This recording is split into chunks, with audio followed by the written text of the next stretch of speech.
बीमार है तो भी कहते हैं यार ऐसा करो भाई, एक और डॉक्टर से जरा ओपिनियन ले लो। सेकंड ओपिनियन का बहुत महत्व होता है। मैं समझता हूं हमारे संसदीय प्रणाली में इस सेकंड ओपिनियन की बहुत बड़ी ताकत रही है। एक सदन में कुछ निर्णय होता है, दूसरे सदन में फिर आता है सेकंड ओपिनियन के लिए। अगर इस सदन में होता है तो उस सदन में जाता है सेकंड ओपिनियन के लिए। और ये सेकंड ओपिनियन उस सारी बहस को, उस सारे निर्णय प्रक्रिया को एक बहुत बड़ा नया आयाम दे देती है। और वो मैं समझता हूं कि हमारी निर्णय प्रक्रिया को समृद्ध करती है। तो इसलिए सदन में जो माननीय सांसद बैठते हैं उनके लिए एक खुलापन रहता है, जो चलो इस सदन में नहीं तो उस सदन में एक अच्छा ओपिनियन नया आएगा, उस सदन में नहीं तो इस सदन में एक नया ओपिनियन आएगा। तो ये सेकंड ओपिनियन ये हमारे लोकतंत्र में एक बहुत बड़ा कंट्रीब्यूशन है, जो जिस विरासत को हमें संभालना हमारे जो माननीय सांसद विदाई ले रहे हैं उनका तो योगदान रहा ही है। और इसके लिए भी मैं उनका साधुवाद करता हूं। आदरणीय सभापति जी, जो हमारे माननीय सांसद विदाई ले रहे हैं, बहुत आने वाले दिनों में तो शायद ये अवसर रहने वाला ही नहीं है, लेकिन ये माननीय सांसद ऐसे हैं कि जिनको पुराने संसद के भवन में भी बैठने का मौका मिला और नए संसद भवन में भी बैठने का मौका मिला। उनको दोनों इमारतों में उनको राष्ट्र के कल्याण के लिए अपना योगदान देने का अवसर मिला है। और उनके कार्यकाल में ही उनको इस नए सदन के निर्माण प्रक्रिया में और नए सदन की निर्णय प्रक्रिया में भी हिस्सा बनने का अवसर मिला है। वो एक विशेष उनके जीवन में याद रहेगी, नई स्मृति रहेगी।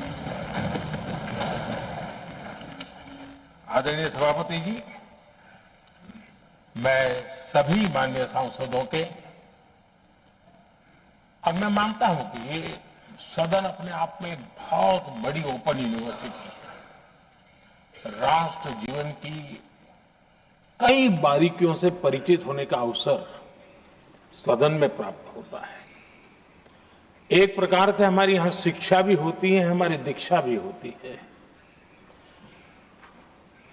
ये 6 साल यहां जो रहने का अवसर मिलता है वो जीवन को गढ़ने का, राष्ट्र जीवन के घड़तर में योगदान का तो महत्व है ही है, क्योंकि निर्णय प्रक्रिया का हिस्सा है, लेकिन स्वयं के जीवन को गढ़ने का भी एक अमूल्य अवसर होता है। और इसलिए जब माननीय सांसद यहां आते हैं, उस समय की उनकी जो भी सोच, समझ और क्षमता है, जब जाते हैं तो अनेक गुना वो बढ़ती हैं, उसका विस्तार होता है, अनुभव की एक बहुत बड़ी ताकत होती है। अब तब जाकर के जाने के बाद राष्ट्र जीवन का उनका निरंतर योगदान बना रहे हैं। वे अपने तरीके से व्यवस्था के तहत हो सकते हैं, व्यवस्था के तहत न हो सके, लेकिन उनका अमूल्य योगदान मिलता ही रहे राष्ट्र जीवन के निर्माण में। उनका अनुभव हमेशा हमेशा उपयोगी हो, ये मेरी उन सभी माननीय सांसदों को मेरी शुभकामनाएं हैं। और मैं फिर से एक बार सभी माननीय सांसदों के योगदान का गौरवगान करता हूं, साधुवाद करता हूं। बहुत बहुत धन्यवाद।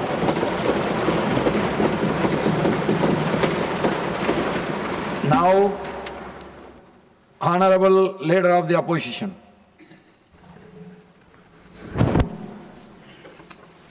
धन्यवाद सर, आपने मुझे यहाँ इस अवसर पर बोलने का मौका दिया। अभी हमारे सामने प्रधानमंत्री जी भी अपने विचार रखे। मैं थोड़े से शब्दों में बहुत कुछ कहना है, लेकिन बहुत से हमारे सांसद भी बोलना है, इसीलिए मैं यहाँ से शुरू करूँगा। कहाँ से शुरू करें कहाँ से शुरू करे कुछ समझ नहीं आता है। आपकी विदाई के जिक्र से दिल भर आता है। यानी ये जो हम विदाई कर रहे हैं उसमें से बहुत से लोग फिर आएंगे, लेकिन बहुत से हमारे मेंबर्स फिर यहाँ पर नहीं आ सकते किसी वजह से। सभापति जी, मैं आज राज्यसभा में कार्यकाल पूरा करे साथियों की विदाई के अवसर पर चंद बातें रखना चाहता हूँ। रिटायर होने वाले कोई साथी दोबारा इस सदन में आएंगे, कुछ ऐसे भी हैं जिनको शायद अवसर न मिले। सभी जानते हैं कि राज्यसभा एक परमानेंट और कंटिन्यूअस हाउस है, जिसका जिक्र प्राइम मिनिस्टर ने भी किया और आपने भी अपने स्पीच में किया। सांसद यहाँ 6 साल से लिए चुनकर आते हैं और हर 2 साल पर 1/3 सदस्य रिटायर होते हैं। आज वही क्रम दोहराया जा रहा है और राजनीति में रहने वाले लोग यानी पब्लिक लाइफ में कभी रिटायर नहीं होते और देश की सेवा के जज्बे में टायर्ड भी नहीं होते। रिटायर भी नहीं होते और टायर्ड भी नहीं होते जो पब्लिक लाइफ में है। मैं स्वयं अपने लंबे संसदीय जीवन में पहली बार इस सदन का सदस्य बना हूँ। पहली बार मैंने 16 फरवरी 2022 से राज्यसभा में नेता प्रतिपक्ष की जिम्मेदारी संभाली। जल्दी ही इस सदन से मेरा पहला कार्यकाल पूरा होने जा रहा है, लेकिन राज्यसभा में विद्वान सांसद साथियों के साथ मैंने जो अनुभव हासिल किया है वो सबसे अलग और सबसे महत्वपूर्ण है। यहाँ जो बातें बोली जाती है ये हमको सीखने लायक है, क्योंकि मैं कम से कम 39 साल असेंबली में था और उसके बाद में यहाँ भी अब 20 साल होने आया। मोर और लेस मेरा 54-55 साल चल रहा है और इसमें कोई घटोती नहीं हुई। तो हम कोशिश करें कि यहाँ सीखने की कोशिश करते हैं और मैंने ये अनुभव हासिल किया। सभापति जी, अपने पूरे संसदीय जीवन में मैंने सदन में नियमित रूप से उसे उपस्थित रहने और चर्चाओं में भाग लेने की पूरी कोशिश करता हूँ और यहाँ अटेंड करने का मैं हमेशा कोशिश करता हूँ, इसलिए कि हमको कुछ अनुभव मिलता है अलग अलग राज्यों से आए हुए नेताओं से, अलग अलग विचारधारा के लोगों से, अलग अलग अपने जो कुछ भी अनुभव है वो अनुभव भी यहाँ पर वो बताते हैं, तो वो सीखने लायक रहता है। और मैं हालांकि 54 साल मुझे कंप्लीट हो गए तो भी मुझे सीखने की ज़रूरत पड़ती है। इसलिए पड़ती है कि हर आदमी संपूर्ण ज्ञानी नहीं होता है। उसका ज्ञान उसी वक्त बढ़ता है जैसा वो पढ़ते जाता है, जैसा वो सुने जाता है, सीखे जाता है, तभी उसका और भी ज्ञान बढ़ते रहता है।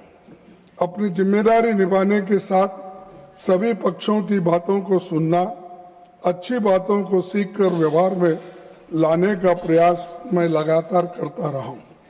उच्च सदन में मेरा बहुत सा खट्टा मीठा अनुभव रहा है।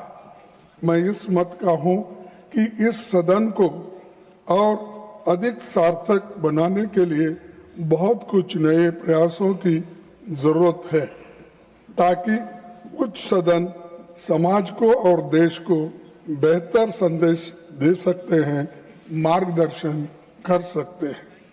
मैं सबसे पहले श्री HD देवेगौड़ा जी नहीं है, वो तो वहाँ उपस्थित थे लेकिन यहाँ नहीं है, तो HD देवेगौड़ा जी का उल्लेख करना चाहूँगा। वे प्रधानमंत्री और कई पदों पर रहे। मैं देवेगौड़ा को बहुत दिन से 54 साल से जानता हूँ, उनके साथ ही मैं काम किया, लेकिन क्या हुआ मुझे मालूम नहीं। वो तो प्रेम हमारे साथ किए, मोहब्बत हमारे साथ, शादी मोदी साहब के साथ की। ये रिसेंटली हुआ, तो आप ऐसा माने मुझे मालूम नहीं है। सर शरद पवार जी एक राष्ट्रीय नेता है, उनके साथ भी हमारा दशकों का जुड़ाव रहा है। मुझे खुशी है कि वे दोबारा इस सदन का मार्गदर्शन करेंगे। संसदीय मामलों के गहन जानकार हमारे DMK के साथी तिरुचि शिवा जी अगले 6 साल सदन की कार्रवाई में फिर भाग लेंगे और उन्होंने बहुत कुछ अपनी बातों को रखा। रामदास अथौले साहब जिनका जिक्र हमारे प्रधानमंत्री जी ने किया, वो अपने कविता के रूप में ही हमेशा मोदी जी का गुणगान गाते हैं। हमेशा आपको छोड़ के दूसरा कविता ही उनको नहीं आती। जो कविता उन्होंने लिखती है वो सिर्फ आपके बारे में लिखती है, लेकिन मैं समझता हूँ ये 6 साल अब तो पूरा मिला है उनको, आगे तो जरा कम करेंगे ऐसा मैं सोचता हूँ। सर दिग्विजय सिंह जी को पूरा देश जानता है। एक दशक तक मध्य प्रदेश में मुख्यमंत्री के रूप में उनका बहुत अच्छा योगदान रहा। राज्यसभा सांसद और शिक्षा संबंधी संसदीय स्थायी समिति के अध्यक्ष के रूप में उन्होंने उल्लेखनीय काम किया और वो रिपोर्ट भी आज उन्होंने आपके सामने पेश किया। सर KTS तुलसी और अभिषेक मनु सिंघवी ने संसदीय वाद विवाद को गरिमा दी। नागरिक स्वतंत्रता, न्यायिक स्वतंत्रता और विभिन्न मुद्दों पर उनके भाषणों ने सदन पर गहरी छाप छोड़ी है। हमारे मुखर साथी शक्ति सिंह गोयल और नीरज डांगी की बातें करते हुए मैं भावुक होता हूँ, इसीलिए कि अपनी योग्यता और क्षमता के साथ इन्होंने सराहनीय योगदान दिया है। सदन के साथ साथ संसदीय समितियों में भी अच्छा काम किया है।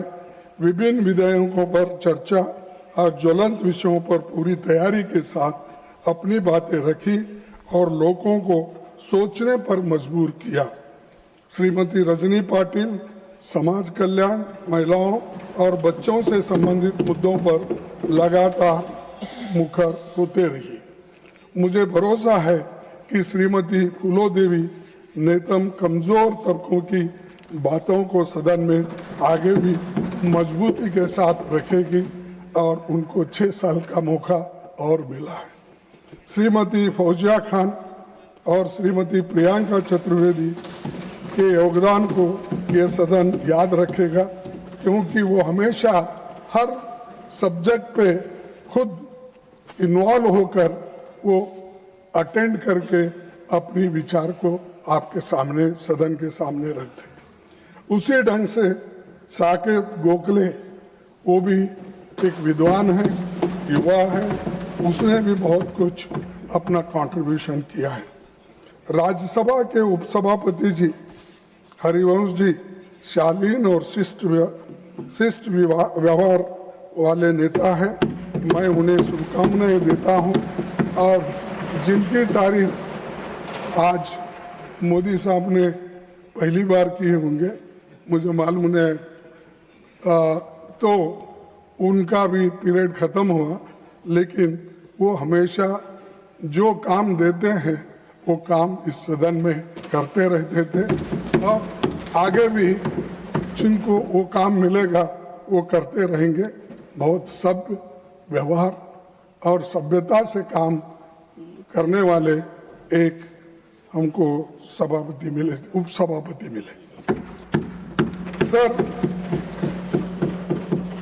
अच्छा कानून बनता है तो उसमें सत्ता पक्ष ही नहीं, विपक्ष के सांसदों का भी बराबर की भूमिका होती है।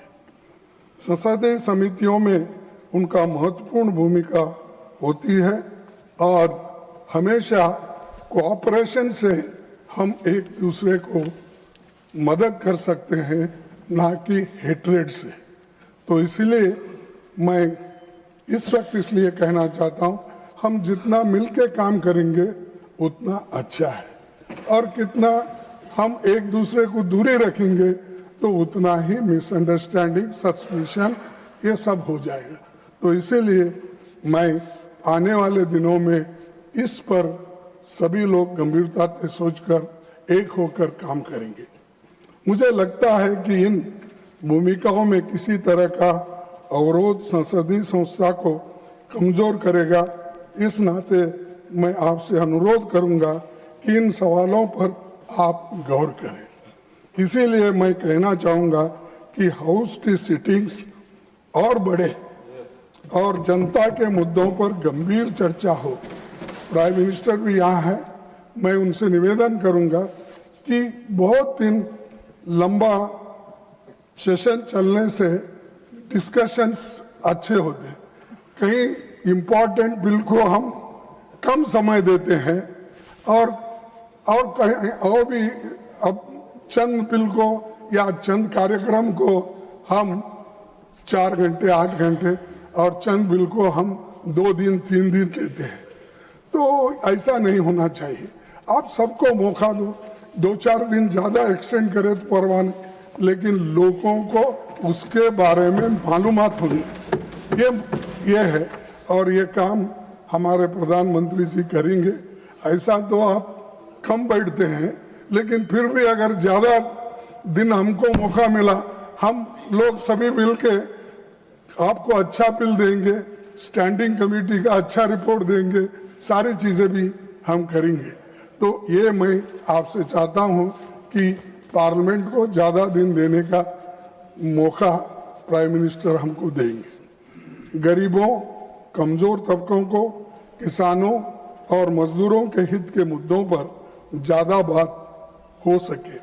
अक्सर जब हम ये मुद्दे उठाते हैं तो सत्ता दल इसे आलोचना मान लेता है और बिना सुने खंडन करने लगता है, जबकि सरकार को जनता की चिंताओं पर गंभीरता से गौर करना चाहिए।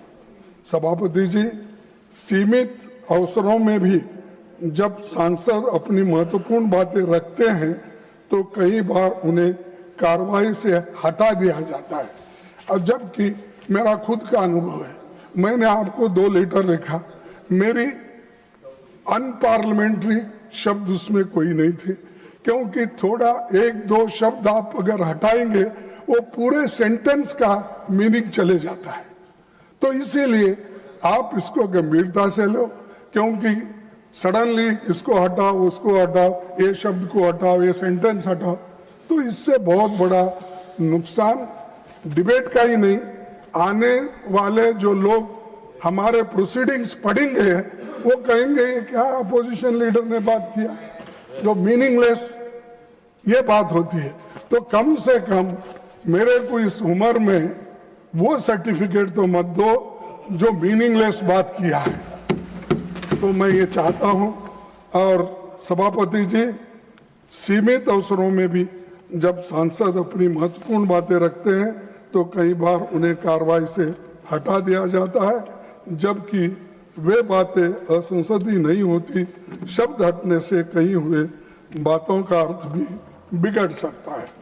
मेरा मानना है कि समय समय पर राज्यसभा के रूल्स और प्रोसीजर्स की समीक्षा आवश्यक है। यह विषय अभी जनरल पर्पस कमेटी के समक्ष विचाराधीन है और इस पर गंभीरता से विचार होना चाहिए।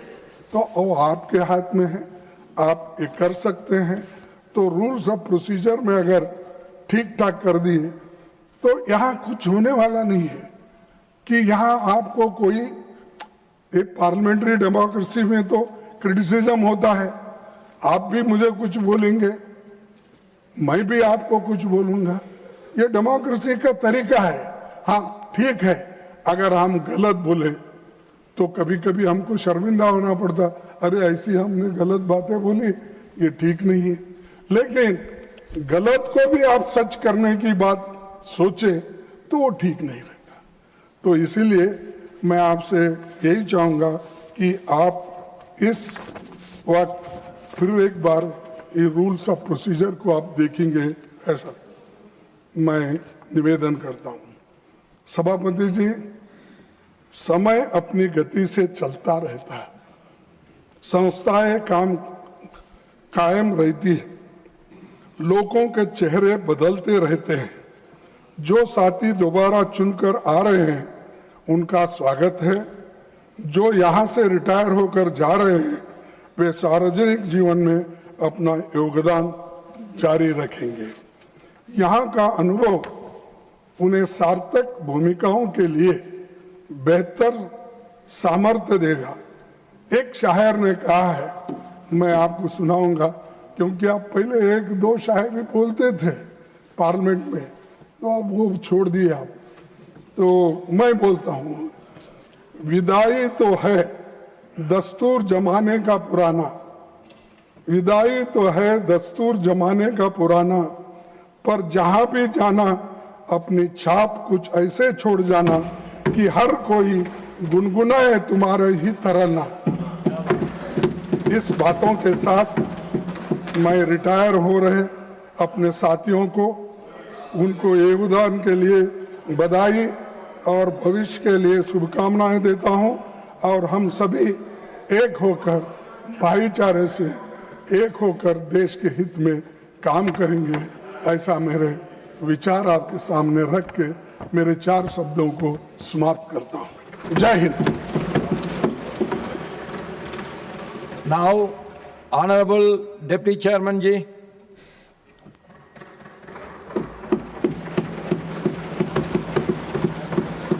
आदरणीय सभापति जी, आपने बोलने का अवसर दिया, आभार। आदरणीय प्रधानमंत्री जी और आदरणीय सभापति जी, आपने मेरे प्रति जो सकारात्मक प्रेरक शब्द कहे वो मेरी स्मृति के स्थायी अंग होंगे। आदरणीय खड़गे जी ने जो उद्गार प्रोत्साहन मेरे लिए कहा वो भी मेरे जीवन का अंग होगा। मैं सबसे पहले जो आज माननीय सदस्य रिटायर हो रहे हैं, जिनमें मैं भी हूं, जो आपने और आदरणीय प्रधानमंत्री जी ने भावनाएं उनके प्रति शुभकामनाएं व्यक्त की, उनसे खुद को जोड़ता हूं। ये सभी माननीय सदस्य स्वस्थ रहें, सक्रिय रहें, इनका उज्जवल भविष्य हो और देश को इसी तरह राह दिखाते रहें, ये कामना करता हूं। राज्यसभा में हर 2 वर्ष बाद अमूमन बसंत में 1/3 सदस्य विदा लेते हैं। व्यापक अनुभव ज्ञान से समृद्ध होकर देश के नीति निर्धारण में अपनी भूमिका निभाकर उतने ही सदस्य नई ऊर्जा, उत्साह, उमंग और सपनों के साथ मुल्क की नई इबारत लिखने आते हैं। जैसे वसंत में पुरानी पत्तियों की जगह नई पत्तियां और कोपलें आती हैं, इसी तरह आने वाले सभी नए सदस्यों को भी हमारी शुभकामनाएं। सबसे पहले मेरे सार्वजनिक जीवन के जो भी मार्गदर्शक रहे उन सबके प्रति आभार। आदरणीय नीतीश जी हमें राज्यसभा में लाए, उनके प्रति आभार। आदरणीय प्रधानमंत्री जी, पहले टर्म में मैं इस महान सदन का उपसभापति बना। आपको जितना मेरे प्रति आपके प्रति जो उद्गार है वो शब्दों में व्यक्त नहीं कर सकता। बहुत बहुत धन्यवाद, हृदय से आभार और कृतज्ञता। आदरणीय प्रधानमंत्री जी से मेरे मिलने के मौके बहुत कम होते हैं क्योंकि फंक्शनल रिश्ता सीधा नहीं है, पर जब भी मिला बहुत कुछ सीखा। उनकी चर्चा के केंद्र में हमेशा रहा सदन कैसे श्रेष्ठ ढंग से चले, दुनिया की आदर्श संसद कैसे बने, अन्य लोकतांत्रिक देशों की बेस्ट प्रैक्टिसेज क्या हैं, क्या तकनीक के साथ वहां बदलाव हो रहे हैं, संसद को और जीवंत बनाए रखने और सिर्फ ये दिल्ली में स्थित केंद्र न रहे, संस्था न रहे, गांव-गांव तक युवाओं को, महिलाओं को कैसे आप लोग जोड़ सकते हैं, इस देशज सोच के अनुसार आप सोचें, आप लोग काम करें। इसलिए हमेशा उन्होंने पढ़ने के लिए, जानने के लिए प्रेरणा दी, इसके लिए भी आभार और कृतज्ञता। हमें उपसभापति बनाने में एनडीए घटक के सभी दलों ने पहल की। आदरणीय नीतीश जी की सक्रियता, आदरणीय अमित शाह जी का मार्गदर्शन समेत एनडीए के सभी दलों को बहुत धन्यवाद। और उपसभापति बनने के बाद सभी दलों के सभी माननीय सदस्यों का स्नेह, सहयोग और मार्गदर्शन मिला। एक एक व्यक्ति के प्रति मेरा आभार। उपसभापति बना तब के चेयरमैन आदरणीय वेंकैया नायडू जी का मार्गदर्शन उनसे सीखा, उनके प्रति भी कृतज्ञता। और इस पद पर रहे सभी लोगों के प्रति कृतज्ञता। और सर, आपके आने के बाद लगातार यह प्रयास रहा कि कैसे और बेहतर हम तरीके से संसद चलाएं। आपको भी बहुत बहुत धन्यवाद। नहीं भूला नहीं जयराम जी, आदरणीय, यस, मैं उनका भी स्मरण किया। सभी इस सदन के माननीय सदस्य जेपी नड्डा जी का मर्यादित आचरण, शालीनता के साथ अपनी बातें रखना, सदन के एटिकेट्स और नियमों का पालन करना याद रहेगा। हमें सहयोग और हमारे लिए जीवन का अवसर है माननीय एलओपी आदरणीय मल्लिकार्जुन खड़गे जी के साथ बैठने का सुअवसर। उनके प्रति आभार। सदन में हमेशा उनकी मौजूदगी, राजनीति का लंबा अनुभव और हर पल सजग रहना, यहां तक कि कोई सदस्य बोल रहा है, कोई शब्द छूट गए तो मुझसे पूछते। इसलिए आपसे बहुत सीखने का मौका मिला सर, और आपका जो व्यापक अनुभव है उससे हमें जानने का भी अवसर मिला देश की राजनीति। संसदीय मामलों के मंत्री श्री किरण रिजिजू जी बहुत सुंदर तरीके से हिंदी में तर्कपूर्ण और प्रेम से बातें रखना वो हमेशा सर मुझे याद रहेगा। संसदीय मामलों के ही राज्य मंत्री एल मुरुगन जी, उनकी भी भूमिका हमेशा हमें स्मरणीय रहेगी। सांसद बनकर आया तो उपसभापति थे पीजे कुरियन जी, उनसे भी सीखा सर। पूर्व प्रधानमंत्री एचडी देवगौड़ा जी, आदरणीय शरद पवार जी, माननीय दिग्विजय जी और बहुत सारे सीनियर लोग यहाँ रहे। ये सभी इनका योगदान और इनकी बातें हमेशा स्मृति में रहेंगी। लेकिन इसके साथ सभी दलों के फ्लोर लीडर्स, सभी chief whips, members of panel of vice chairman, इनमें से एक एक व्यक्ति के प्रति मेरा सम्मान। मैं नाम लेता सबका एक एक का, पर समय को ध्यान में रखते हुए इसी के साथ सदन में बेहतर कामकाज संभव बनाने वाले सेक्रेटरिएट के सभी लोगों, मार्शल्स, अटेंडेंट्स को मेरा धन्यवाद। सेक्रेटरी जनरल पीसी मोदी जी की मदद, हर पल कठिन कामों को भी हंसते हंसते पूरा कराने की शैली याद रहेगी। साथ ही कोर्ट टर्मिनस के रूप में थोड़े बहुत जो स्टाफ मेरे साथ रहे, उनकी पल पल की तत्परता, उसने मेरे काम को संभव बनाया, उनको भी मैं याद करता हूं। सदन के हर सदस्य की खूबियां और विशिष्टताएं हैं जिनसे हमारा अनुभव संसार बहुत समृद्ध और आलोकित हुआ। शायद हम सदन के पहले उपसभापति हैं जो लगातार सदन में आपके साथ बैठकर आपकी बातों को बहुत धैर्य से सुनते रहे, सदन में भी और चेयर पर भी। इसलिए आपने अच्छे श्रोता होने का संयम और धैर्य सिखाया। आप सबको भी बहुत बहुत धन्यवाद।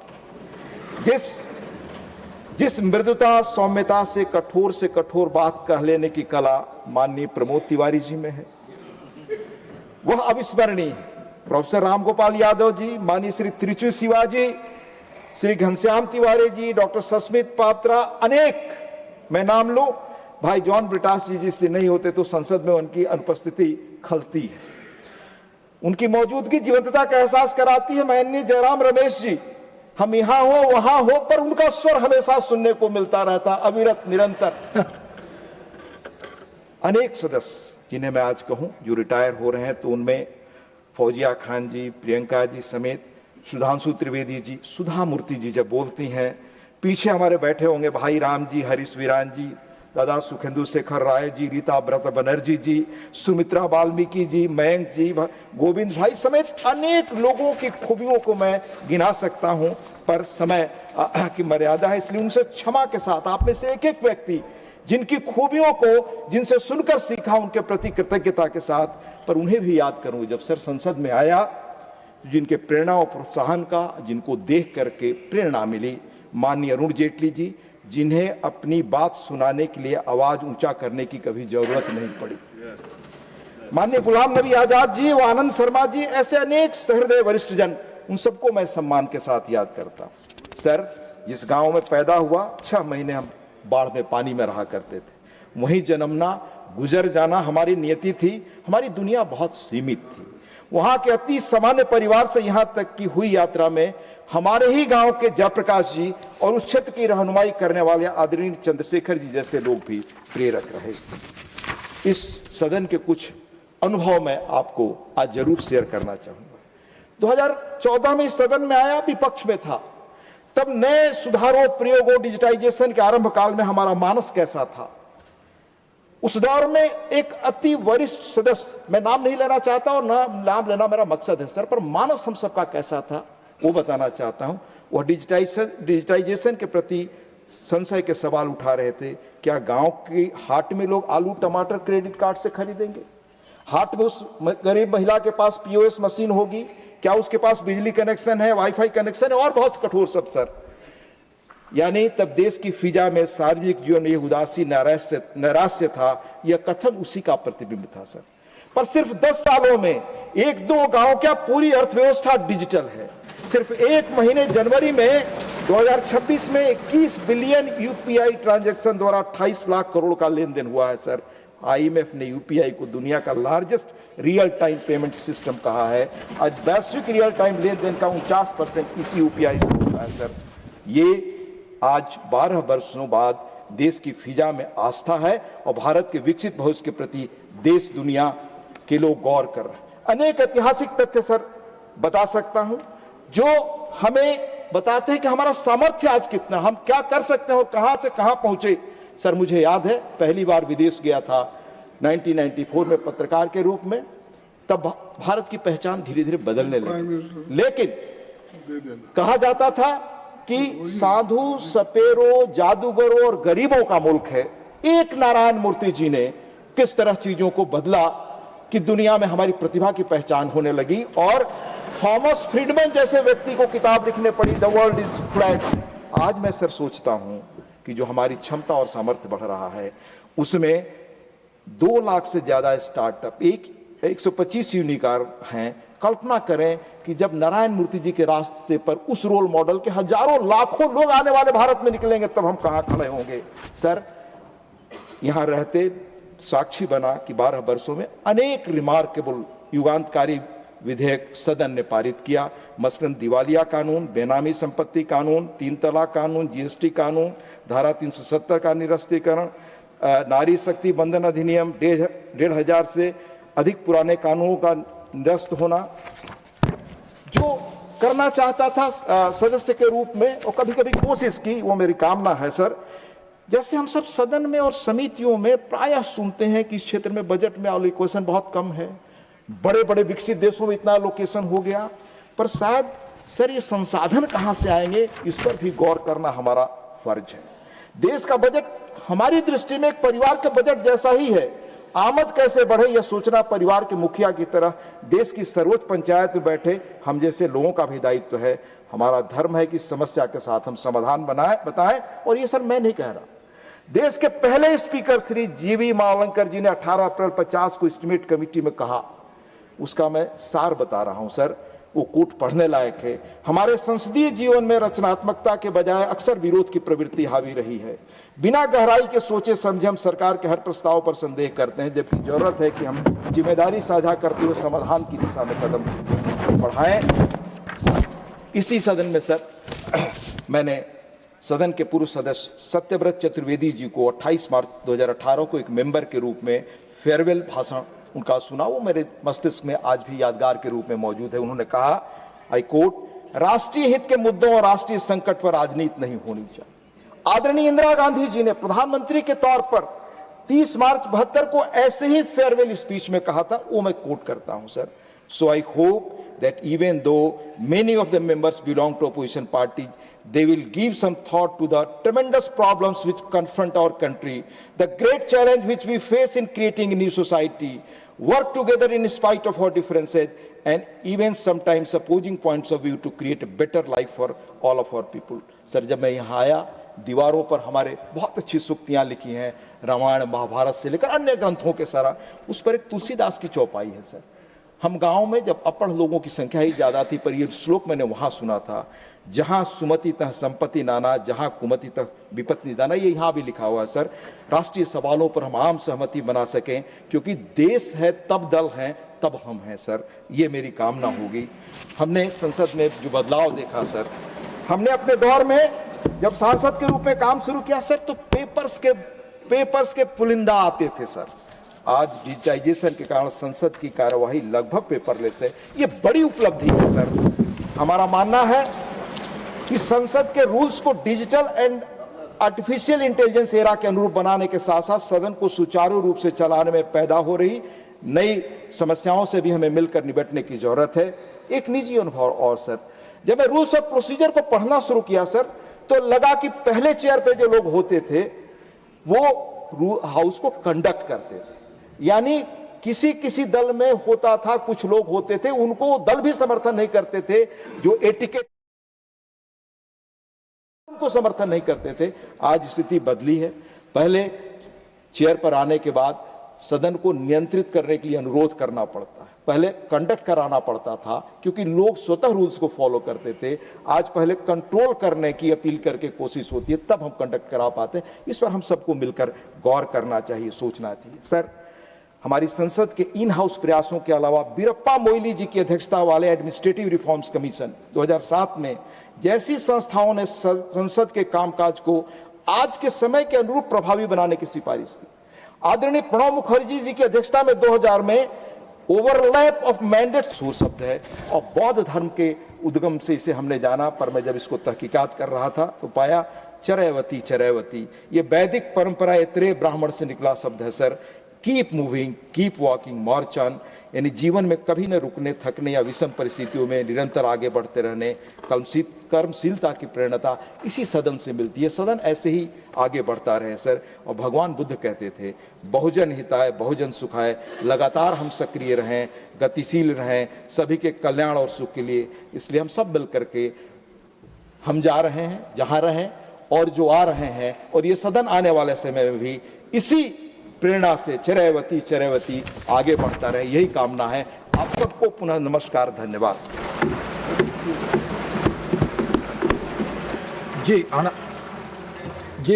Honourable prime minister. धन्यवाद। आदरणीय खड़गे जी अपना विदाई भाषण में एक अपेक्षा व्यक्त की, तो मेरा भी दायित्व बनता है कुछ अपेक्षा को पूरा करूं। वैसे मैं शेर शायरी की दुनिया का व्यक्ति नहीं हूं, प्रतापगढ़ी का काम है।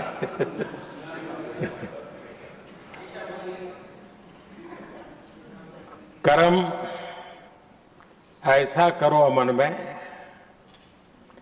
जहां से गुजरे तुम्हारी नजरें, उधर से तुम्हें सलाम आए।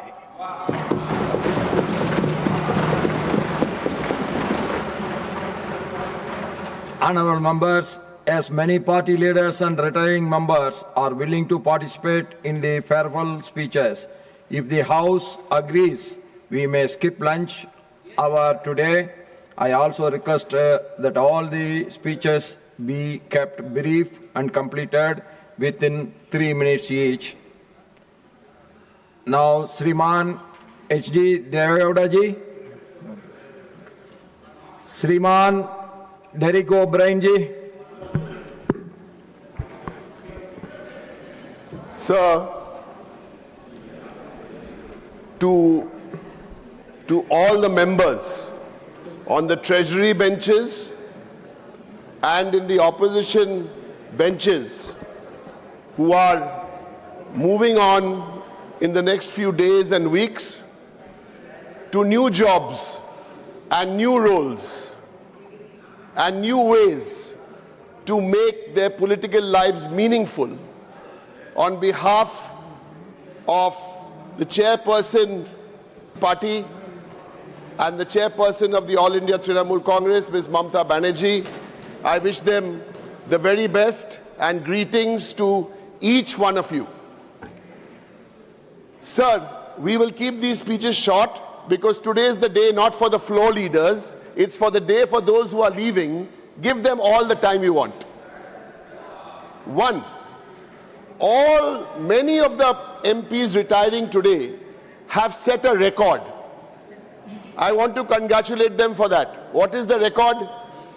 They have been here for 6 years, but I think they are the only MPs who've been here for 6 years since 1950 and have worked under 3 chairmans.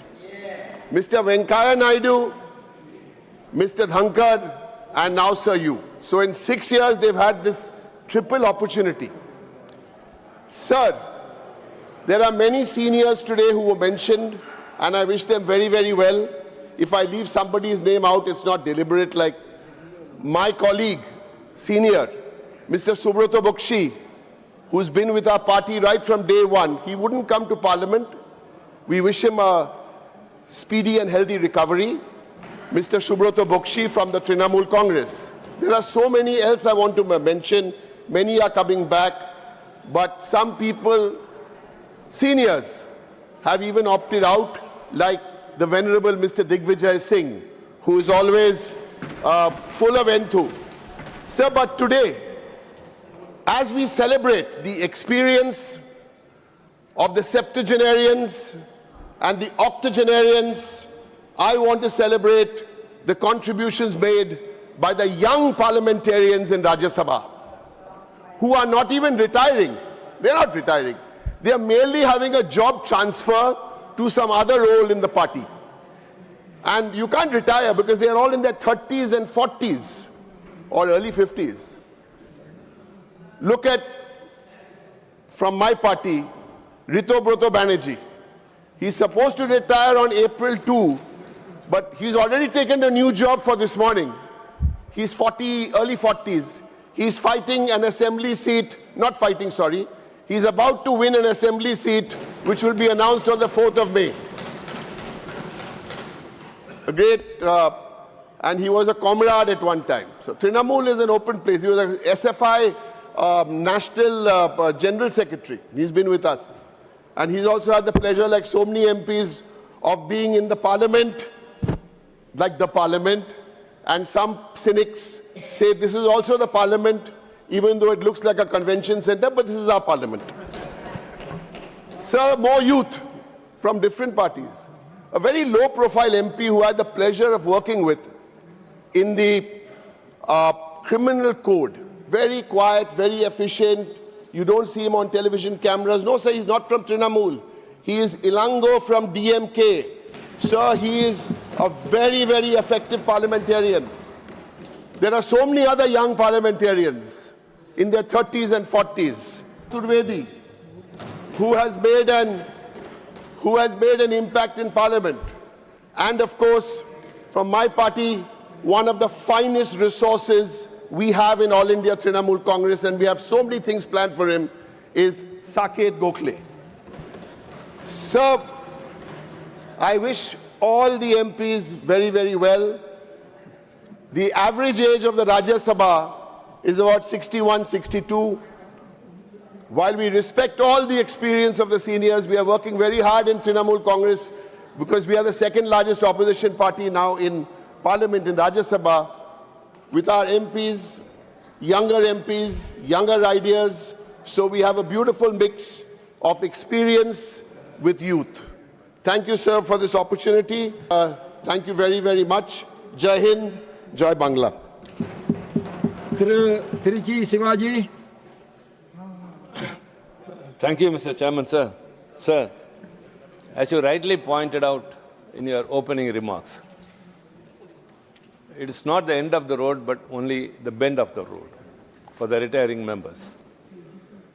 I'm also in the list, but since I am re-elected, I am speaking here in the capacity of a floor leader, for I have to bid farewell to many of my colleagues who have been with me and whom I will miss in the coming days. Sir, an English poem says that we meet, we know, we love, only to part. So parting is an inevitable part in our life. In what way? During when is the only question. As rightly many of my colleagues pointed out here, they are sure to continue their contribution in another area of politics or in public life. So we wish them good, sir. Sir, we miss very much. We will miss very much. First of all, Dr. Harivansh Singh, the Deputy Chairman, who has contributed very significantly, was very kind. And he was not only be in the chair and conducting the House, sir, but he used to listen to the speeches and used to appreciate after that, calling us in his chamber. and he has always admired. And he has never missed any occasion for which I have called him. And he has graced the occasion. Personally, I have got a very great respect. I miss him. We will miss him very much here in the House. And leader of opposition, sir, he spoke here, but we are sure that he will come back here. So I think we did not bid farewell. We can say, sir, as a senior leader in the country, not only in the parliament, we have our respect for you, and your guidance and your speech has always contributed a lot. And Mr. Digvijay Singh had been two-time Chief Minister, whom I fondly call as Maharaj, my very favorite one here in the House. He is also retiring, which I think I cannot bear in the coming days. If I look back, if he is not there, I'll feel very bad, sir. And one respectable leader in our state, we all know, Mr. G.K. Vasan. And he may be in any party, he may be with any alliance, but he holds a very respectable position in our heart and everyone. And my 30-year-long friend is Rajini Patil. From 96 onwards, we are traveling together from the Lok Sabha, and equally is Bhuneshwar Kalita. He is from the treasury benches, she is in the opposition. Both of them are very close to me. I cannot weigh who is more, who is less. We will miss them here. And KTS Tulsi, the senior most lawyer in the country, one of the very reputed legal luminaries. My close circle is, we had a core group in which he was with us, and Ms. Sonal Mansingh was also here. She is not here. So he is also not so well as he was before. We will miss him. And Neeraj Dangi, my family friend, and Shakti Singh Gohil, and my neighbor, Mr. Premchand Gupta, whom I expected to continue because he is also a long-term friend here in the parliament, and his contributions, very cool man. He has got another sphere of life in which he is very successful. He can concentrate on that, but the parliament will miss him. So also Mr. Jangra, the great singer from the ruling party, Ms. Goswami, and Dr. Karath, my good friend, will all not be here. And Priyanka Chaturvedi, we know her contribution and her presence in the House very much. She participates in every debate. And Saket Gokhale and Rita Barata Banerjee, as Mr. Derek O'Brien, they also made significant remarks. And Dr. Fauzia Khan, who came later but participated in everything and zero hour, all very, very important issues. And my very close friend and brother, Ayodhya Rami Reddy and Netaji Subhash Chandra Bose Pilli. See, Ayodhya Rama Reddy is such a nice person. As I said, like Premchand Gupta, he has another sphere. He's a successful business person. But he loves the parliament, and he has also made his marks here. And Suresh Reddy from Telangana, all these things. And so also, sir, as far as my party is concerned, I would like to recall Mr. Shanmugam, the great trade union leader, and my beloved brother Abdullah, who have retired earlier this year. And now, who will be retiring in April 2nd, will be N.R. Ilango and Dr. Kanimodi, N.V.N. Somu. Both are my lieutenants. I'll miss them personally very much in this house. Whenever I want to do something in this house, they act to the party's ideologies and also keeping the decorum of the house, and they have contributed very significantly. As rightly said, Mr. Ilango was appreciated by Home Minister himself when the three legal criminal laws were amended. His contribution was very much appreciable. He personally thanked him, and is one of the assets of our party. And Dr. Kanimodi Somu, our grandfather is a senior, he is also founder of our party, and her father was a union minister who died in a chopper crash. And she has been here, and she will be there in state politics. We wish her, sir.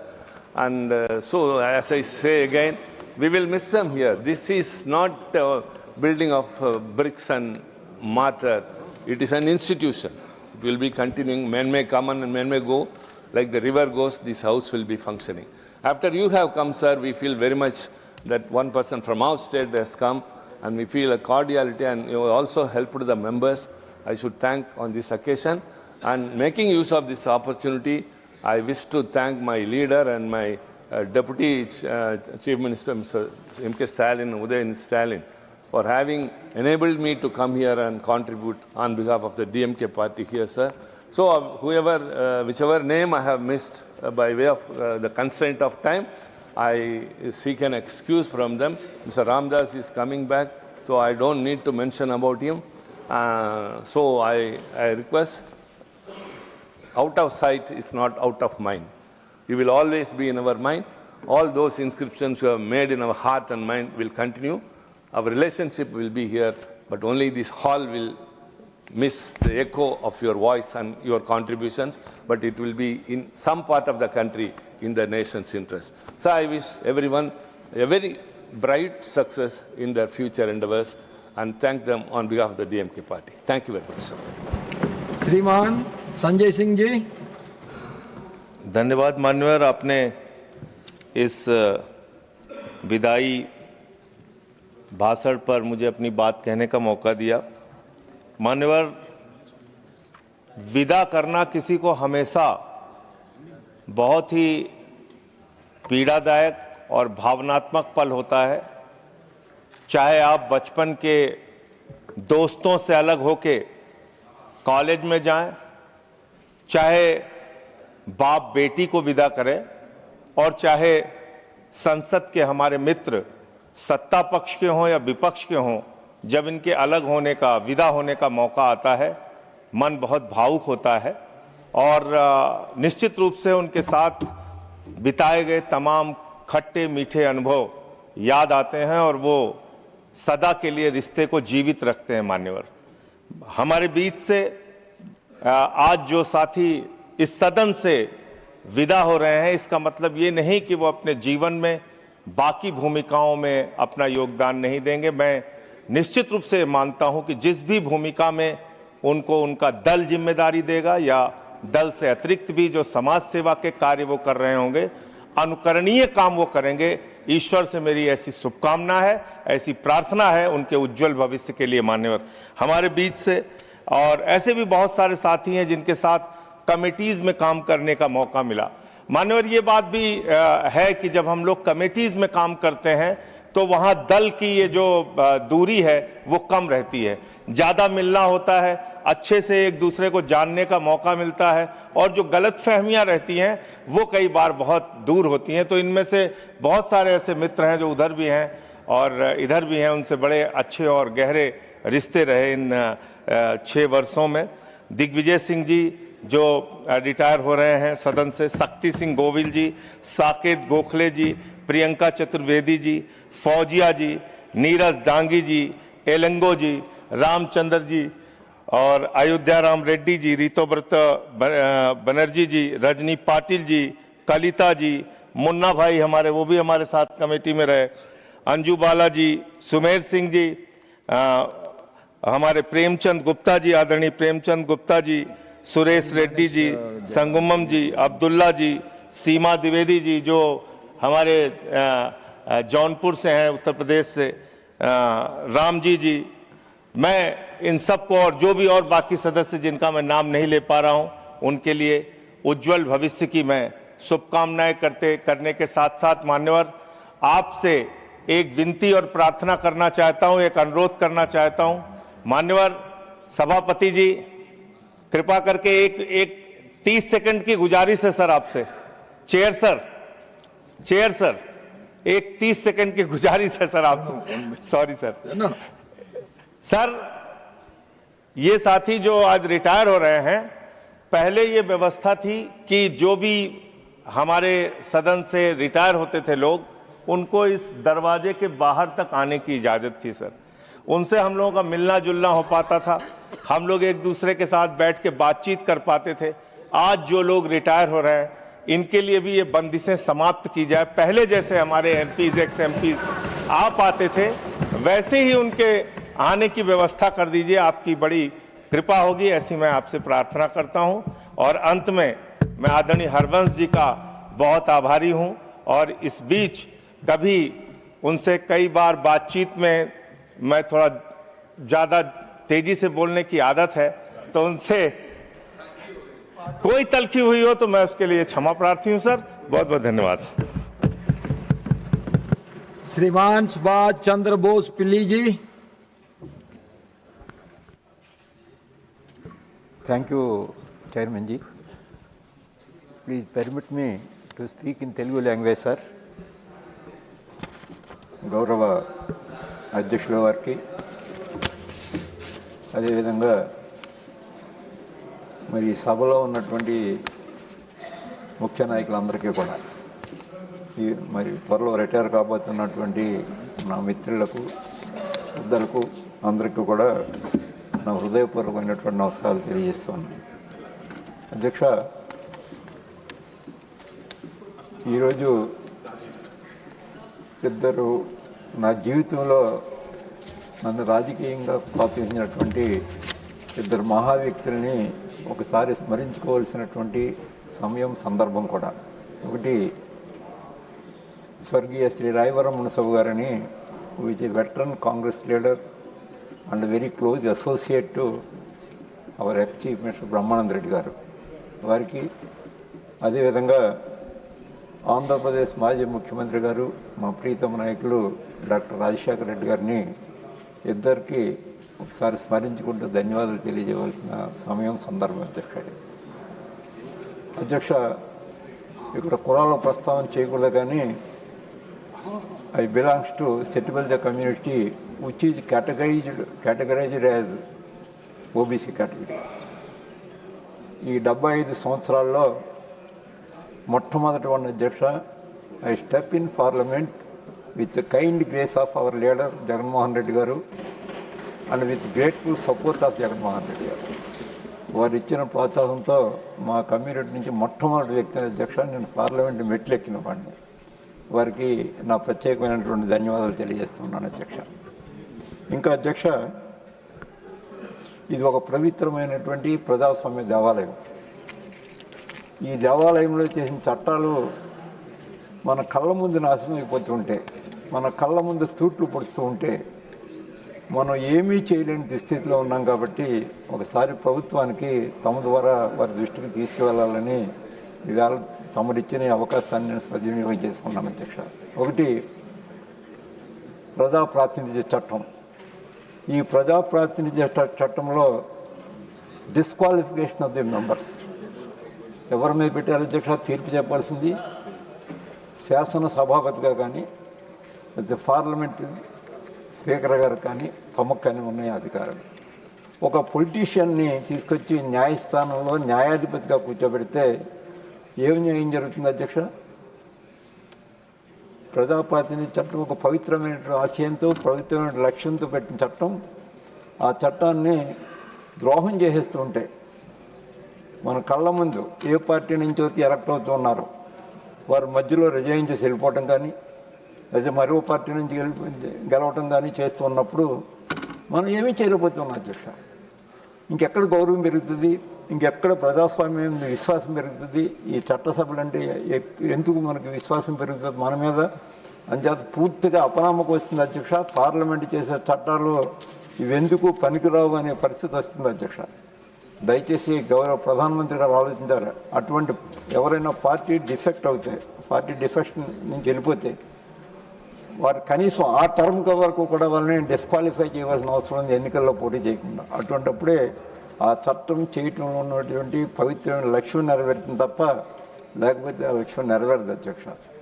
అర్జెంటుగా speaker గారిని judge స్థానంలో తీసి హైకోర్టుకి అప్పచెప్పాలి అధ్యక్ష. అది చెప్తే న్యాయం జరుగుతుంది. దానికి ఒక టైం ఫిక్స్ అయ్యేది. 6 నెలలు 3 నెలల టైం ఫిక్స్ చేస్తే అప్పుడు ఏ పవిత్రమైన ఉద్దేశంతో, ఏ పవిత్రమైన లక్ష్యంతో చట్టం చేశారో ఆ చట్టం మరి ఉపయోగపడుతుంది అధ్యక్ష. ప్రజాస్వామ్యం మీద విశ్వాసం పెరుగుతుంది. అదేవిధంగా అధ్యక్ష, రెండో చట్టం information act, right to information act. సాక్షాత్ పార్లమెంట్ చేసిన చట్టం అది. గౌరవ ప్రధానమంత్రి ఆ రోజు మన్మోహన్ సింగ్ గారు చేసిన చట్టం అది.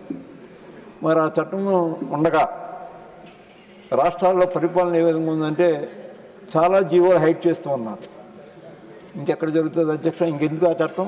పార్లమెంట్ చట్టాన్ని శాసనసభలు తిరస్కరిస్తున్నాయి. దాన్ని చూస్తూ అంటే ఎక్కడ దాపరికం ఉందో అక్కడ అవినీతి అయినా ఉంటుంది, లేక బంధుప్రీతి అయినా ఉంటుంది, లేదా తన వర్గాన్ని కాపాడుకోవాలనే లక్ష్యమైనా ఉంటుంది, ఏదో ఒకటి ఉంటుంది అధ్యక్ష దాంట్లో. మరి మనం కూడా చూస్తూ ఊరుకుని దానికి దోహదపడుతూ ఉంటే ఇంకెందుకు ఇక్కడ పార్లమెంట్ ఎందుకు, పార్లమెంట్ చట్టాలు చేయటం ఎందుకు, ఆ చట్టాలకు విలువ లేనప్పుడు ఎలా విశ్వాసం పెరుగుతుంది ప్రజలకి? దయచేసి ఇవన్నీ కూడా మరి ప్రభుత్వం ఆలోచించవలసినటువంటి అవసరం. ఇలాంటివి చాలా ఉన్నాయి అధ్యక్ష. కనీసం 2 చట్టాలని నేను తమ దృష్టికి తీసుకొస్తున్నాను అధ్యక్ష. ఇంకెక్కడ న్యాయం జరుగుతుంది? ఎక్కడ మనం చేసే చట్టాలకి ఎక్కడ గౌరవం పెరుగుతుంది, ఎక్కడ విశ్వాసం పెరుగుతుంది చెప్పండి? అందుకే కనీసం మన చేతిలో ఉన్నది దీన్ని సవరించవలసినటువంటి అవసరం ఉంది. ఒకవేళ చేయలేము మనం రద్దు చేసేయడం బెటర్ చట్టాలు ఉన్నప్పుడు, చట్టాలు ఉండి కూడా మనం ఏమీ చేయలేకుండా కళ్ళు తెరిచి చూస్తూ ఊరుకోవడం తప్ప ఏమీ చేయలేని పరిస్థితి ఉన్నప్పుడు ఇంకా ప్రధానమంత్రి గారి పోస్ట్ ఎందుకు, స్పీకర్ గారి పోస్ట్ ఎందుకు, రాష్ట్రపతి గారి పోస్ట్ ఎందుకు? ఇవన్నీ వేస్ట్ అధ్యక్ష. మనం చేసిన చట్టాలని మనం ఇంప్లిమెంట్ చేయలేని దుస్థితి ఇక్కడ ఈ దేశంలో ఉన్నప్పుడు మరి ఉపయోగం లేకుండా పోతుంది. నేను దయచేసి నన్ను మన్నించండి అధ్యక్ష. ఈ కొద్ది కాలంలో నేను చూసింది ఏంటంటే, మనం చేసిన చట్టాలకే మన నాయకులే గౌరవం ఉన్నప్పుడు ఇంకెందుకు ఈ చట్టాలు? ఏంటి ఉపయోగం? తప్పకుండా దీన్ని అరికట్టవలసినటువంటి అవసరం ఉంది. ప్రజాస్వామ్యం మీద విశ్వాసం పెరగాలంటే ఖచ్చితంగా దీన్ని అరికట్టవలసినటువంటి అవసరం ఉంది అని నేను ఈ సందర్భంగా విజ్ఞప్తి చేస్తున్నాను అధ్యక్ష. ఇంకా ఇటువంటి చెప్పవలసుకుంటే చాలా ఉన్నాయి అధ్యక్ష. దయచేసి ఒకసారి ఆలోచించుకోవాలి అధ్యక్ష. నేను మా జగన్మోహన్ రెడ్డి గారిని చాలా నా స్నేహితుల దగ్గర చాలా మంచిగా చెప్పినట్టు ఈ సభలో 2 మహోన్నతమైనటువంటి వ్యక్తిత్వం 2 ఉన్నారు. ఒకరు మన్మోహన్ సింగ్ గారు, దేవగౌడ్ గారు. వారిద్దరూ మాజీ ప్రధానమంత్రులు. వారి సరసన కూర్చోబెట్టే అవకాశం నాకు ఇచ్చారు అధ్యక్ష జగన్మోహన్ రెడ్డి గారు. నా మిత్రులు చాలా సందర్భాల్లో చెప్పాను అధ్యక్ష. ఇంకా చాలామంది మహనీయులు ఉన్నారు అధ్యక్ష. అందరం మనం చేసిన చట్టాలు మన కళ్ళ ముందే నాశనం అయిపోతూ ఉంటాయి. మన కళ్ళ ముందే తూట్లు కింద చంపేస్తుంటే మనం చూస్తూ ఊరుకోవడం తప్ప ఏమీ చేయలేని దుస్థితిలో ఉంది. అందుక అధ్యక్ష మనకి పార్లమెంట్లో కూర్చోవటం, అందుకు అధ్యక్ష ఉన్నత పదవుల్లో మనందరం కూర్చోవటం, అందుకు అధ్యక్ష మనల్ని ప్రజలు ఇక్కడికి పంపించడం. ఏ ఆశయాలతో మనం చట్టాలు చేస్తున్నాం, ఏ లక్ష్యాలను సాధించవలసిన ఆ లక్ష్యాలు ఏమిటి, ఆ లక్ష్యాలు నెరవేరకుండా చేసేస్తూ ఉంటే మరి దానివల్ల ఉపయోగం లేకుండా పోతుంది అధ్యక్ష. ప్రజాస్వామ్యం అంతరించిపోతుంది అధ్యక్ష. ఇటువంటి వాటికి మనం తెలియకుండా మనం ప్రోత్సహించిన ప్రజాస్వామ్యం అంతరించిపోతుంది. కాబట్టి దయచేసి అటువంటి జరగకుండా చూడవలసినటువంటి ప్రధాన బాధ్యత ఉంది అధ్యక్ష. మా సహచర ఫ్లోర్ లీడర్లందరూ కూడా మరి ఎల్ఓపి గారు కానివ్వండి, ఖర్గే గారు, మరి తిరుచి శివ గారు కానివ్వండి, లేదా నాకు ఎప్పుడు నిరంతరం మంచి సలహాలు ఇస్తుండే నా పక్కనే కూర్చున్నటువంటి డాక్టర్ సుస్మిత్ పాత్ర గారు కానివ్వండి, మరి ఇంకా ఇతర లీడర్లందరికీ కూడా నేను ప్రత్యేకమైనటువంటి ధన్యవాదాలు తెలియజేస్తున్నాను అధ్యక్ష. ఇది నాకు ఈ కొద్ది 3 నిమిషాల్లోనే నాకు తమరు ఇచ్చిన అవకాశాన్ని, నాలో ఉన్నటువంటి బాధ, నేను గ్రహించినటువంటి 2-3 విషయాల్ని తమ దృష్టికి తీసుకొచ్చినందుకు మరి మన్నించండి. నేను ఏమైనా తప్పుగా మాట్లాడుతుంటే మన్నించమని కోరుతూ, నేను కోరుకునేది మాతో పాటుగా రిటైర్ అయిపోతున్నటువంటి అందరూ కూడా మరలా తిరిగి సభలో చూడాలి అని నేను కోరుకుంటున్నాను. వారందరూ తిరిగి ఎలక్ట్ కావాలని మరి భగవంతుని ప్రార్థిస్తూ సెలవు తీసుకుంటున్నాను అధ్యక్ష. ధన్యవాదాలు. Doctor Sasmit పత్రాజీ.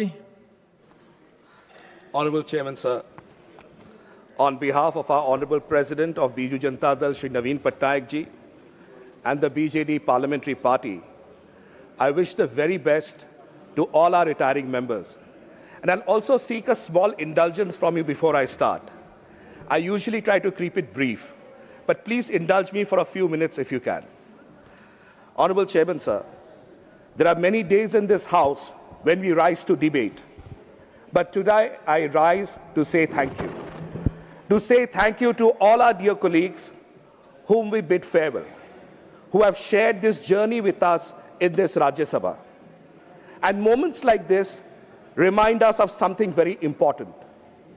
That beyond the arguments and the political divisions, there is a deeper bond among all of us, and that deeper bond is a bond of service.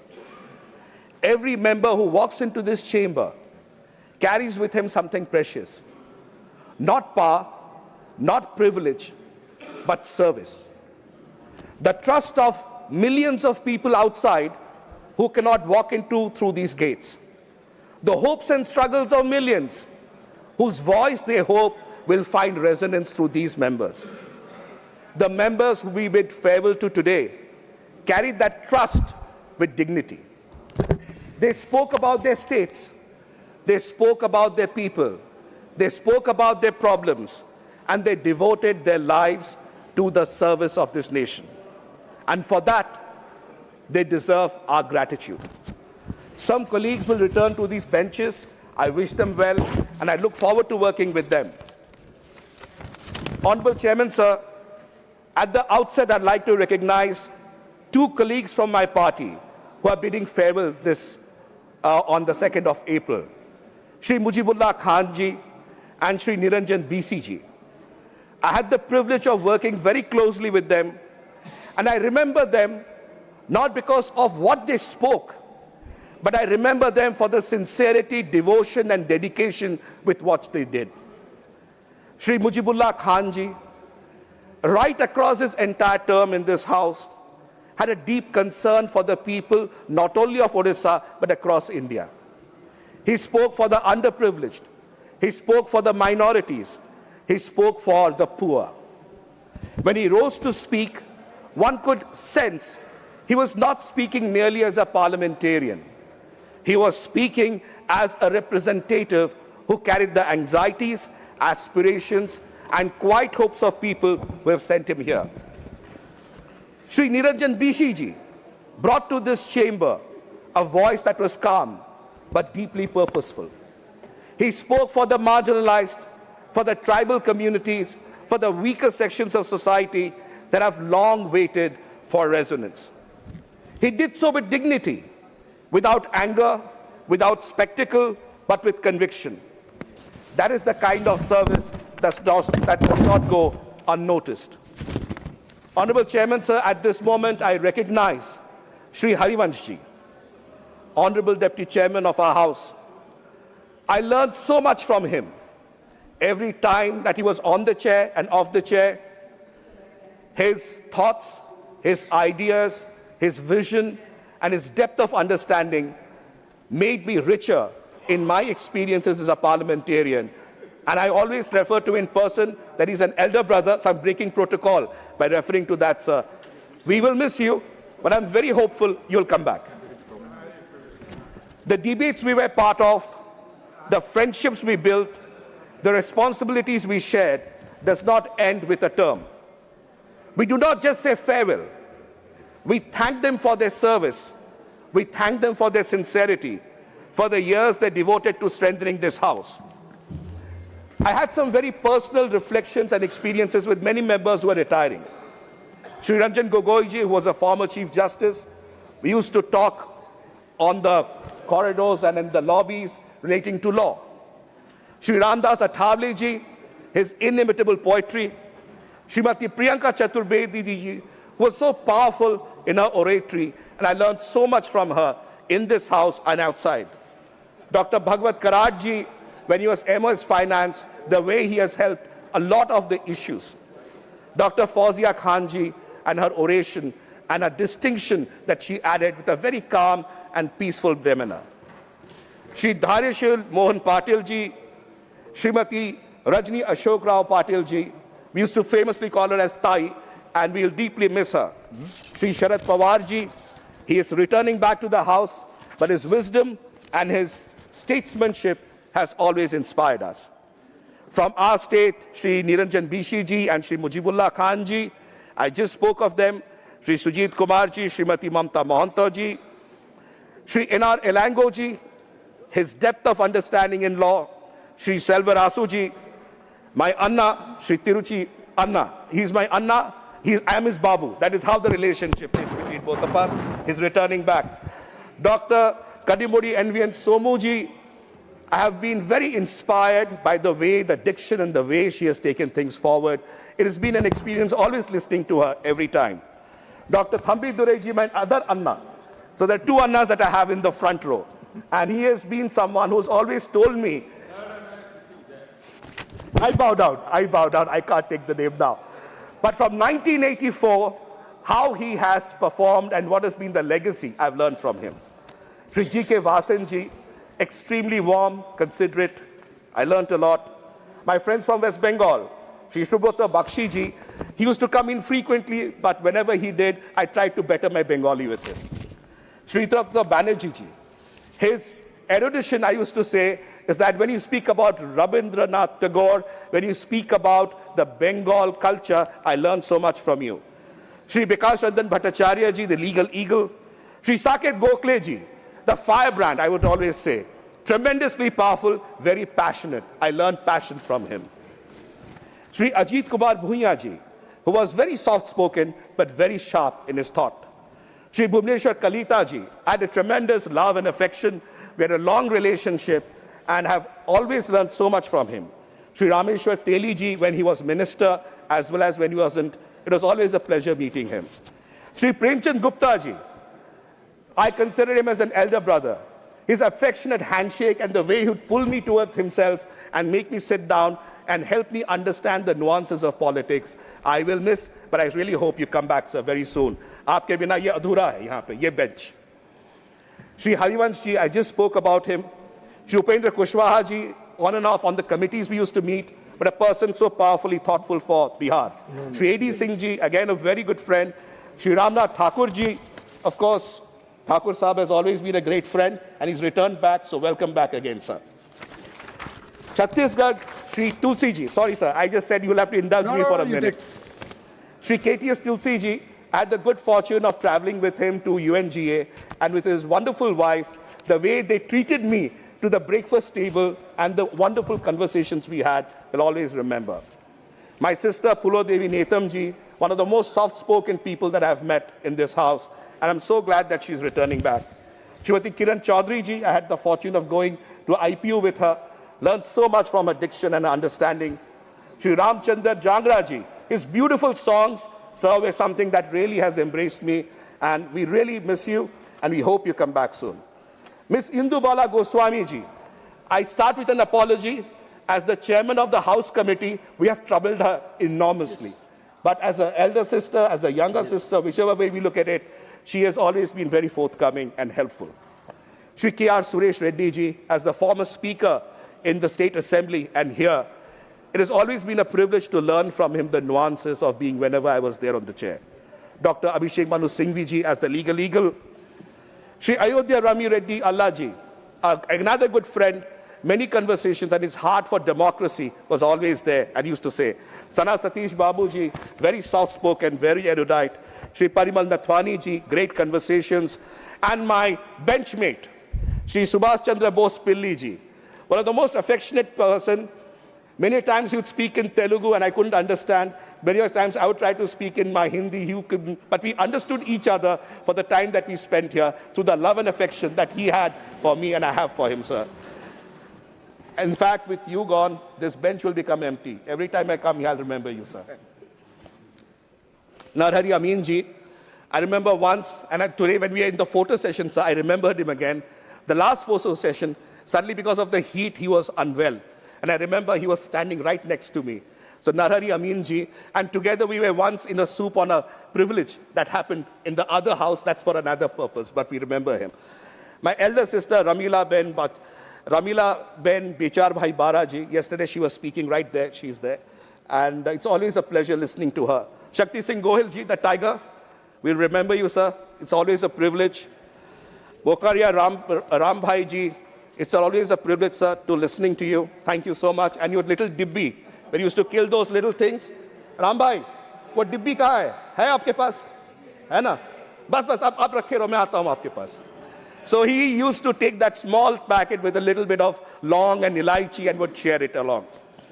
Deepak Prakash ji and Jharkhand and our conversations. George Kurian ji, whenever I met him as a minister. Digvijay Singh ji, a legend. The way he used to discuss about governance, about policy, and especially the way he would take things as the ideological perspective were some things I really learned from you, sir.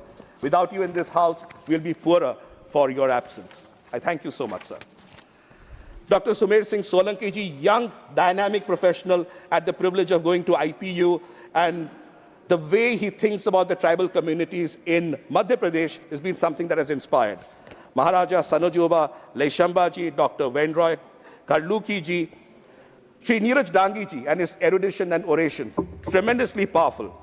Sri Rajendra Gehlot ji, the senior statesman, Sri Ravneet Singh ji, I met him a couple of times as minister, Nabam Rebia ji, of course, our former Prime Minister, Dr. H.D. Devagowda ji and his affection, Sri Irana Kadari ji, Sri Mallikarjun Kharge ji, our LOP, learned lots from him, Sri Narayan Koragappa ji and Sri K. Vanlal Veena ji.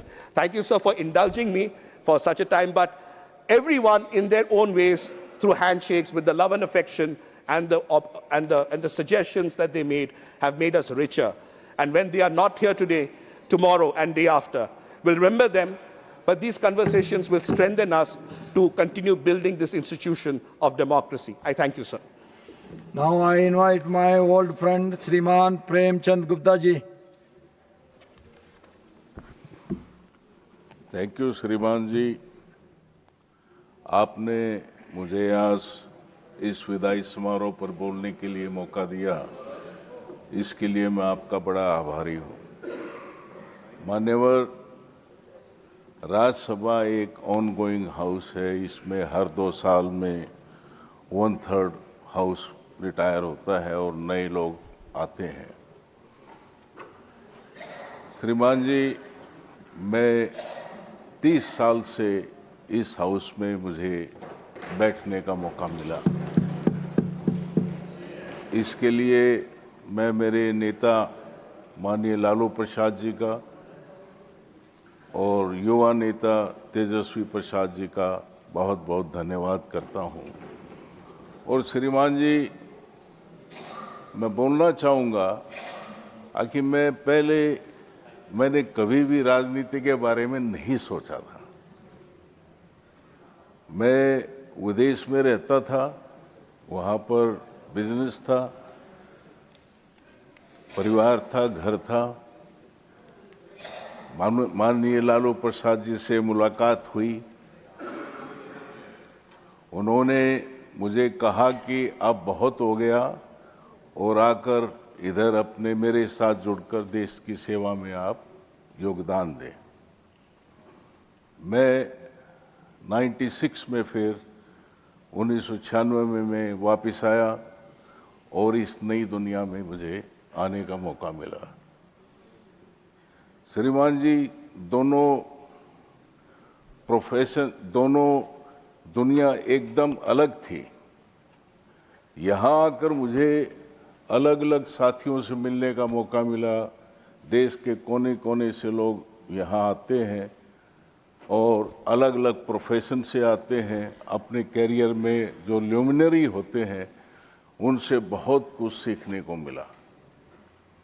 श्रीमान जी, 1996 के बाद मुझे आपके साथ भी finance committee में बैठने का मौका मिला था और मेरा सौभाग्य था कि आपके साथ बहुत कुछ सीखने का चांस मिला था मुझे।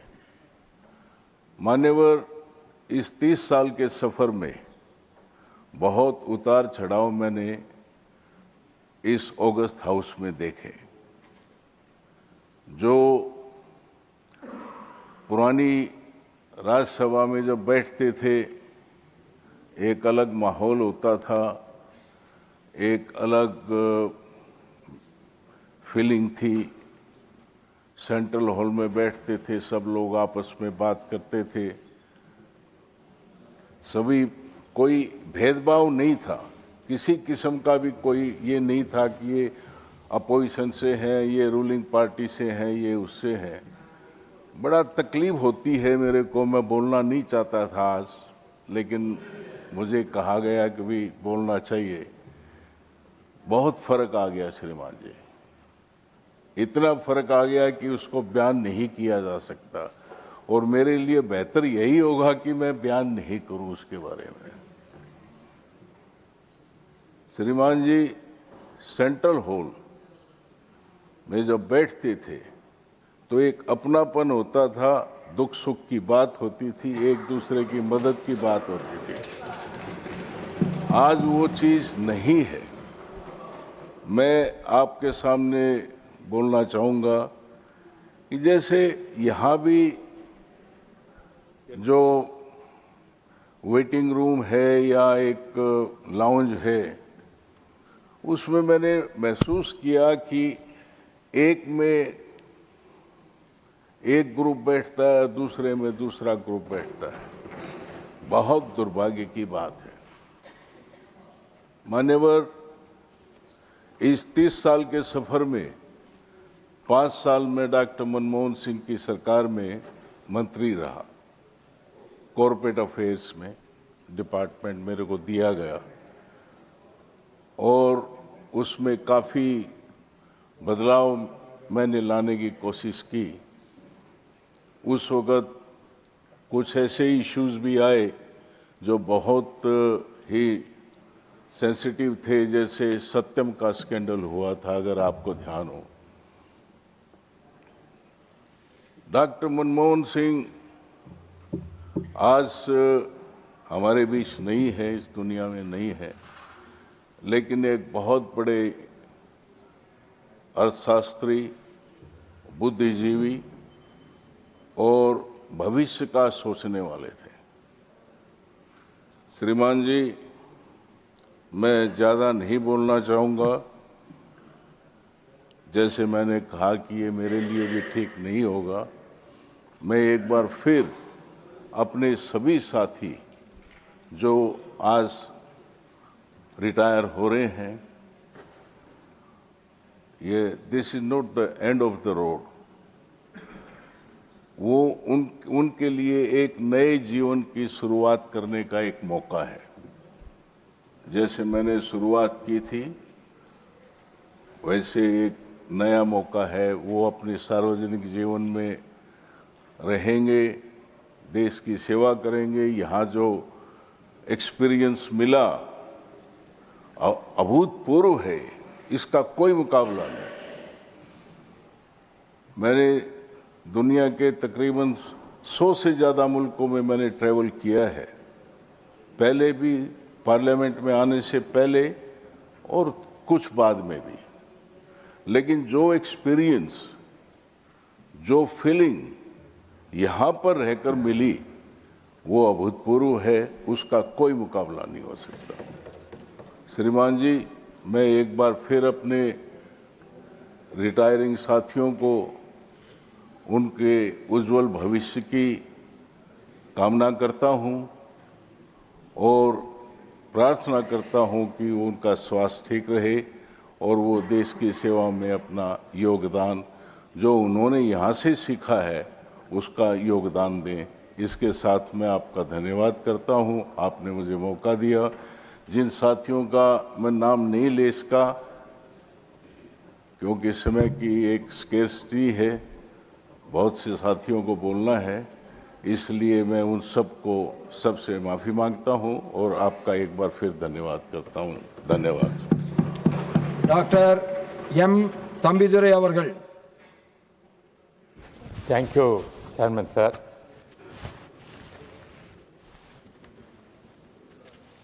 Today, I stand before this august house for what is likely my address after fulfilling the present term of 6 years as a member of the Rajyasabha from Tamil Nadu.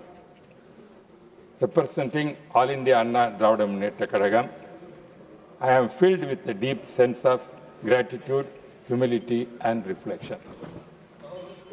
Though I have been re-elected and will continue to serve the country as a member of this august house, I am duty-bound to deliver this farewell speech with a great heart. This house has been my second home, a place where I have witnessed the finest traditions of parliamentary democracy, debated issues of national importance, and contributed to the welfare of our people, particularly those of Tamil Nadu. Sir, I began my journey in public service inspired by the timeless ideals of Thandai Periyar Perunar Anna and Purachital MGR, and later guided by steadfast leadership of Amma Purachital Jayalalitha. The Dravidian principles that form the very foundation of our movement, self-respect, social justice, rationalism, and federal equality, have been my constant compass. These principles, sir, teach us that every individual deserves dignity without discrimination, that society must be rebuilt on equality, eradicating caste, and empowering the backward and marginalized through affirmative action and inclusive welfare. That blind faith and superstition must be given away to scientific temper, critical thinking, and modern education. That true federalism ensures states like Tamil Nadu receive equal resources, respect our language and culture, and autonomy to pursue development suited to our needs. Sir, I always insisted in the House to make all the official languages of this country, the languages of the country as official national official language. This is most important thing always raised in the House for main continuous time. This especially the upper house. This is called upper State Council of States. This is the place where we can raise our rights to raise the equality to raise for this country, sir. These are my not mere slogans. They are a living philosophy that has transformed. Sir, today I express my profound thanks to the leaders of my beloved ADMK, our respected General Secretary of Party and former Chief Minister, and going to be the next Chief Minister soon, Edappadi Palanichami, and cadets who have placed their trust in me time and again. Sir, Palanichami unwavering support, encouragement, and collective strength of the party have enabled me to serve with their dedication once again in this House. To the workers, functionaries, and supporters across Tamil Nadu who have stood by the party and by me, my heartful gratitude to all of them, sir. The ADMK's commitment to these ideals, blending social justice with practical, people-centric governance, has always been my guiding light. I also, sir, extend my sincere thanks to all the ministers here who associated my past. Sir, I started my career in 1984 and became Lok Sabha member at the age of 33, 34 at that time. At that time, I became Deputy Speaker with the blessings of Prachari MGR and Rajiv Gandhi was the root cause. They made me the Deputy Speaker of Lok Sabha. Then afterwards, my leader, Purachital Evema, made me Cabinet Minister in Vajpayee government. That is the opportunity I served. And at that time, you were also in the Lok Sabha at the time that you served there. Then afterwards, once again, I went to the state politics. I was Education Minister there and came back here.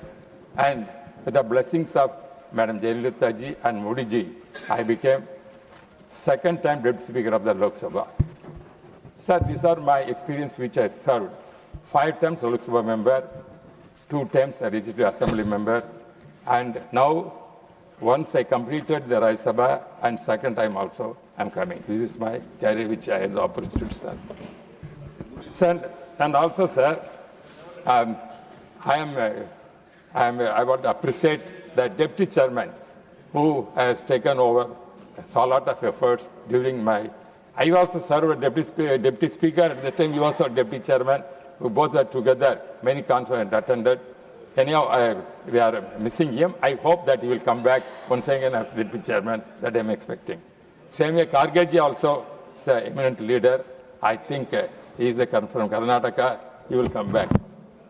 Sir, I am also thankful, especially my state members who are retiring just now. That is G.K. Vasan is going to retire, and I hope that he will come. He also may operate come back once again. And also Selva, DMK member, my friend and brother Selvaraj, and also another member, Ilango, is there also, a eminent lawyer also here, and also Dr. Kanyamudi Somu. Sir, I am very grateful to that family because his father is the founder of our DMK party. One of the members was the grandfather, and his father also so very close friend of mine. But unfortunately, due to his service here as a MOS defense minister, he lost his life. But anyhow, we happen to see that He died when he was on the service of the nation. yeah, that has happened. That is anyhow, I am seeing her as his father. My relationship with his father is very relation. She has come over here. But our Shivaji said that she may go to state politics. I heard a speech. Said state politics there. But she has come over here. I hope once again she may come also. Here also. Not necessarily, at least loksabha also she can go. There's people, varieties there. Therefore, this is all opportunities, sir. We are remember how to serve here. And also, I am very grateful to you also. You've given the opportunity to, during as you have become Vice President of India and also Chairman, given the opportunity to speak many times. And I hope that you will continue when I'm second term also, which renewal is going to take place third onwards at that I hope. Sir, so many other members from Andhra, Telangana, and Kerala, and many people coming from Congress side, other parties, BJP side. Because if I take along the names, as already Patra spoke all the names, sir, one time you always to associate with the letter which you give. I associate my letter to include some of Patra's names, whatever the names he spoke. Therefore, I also congratulate them and bless them on behalf of you, and they will come back and serve. Because as Prime Minister said, there is no end in public life. Nobody will return public life, sir. Everybody will say, there is enough. They will say, one term enough, 3 times. This is the namesake. But inside art, till the death, the politicians won't leave the seats. No politician will retire. Our deputy chairman is there. He may, once again, he will come back. I hope that, because my term also saying, this is the end, they will say. But my heart won't accept. But every heart must be that think. As a public life, when they have come, then no retirement. Retirement is the end of the life, is the retirement. Up to that, everyone must have their opportunity to serve the society, for the country. For that only we are coming. Therefore, this is the August form, which is giving opportunity to fight for the people of our country, develop the nation. Therefore, once again, I thank my leader, Edappadi Palaniswamy, given the opportunity to come once again to the House, and also for you, given the opportunity many times to participate in the discussion, and all my colleagues who are retired, not retiring, they come back also. Like Brutus is better. John Brutus is always blessing everyone. With his blessings, everyone will come back. Don't worry. He will come back. Yeah. Therefore, I hope that our political career is not the end. It is for the nation, service for the nation, the society, and the principles, which our principles already said, we are having the right for all the states, especially Tamil Nadu. That is what many times, even though others may differ, at the same time, I am also participate along with them, supporting the ideas for the rights of Tamil Nadu and the resources to get. Shiva may have so many differences of fighting, but I never let the principles of a Dravidian movement. Always I am keeping that spirit is with me. My name is made Thambidhar because Annadurai, that is Anna, who became a member of this house 1962, is served here. My madam, my leader, my beloved leader, Jayalalitha ji also served here, the Rajyasabha. These are the places I have come over, men. That is because of the effort of the movement and the cadre gave the opportunity. I am always sincere to my party and cadre and the people of Tamil Nadu, sir. Thank you very much, sir. Sriman Dr. John Britas ji. Sir, as Thambidhurai said, there are few people who will never retire, sir. But from left parties will retire. That is how we have decided. Of course, as Tiruchu Shivaji always say, today also he said that retirement is not an end, but a bend. And I will never get a chance to bid farewell to Tiruchu Shivaji. But he will get a chance to bid farewell to me. And I will soon give you a chance also, sir. Sir, all of those people who retire have debated the fate of this nation and represented the diversity of this rich country. The profound words of Gandhiji, who said that the best way to find yourself is to lose yourself in the service of others. I am sure that all of them must have lost in the service of this nation, sir. Sir, I would not say much about Devagowdaji and Khargeji because I am sure that they will come back. And Devagowdaji became the Prime Minister because our party decided not to shoulder the responsibility of the Prime Ministership, Jyoti Babu. So in one way, we should be credited for making him the Prime Minister. Khargeji, he is coming back, Khargeji, I am sure about it. See, when we are traveling from Kerala, once we cross Vindhyas, he is our leader. And I always respect him because he has been always a champion of the trade union movement. Sir, I need to speak 2-3 aspects of Deputy Chairperson. We had a chemistry, sir, and maybe because we are from the same profession, that is media, similar pedigree. He was an impeccable editor who made rich contribution to his profession. And he has passed through turbulent waters, as often said that smooth sea never made a good sailor. So he has seen turbulent house, but I would not say that he was impartial, because there is nothing called impartiality. Nothing called impartiality. He was fair and he was just, and of course, he upheld the dignity of this house, sir. So my colleague Bikash Ranjan Bhattacharya is retiring. He is a versatile personality from theatre to the court, a legal luminary. I would miss him. And of course, my dear friend Suresh Reddy. I don't know what to speak about him, a noble heart, decent to the core, sir. And as a former speaker, I always felt that his services should have been used by this house, which hasn't happened, sir. And he will soon come back. And Prem Gupta ji, of course, I don't need not to say. Priyanka Chaturvedi, she has been a great friend of me. And the house will miss her Vedic knowledge because a Chaturvedi is leaving this house, sir. And I don't know what will happen to the page 3 of the newspapers if she leaves. And I could see a lot of photographers saying that we are going to be jobless because her photos used to be splashed in Delhi Times and other places.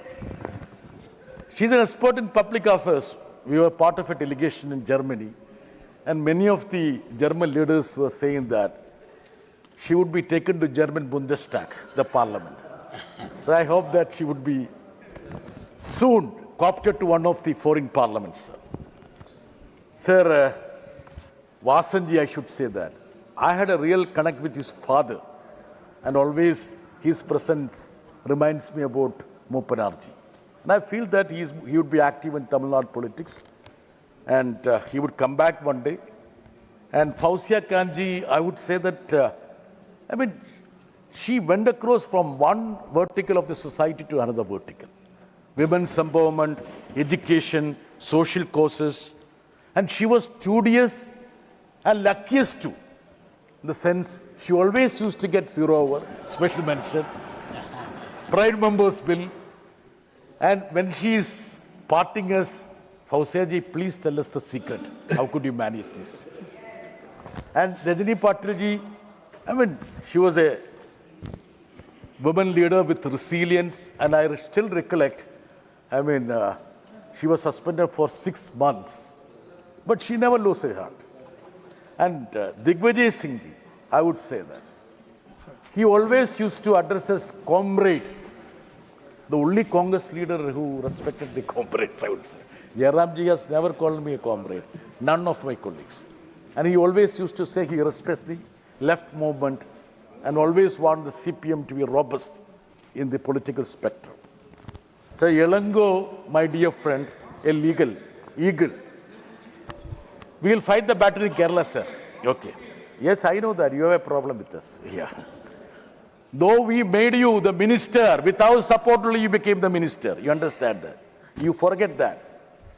We extended the unconditional support to the Congress party because we had the conviction to keep away the BJP from power.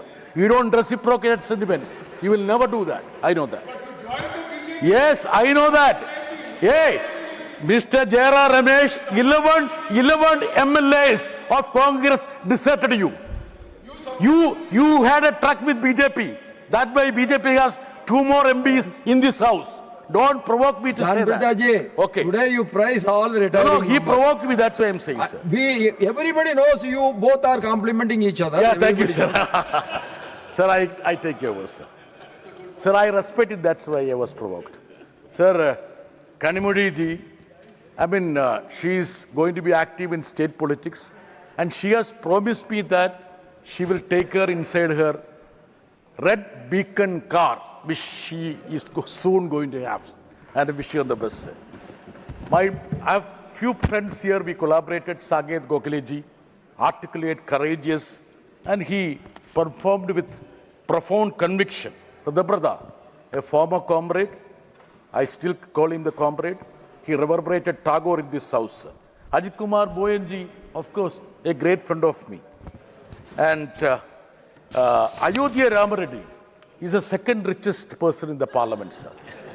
And I am sure that he will come back as the first richest MB. A great friend of me, he always thought about Kerala. Subhash Chandra Bose Pilli, a decent, dignified political leader. Parimal Nathwani, he used to give us a lot of inputs and helped us also. And Neeraj Tangi is going to come back. And there are many people whom I don't want to take the name because already Sasmit Patra has put it on record. And I share every name he has spelled. Thambi Dureji will be a permanent fixture to this house, I am sure about it. Though I wanted him to be the Deputy Chief Minister, but he has been sent back again.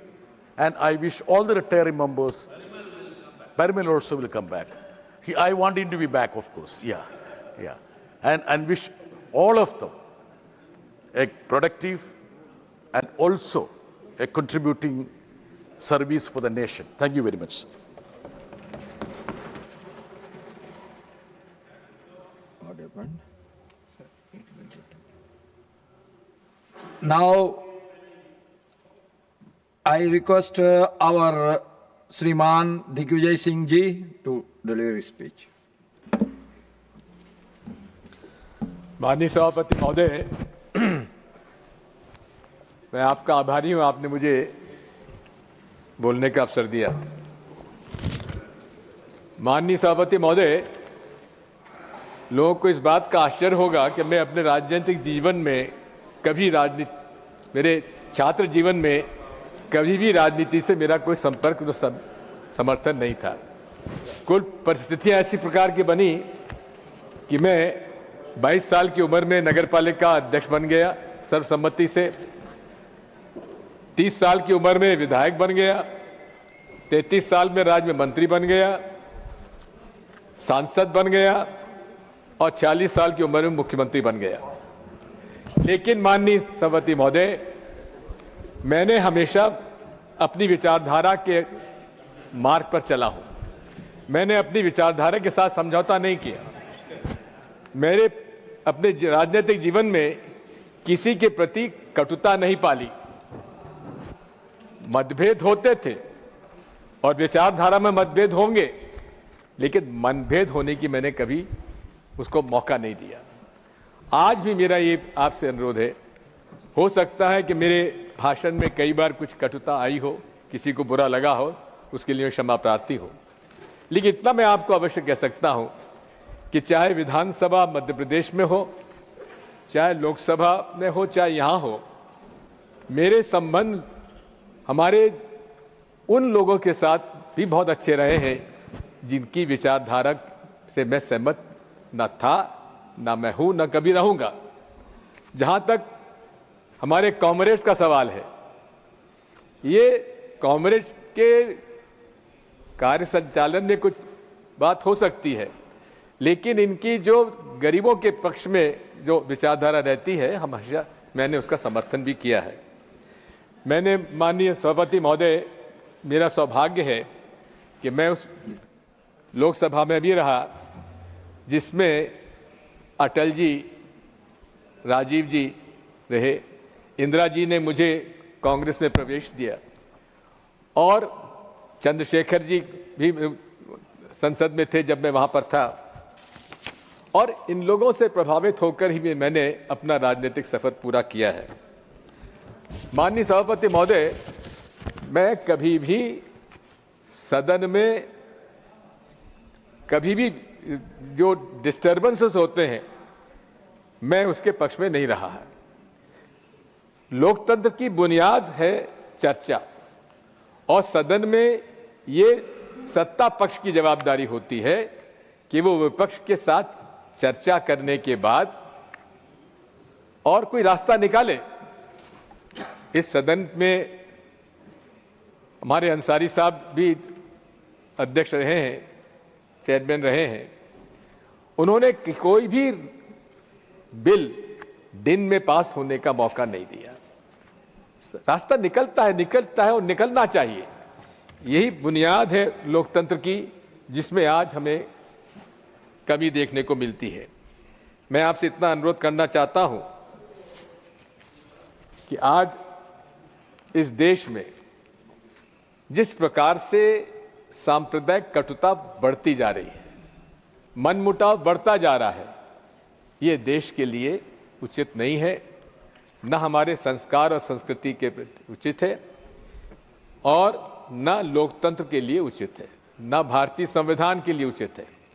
मैं आज आपसे इतना ही अनुरोध करूंगा कि मैंने अपने राजनीतिक जीवन में अपना रास्ता खुद तय किया है, और ये मैं आभारी हूं आज कांग्रेस पार्टी का, जिन्होंने मुझे हर सदन में आने का मौका दिया। और मैं आज इस अवसर पर आपसे इतना अनुरोध करना चाहता हूं कि अटल जी की वो बात मुझे याद आती है कि मैं ना टायर्ड हूं न रिटायर्ड हूं, आगे चलकर हम और काम करेंगे, लेकिन आज इस समय मैं उन सभी माननीय सदस्यों के प्रति आभार व्यक्त करता हूं जिन लोगों ने मेरे लिए अच्छे शब्दों का प्रयोग किया, और मैं विश्वास दिलाता हूं कि मैं अपने राजनीतिक जीवन में, जैसा कबीर कह गए थे, कबीरा खरा बाजार में सबकी मांगे खैर, ना काहू से दोस्ती ना काहू से बैर। धन्यवाद।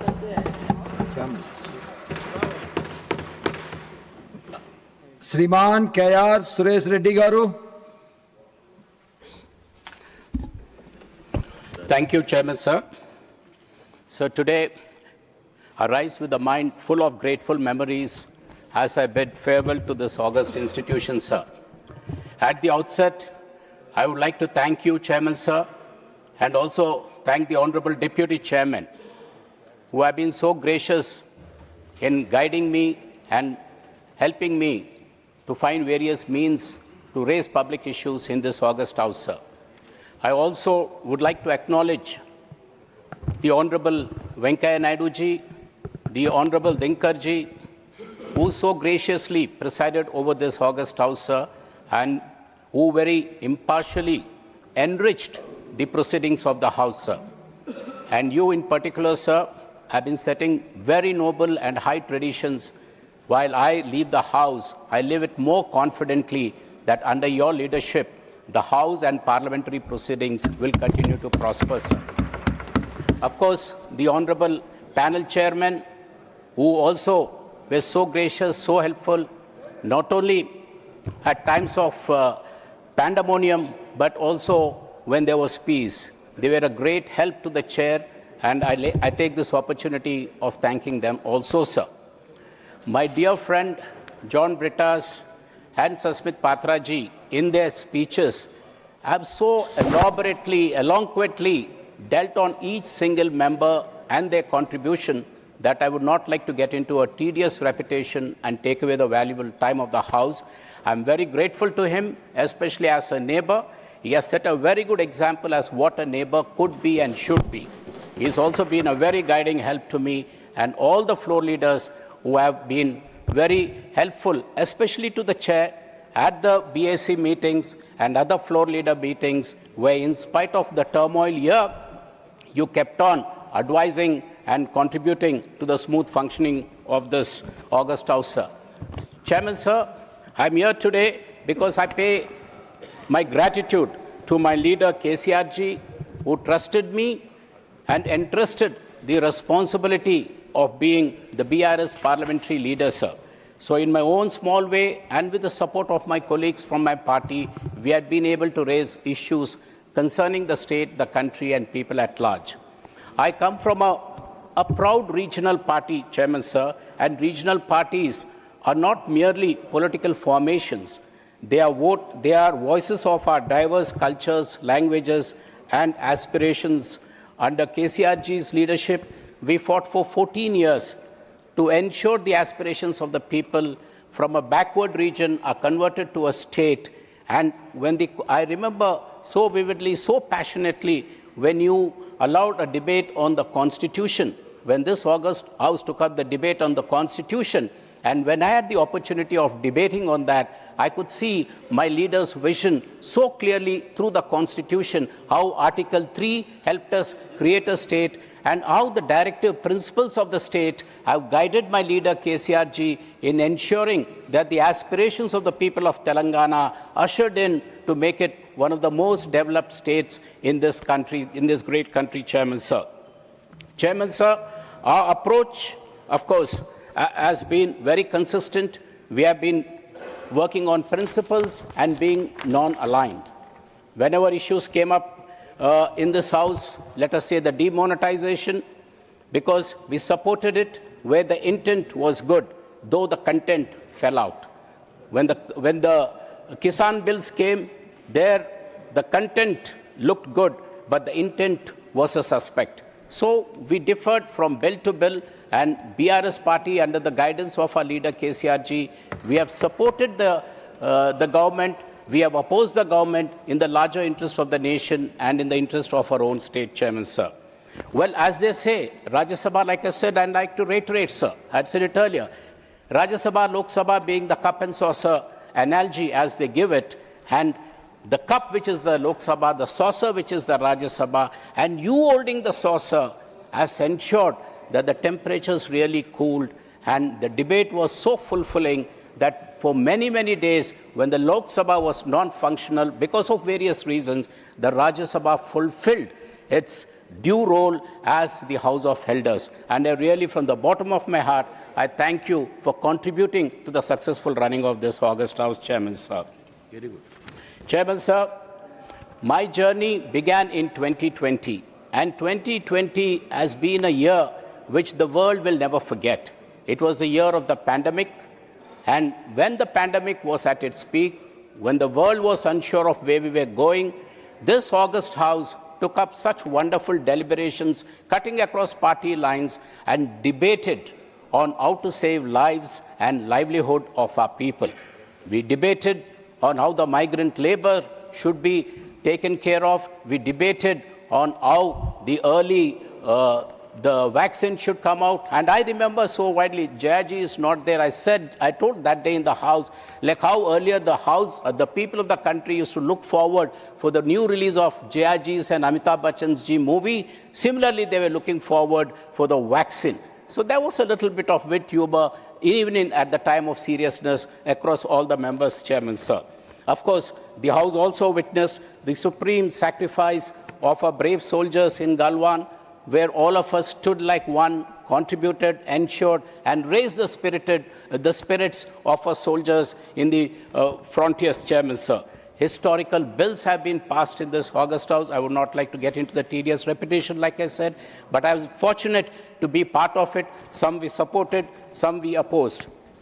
the debates, Chairman Sir, is what I take back. The debates of all the honorable members, the senior leaders, they will be guiding me in my public life in whatever role I'll be playing outside the House and for public service, Chairman Sir. Chairman Sir, I would like to place on record the Leader of the House, Naddaji, whose demeanor and generosity, and the Leader of the Opposition, whose wit, humor and wisdom ensured that there was a good cohesion in the House, which helped as catalyst so that the House stood like one and continued with the debate.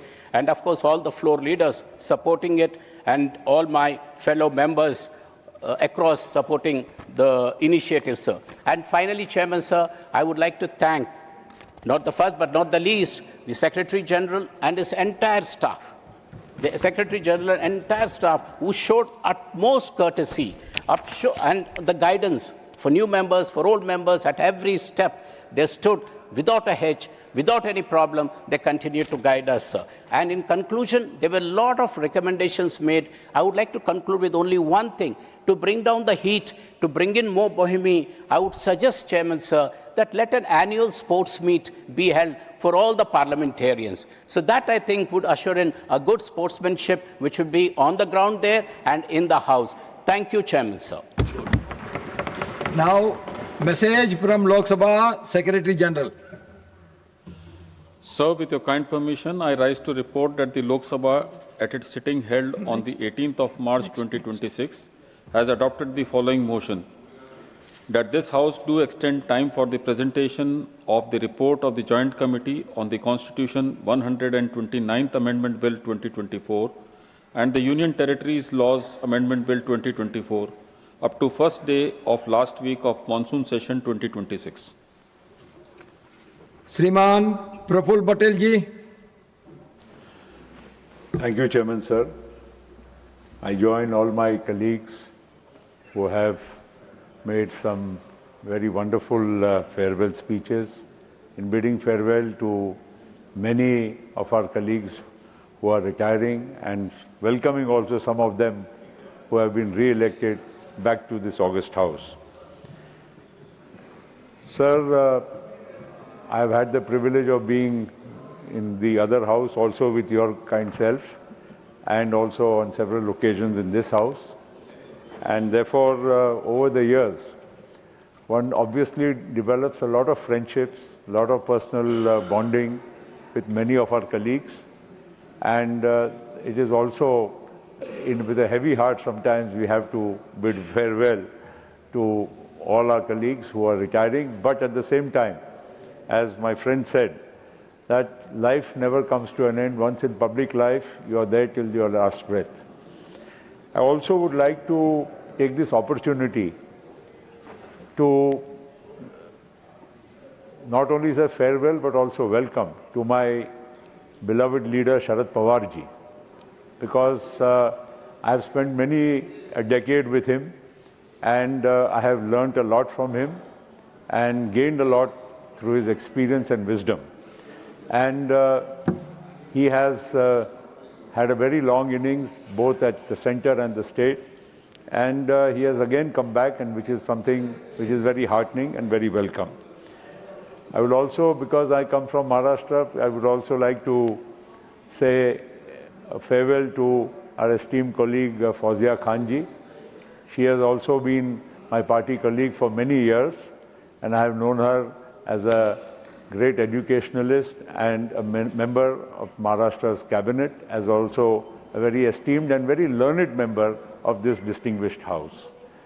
Priyanka ji is also a very dear friend who has evolved over the years from being a spokesman of the Congress party to a very, I would say, an intellectual member of this august House and has contributed to many meaningful debates. I will not take everybody's names because it will take a lot of time. But one thing is certain, sir, that the Rajyasabha has its own uniqueness. We both are houses of parliament, and of course this is known as the House of Elders. But the fact is that the Rajya Sabha has much more, I would say, sanity than the other house in the present times. At least we function. There may be some chaos here and there, but somehow you are able to find a way. And I'm sure, as all of our colleagues here have been members for many years with long experience, this house shall continue to be a guiding force for our parliamentary democracy. Sir, with these words, I would like to say farewell to all our friends who are retiring. Some have come back. They are most illustrious members of this house. Big welcome to them. And once again, sir, on behalf of myself, my party, I wish all the retiring members a great life ahead in the service of the nation and for the public interest. Thank you, sir. Sriman Santosh Kumar ji. Thank you, Chairman.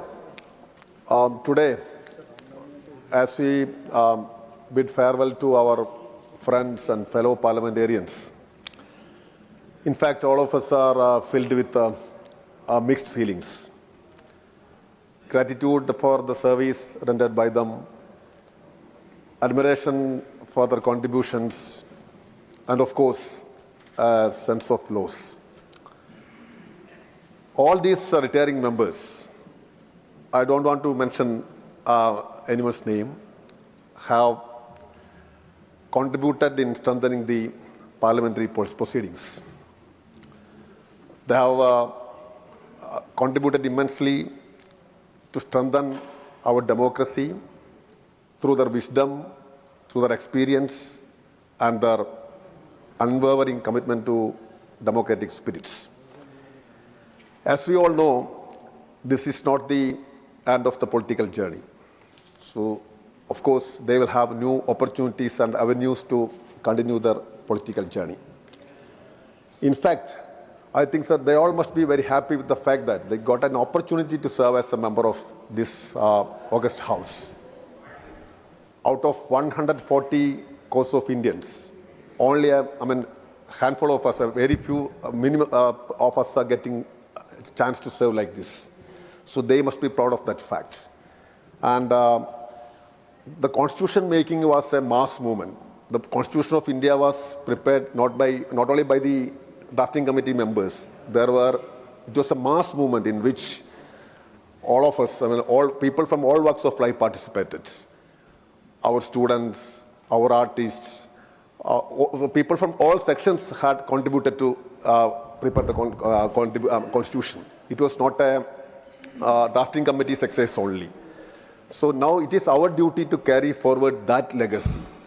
Jawaharlal Nehru, Atal Bihari Vajpayee, many other towering personalities. From my side, our party side, Indrajit Gupta, all these people contributed in strengthening parliament democracy. But unfortunately, parliamentary democracy is facing a lot of crisis. It's deepening crisis.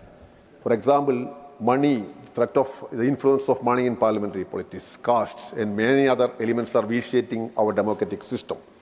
So at this crucial juncture, we will miss some of our wonderful parliamentarians like, I don't want to mention any, but Shakti Singh Gokhale, many of us, miss him. So I think they can continue their fight against, for the genuine cause of the people in the coming days. And I wish, on behalf of my party, all the very best, sir. Thank you. Sriman Abdul Wahab ji. Thank you, sir, for giving me a chance. First of all, I am not again repeating the names. Everybody, those who are parting from us, is very close to me. And during my 17 years of Rajyasabha life, this is the most important, this one I can feel. And I am not naming them because if I miss somebody, especially just like our friend John Bettas telling about ladies and all, they will feel in the other way around. So many other people also, from this part and that part. My request is, if you are agreeing, as first Sanjay Singh told, I think this we should be, I'll be XMP next year onwards. So at least an entry to the lounge, to come here, to feel to come here. Otherwise, we're not coming to Delhi. How can we see our friends, there is no central hall now. So we should have at least central hall now. There is a small cabin, but at least we should get a chance with our card to go there, not here. And second thing is the pension is very mean. Pension, either you cut off the pension or give a minimum, what you call livable pension for an dignity. Most of the friends I know, ex-MPs, how they are living. They are starting from one place to other place in the train, it is free, food free, and going back again. At least they are getting food every day. That is the situation of so many ex-MPs, which I know. So please do this one. Please recommend a reasonable pension. Everybody is getting pension. For nothing, people are given now freebies. For an MP, even, okay, they got whatever they during their life. So please, in your capacity, please recommend, at least for Rajyasabha members. So, no, if, okay, everybody I'm telling, but I am telling, being our chairman.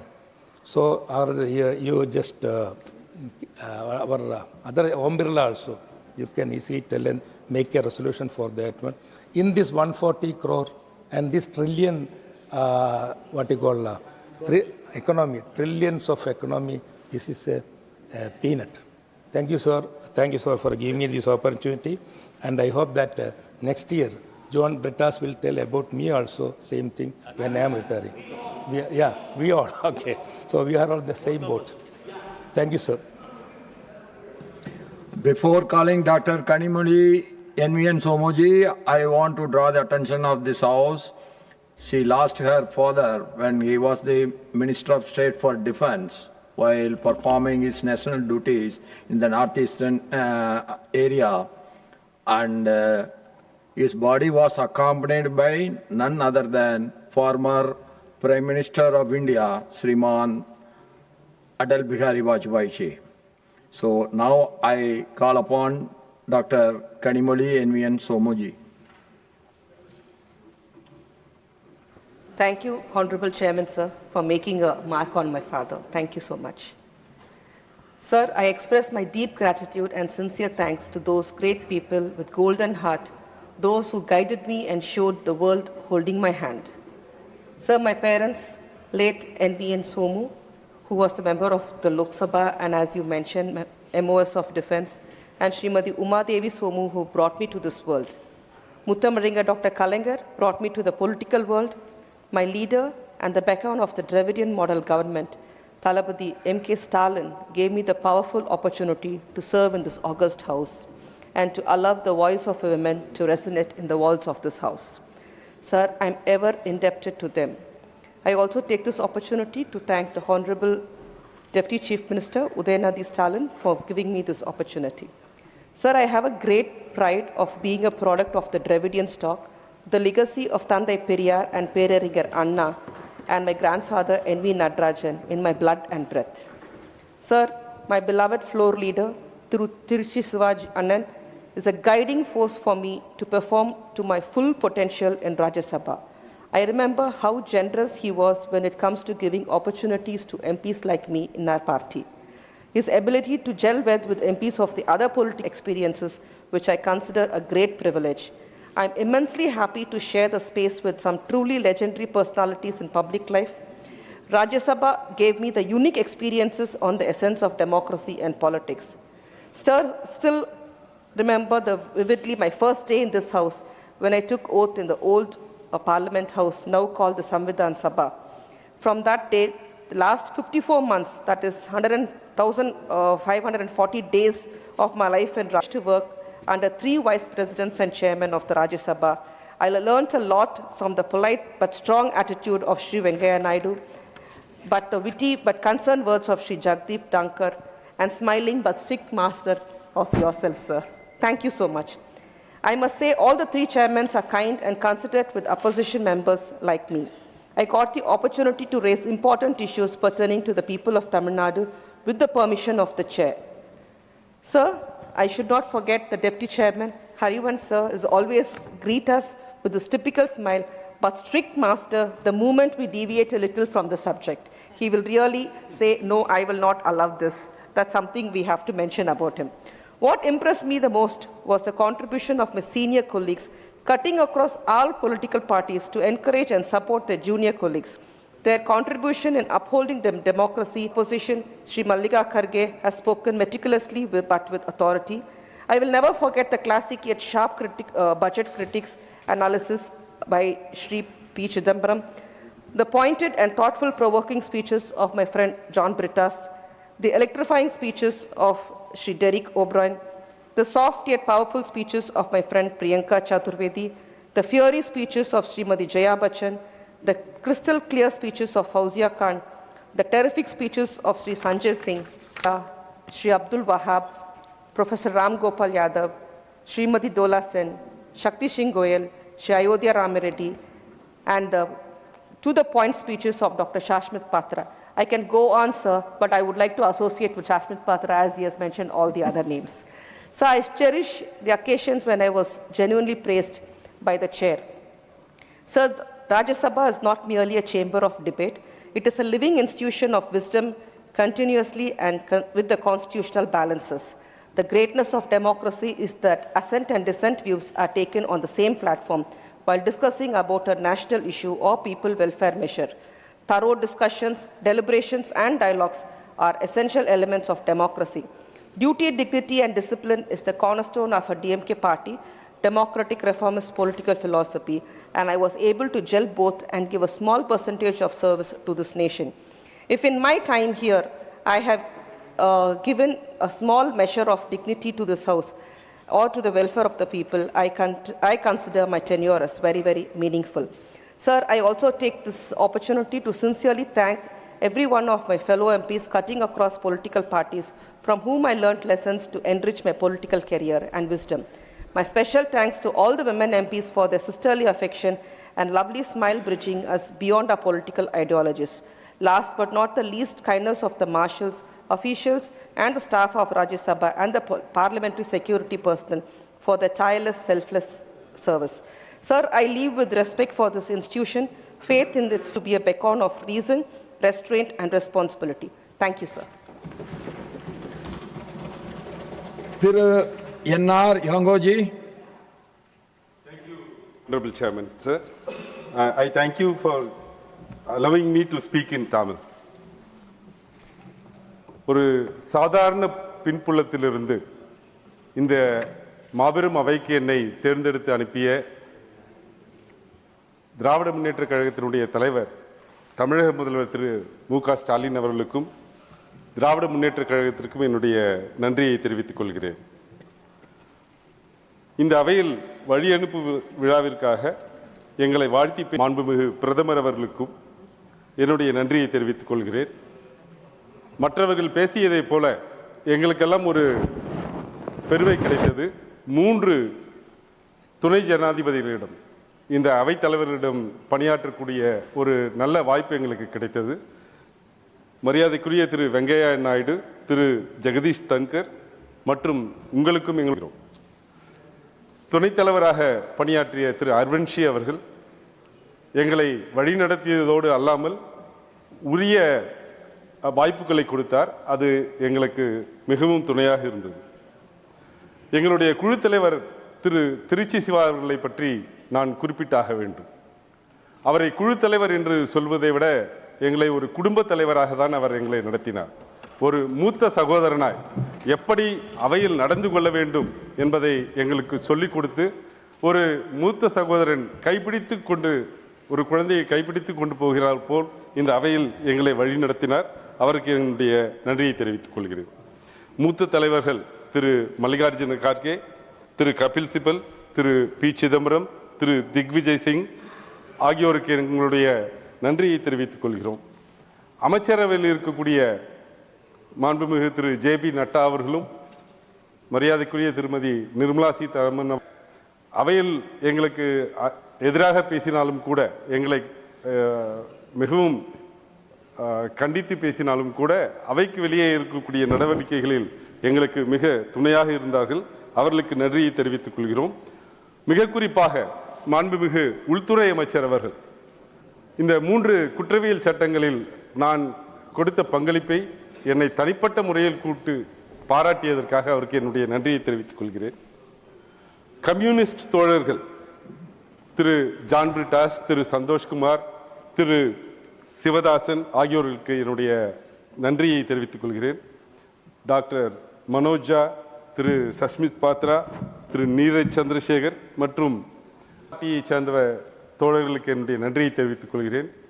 Thiru Derek O'Brien அவர்கள் எங்கு பார்த்தாலும் எங்களை அரவணைத்து எங்களை ஊக்கப்படுத்தி எப்படியெல்லாம் அவையில் ஆக்ரோஷமாகவும் பேச வேண்டும் என்பதை சொல்லிக் கொடுத்தவர் அவர். நான் 2020 தேர்ந்தெடுக்கப்பட்டு இந்த அவைக்கு வந்தபோது கூட பல்வேறு காரணங்களால், கொரோனா தொற்று மற்றும் என்னுடைய தனிப்பட்ட வாழ்க்கையில் நடைபெற்ற சில காரணங்களால் என்னால் இந்த அவையில் முழுமையான பங்களிப்பை தர முடியவில்லை. நான் இந்த அவைக்கு ஆற்றிய பங்கு மிகச் சிறிதாக இருந்தாலும் கூட நான் இந்த அவையில் மூத்தவர்களிடமிருந்து பெற்றிருக்கக்கூடிய அனுபவமும் பாடமும் மிக பெரியது, விலை மதிப்பட்டது. அது என்னுடைய இனி வரும் காலங்களில் பொது வாழ்வில் மிக உறுதுணையாக இருக்கும் என்று நான் நம்புகிறேன். எல்லா திராவிட முன்னேற்ற கழக தோழர்களைப் போல எங்களுக்கு 5 பெரும் முழக்கங்கள் உண்டு.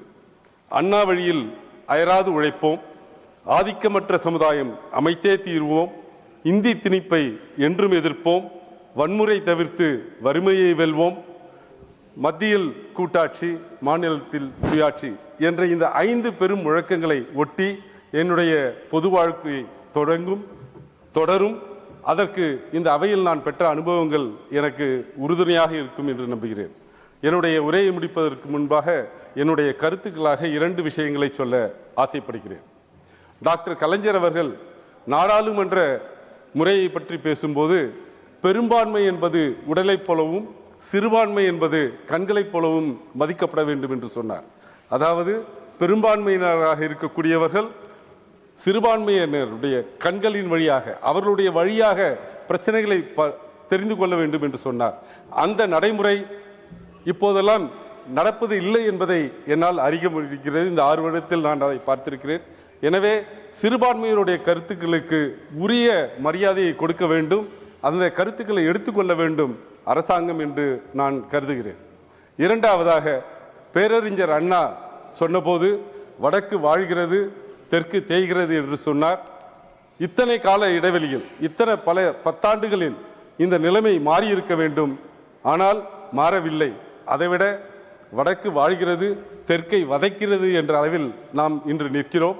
வரக்கூடிய காலங்களில் இந்த சூழ்நிலை மாற வேண்டும், அதற்கு இந்த அவை துணை நிற்க வேண்டும். இந்தியா முழுமைக்கும் ஒரே ஆதாரத்திலும் மற்ற எல்லா செய்திகளிலும் இந்தியா முழுமையும் ஒரு கண்ணோட்டத்தோடு பார்க்க வேண்டும் என்று கேட்டு இந்த வாய்ப்பிற்கு நன்றி சொல்லி விடைபெறுகிறேன். நன்றி, வணக்கம்.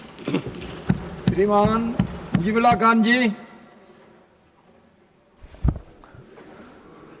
धन्यवाद चेयरमैन सर, आज आपने बोलने का मौका दिया।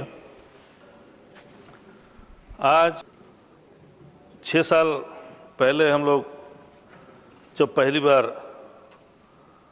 राज्यसभा में आए थे तो वो सदन था। उस सदन में अध्यक्ष थे वेंकैया नायडू जी। उसके बाद ये नया सदन में हम लोग आए, फिर हम लोग दूसरे अध्यक्ष को देखे, जगदीप धनखड़ जी। उसके बाद आप आए सर। आज यहाँ पर जितने भी लोग मौजूद हैं, हमारे वाइस चेयरमैन साहब,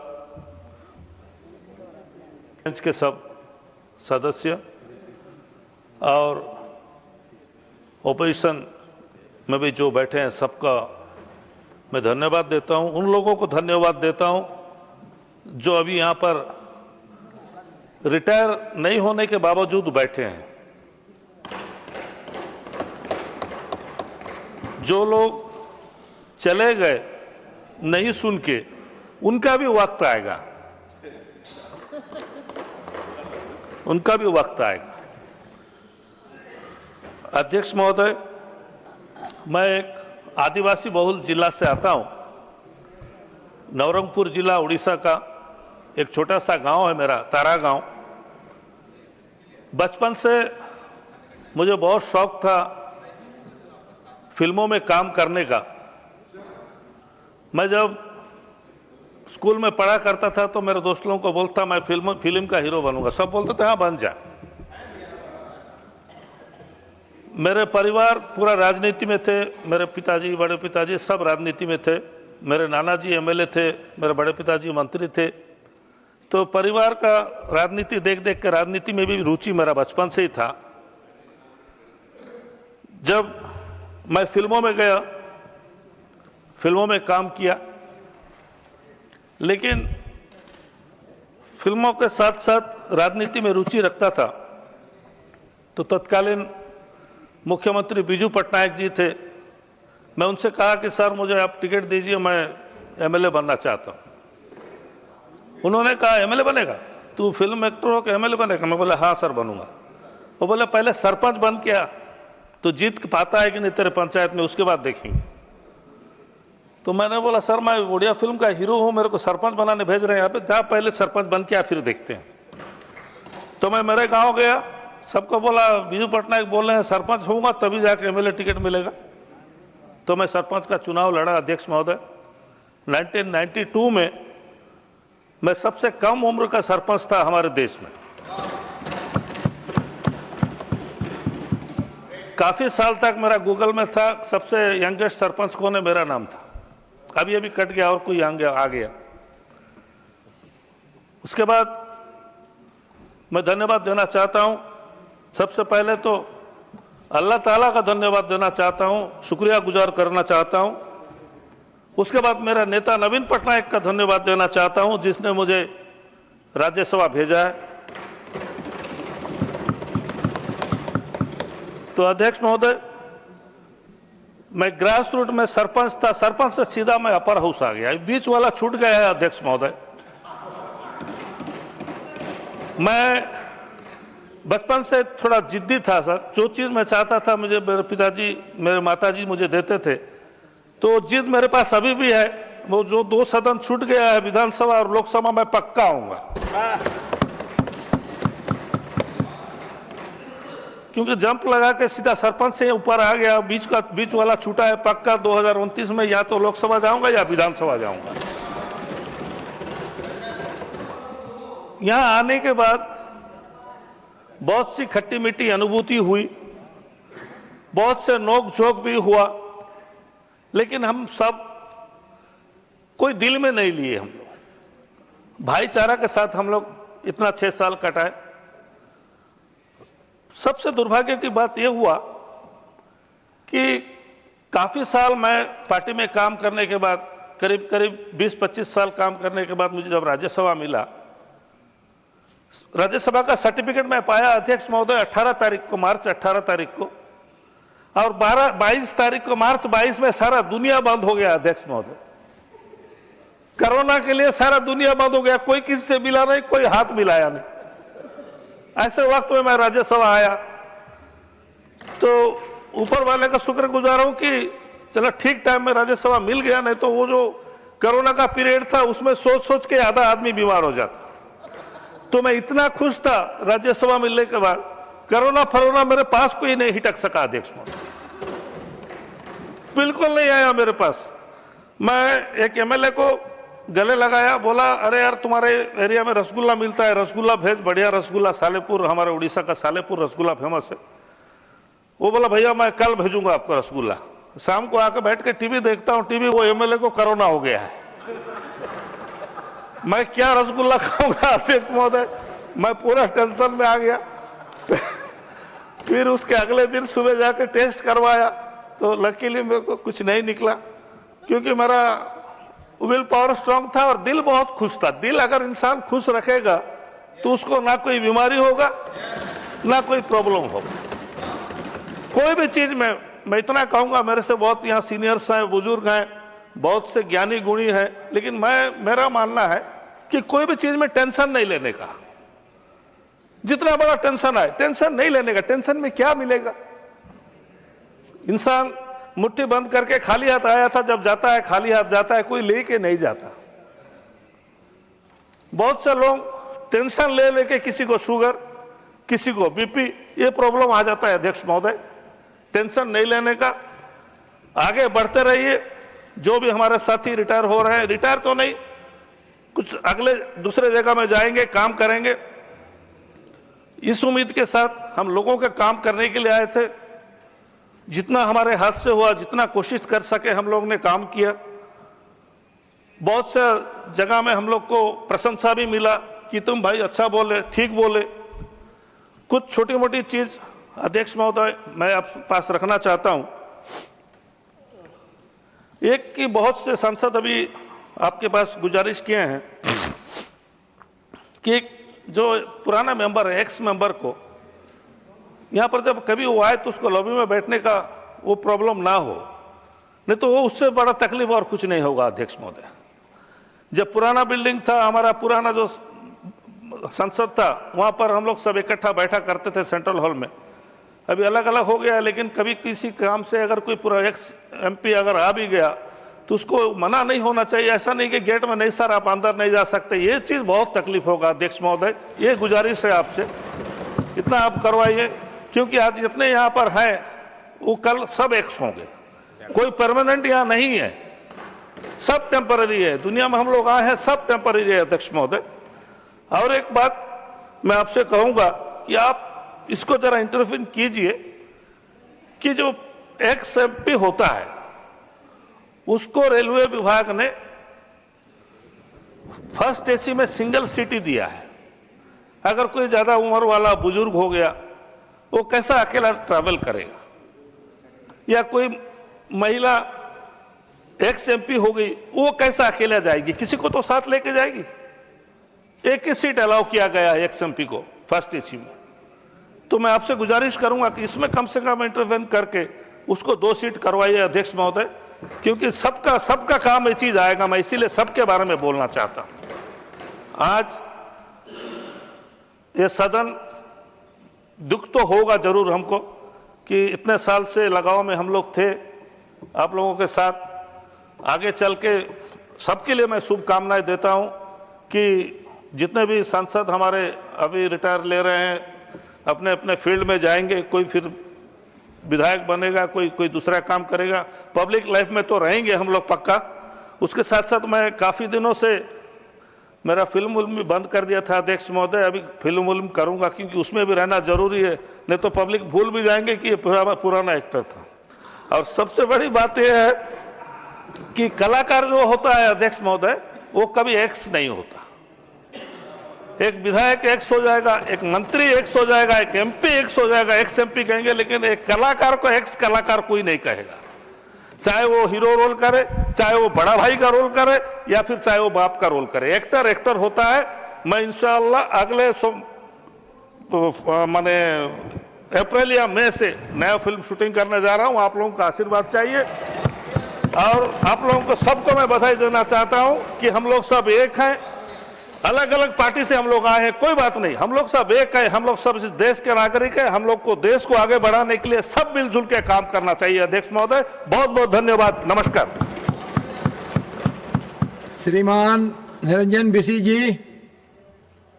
Honorable Chairman sir, respected members of this august house, today I rise to speak in this dignified chamber.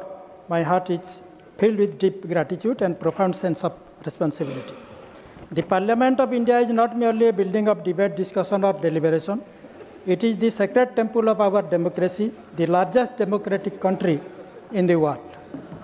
It is here that the dreams of we, the people of India, as enshrined in the preamble of our Constitution, find voice, direction, and action. Being entrusted to serve in this august house has been one of the greatest honor of my life. Sir, our Constitution, drafted under the visionary leadership of Dr. B.R. Ambedkar, is not merely a legal document, but a moral commitment to justice, liberty, equality, and fraternity. Throughout my tenure, I have sincerely tried to uphold these constitutional values while raising the voice of the marginalized section of the society, particularly scheduled caste, scheduled tribe, farmers, laborers, workers, toiling mass, women, and the other marginalized communities of this society. Sir, coming from the tribal heartland of Odisha, I have always felt that my presence in this house carried the aspirations and hopes of millions who historically remained unheard. Whenever I spoke, I did not speak merely as an individual member. I spoke as a representative of the village, forest, communities whose faith in the democracy is deep and unwavering. During my tenure, I tried to highlight several important issues like protection of tribal rights, preservation of tribal language and culture, development of backward region, strengthening of education, health, agriculture, welfare scheme for ST, SC and OBC communities, and safeguarding the constitutional rights of scheduled caste, scheduled tribe. These issues are not merely policy concerns, they represent the dignity, identity, and future of millions of citizens. Sir, India's democracy is strong because of its institution, its diversity, and its spirit of dialogue. The Rajyasabha, as the Council of State, House of Lords, Elder House, plays a crucial role in the strengthening of our federal structure and ensuring that every region of our country is heard in national policy making. At this moment, I offer my heartfelt thanks and sincere gratitude to my beloved leader, the President of BJD and former Chief Minister of Odisha, Sri Naveen Patnaik ji, whose visionary leadership, commitment to clean governance, and dedication to the welfare of the people of Odisha have inspired countless public servants like me. Sir, I also extend my sincere thanks to you, my Honorable Chairman, and Sri Harivansh ji, Honorable Deputy Chairman, panel of Vice Chairman, Honorable Leader of House, Honorable Leader of Opposition, Mallikarjun Kharge ji, all Honorable Ministers, and all leaders of political parties, and my floor leader, Dr. Sasmit Patra ji, my respected fellow members of Parliament across all party lines, Secretary General Sri P.C. Modi ji, and all the dedicated officers and staff of the Rajyasabha Secretariat who tirelessly uphold the dignity and functioning of this great institution, Rajyasabha. Public life does not end with the completion of a parliamentary term. Service to society is lifelong duty. Even after leaving this house, I shall remain committed to the ideals of our Constitution, to the empowerment of scheduled caste communities, scheduled tribe communities, toiling mass, marginalized communities of India. Sir, let us remember that the true strength of India lies in its villages, its youth, its farmers, its workers, and its tribal communities. Our responsibility as public representative is to ensure that development, justice, and opportunity reach the last person in this line as envisioned by the maker of our Constitution, Babasaheb Dr. B.R. Ambedkar. I conclude with hope and faith that our great nation will continue to progress guided by the eternal values of democracy, constitutional morality, unity, and social harmony. May this august Parliament, our Rajya Sabha, continue to remain the guardian of the aspirations of the people of India, that is 140 crore people of Bharat Mata. Thank you, sir. Jai Hind. Srimati Priyanka Chaturvedi ji. Thank you so much, sir. Sir, I've now tuned my mind to a 3-minute speech, and I'm always afraid of the buzzer. So I'm happy that today there will be no buzzer and I'll get to speak my mind, but I will try and keep it short. Sir, I would like to take this opportunity to thank my party leaders, Shri Uddhav Sahib Thackeray ji and Shri Aditya Thackeray ji, for giving me a chance to speak for the party in the parliament. My party colleagues and floor leaders of both the Lok Sabha and the Rajya Sabha for this support always. To all the lovely people I have met in the Lok Sabha and Rajya Sabha, it will be next to impossible to name names because it would take more than 10 minutes to even count the names of people I've encountered, I've learned from, I've experienced. Thank you so much. Yes? Sorry. Thank you. I learned from you. And to Jayaji, my friend and my senior colleague, I dare not control you. To all the front rows, seated in the front rows, the senior floor leaders, cabinet ministers across the aisle, thank you for your positive support and motivation always. And I'm actually overwhelmed when all the floor leaders mentioned my name and the contribution that in itself speaks for my term being a successful tenure, sir. To friends who became family, the memories I carry of this chamber, I will cherish forever. To the chairs past, especially Venkaiah Naidu ji, I remember Venkaiah Naidu ji, if he used to like something or like someone speaking and they were speaking on a certain issue-based, something which was important to the parliament, he would extend that time too. So I really miss Venkaiah Naidu ji at times. JP Dhankar ji, because he was quite a strict administrator. And now yourself, sir, you've been very kind and you've been very generous. I express to you all my gratitude. To Leader of the Opposition, Kharge ji, there's so much I have learned from him. His untiring effort to be in the parliament and to continue to be an active contributor to the parliament, I have learned from. To Leader of the House, Nadda ji. Nadda ji has been a graceful presence in the House, and his role as the Leader of the House has been very kind, sir. And I continue to hope that I will have their blessings in times to come.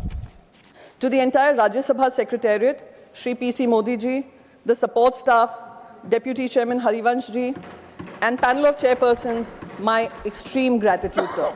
So I remember when I was suspended during one winter session, I was very angry. and Venkaiah Naidu ji was missing at that time. So I went to Harivansh ji and I had so many things to say to him. So I have only learned after that, and I have learned how to also ask for a humble apology for what I said in that time. So I take this moment to thank my children and my husband for being the wind beneath my wings, sir. So a word of thanks to the media, and since John Brittas mentioned the parliamentary photographers, it is just a pause. I shall be back, and they will get busy as ever, sir.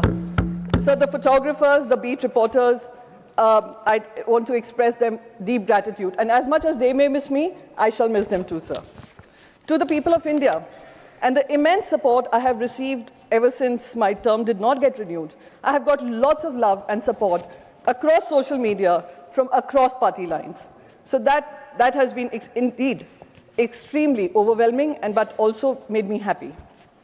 I had the opportunity, sir, to participate in the passing of the historic Women's Reservation Bill. I could end up becoming one of the beneficiaries of returning to the parliament, indeed through that reservation bill, sir. So again, I'm grateful for that opportunity as well. Sir, before I take my seat, I wish to read a few lines from my father's message to me when I completed my tenure, when he got to know I will not be renominated, which has also been the philosophy of my life, sir. This would be in Hindi. जीव गतिमान है और जड़ स्थिर है, जीव का धर्म ही गति है, चरैवती चरैवती इसका स्थान ऋग्वेद के ऐत्रेय ब्राह्मण में मिलेगा, जिसे भगवान बुद्ध ने करके दिखाया। अतः हम जहां कल तक खड़े थे, आज उससे अलग स्थान की ओर अग्रसर हों और पिछली जगह के प्रति ना मोह रखें, ना आसक्ति भाव। यह मोह और आसक्ति हमें हमारे लक्षित गंतव्य तक पहुंचने से रोकते हैं। यदि मर्यादा पुरुषोत्तम रामराज तक ही ठहर जाते, तो रावण का नाश कैसे होता। मानवता के उद्धार से गतिशीलता का गहरा संबंध है, और गतिशीलता का त्याग से। इसके बारे में ईशावास्योपनिषद में लिखा है, तेन त्यक्तेन भुजितामाग्रधम कस्य स्वधम धनम, अर्थात यह जगत परमेश्वर का है। इसी भावना के साथ जो बिना किसी आसक्ति से आगे बढ़ता है, वही उसे पाता है। जो जीवन को इस प्रकार बढ़ता है, वही अपने उद्देश्यों को पवित्रता के साथ उसे पाता है। इस बारे में बड़ी सुंदर एक लोकायुक्ति भी है, सर। बहता पानी निर्मला, सुथरा होए सोए, रुका हुआ तो गंदा हो, जो पाला होए सोए। Flowing water is pure, stagnant water becomes dirty. इस प्रकार से हम हमारे साध्य और साधनों में पवित्रता रखते हुए आगे बढ़ें, जिसमें भगवान भी सहायक होंगे। सत्यमेव जयते। जय Hind, sir. Thank you. Doctor V Shivadasan ji.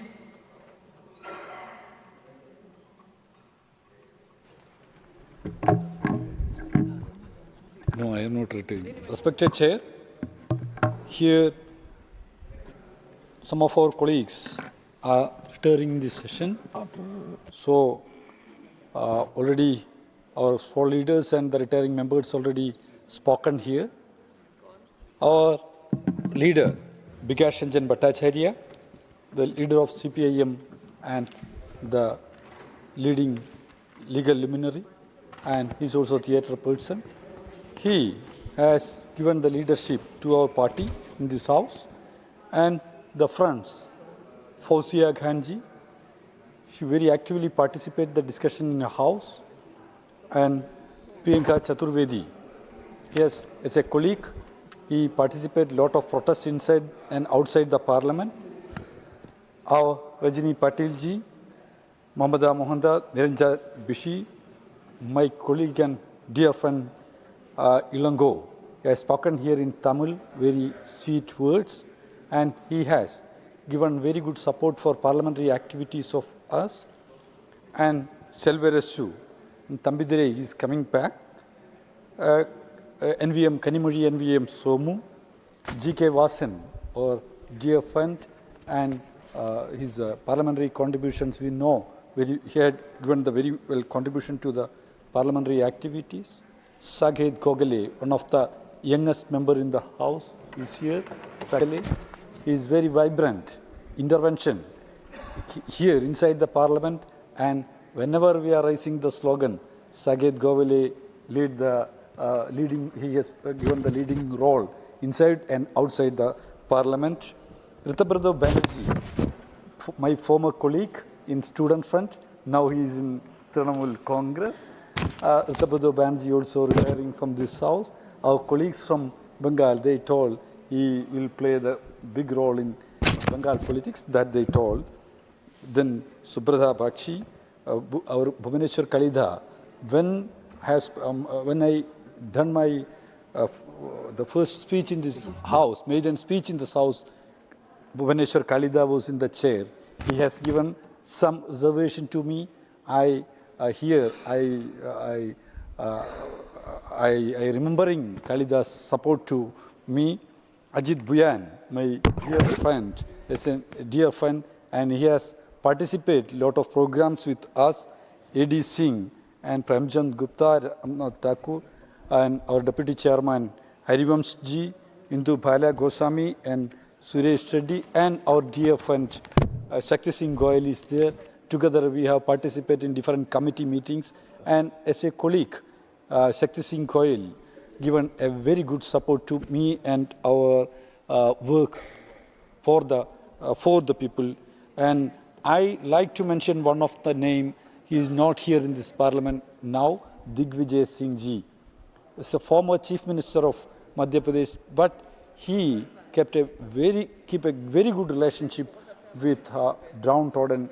He, as a senior member, Digvijay Singh, he considered each and every members, including the junior members in the parliament. I like to mention his contribution here, and the members like, I'm not going to mention all other names, but here I wishing to all the members, retiring members, to best in future, their future activities. I believe they will work for the cause of the people. I wishing a good future to the retiring members of this house. Thank you. Thank you.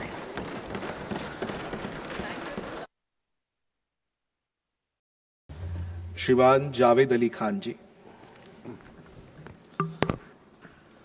धन्यवाद उपसभाध्यक्ष जी। मेरा sequence आपने विदाई जिनकी होनी है उनके बीच में ला दिया। ये सत्य है कि मेरे सामने जो बैठे हैं वो भी विदा होने वाले हैं, प्रियंका जी भी विदा होने वाली हैं, अजीत भाई जो लगातार मेरे साथ बैठते हैं पिछले हाउस से और इस बिल्डिंग तक, इन्हें भी विदा होना है इस सत्र में ही। मेरा 2 साल के बाद नंबर आएगा, इस बात का मुझे एहसास हो रहा है, लेकिन आपने उसी सीक्वेंस में मुझे भी शामिल कर लिया। मैं सब साथियों को जो आज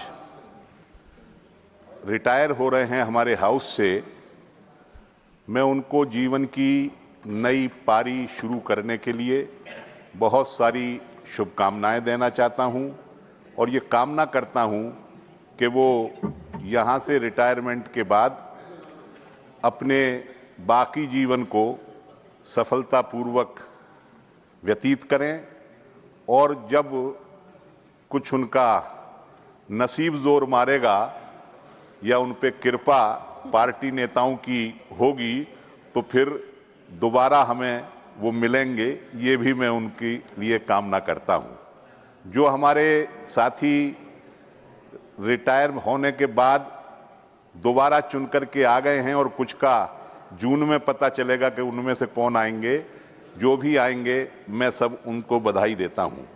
सर, 2 साल पहले भी मेरी पार्टी की तरफ से विदाई के अवसर पर मुझे बोलने का मौका मिला था।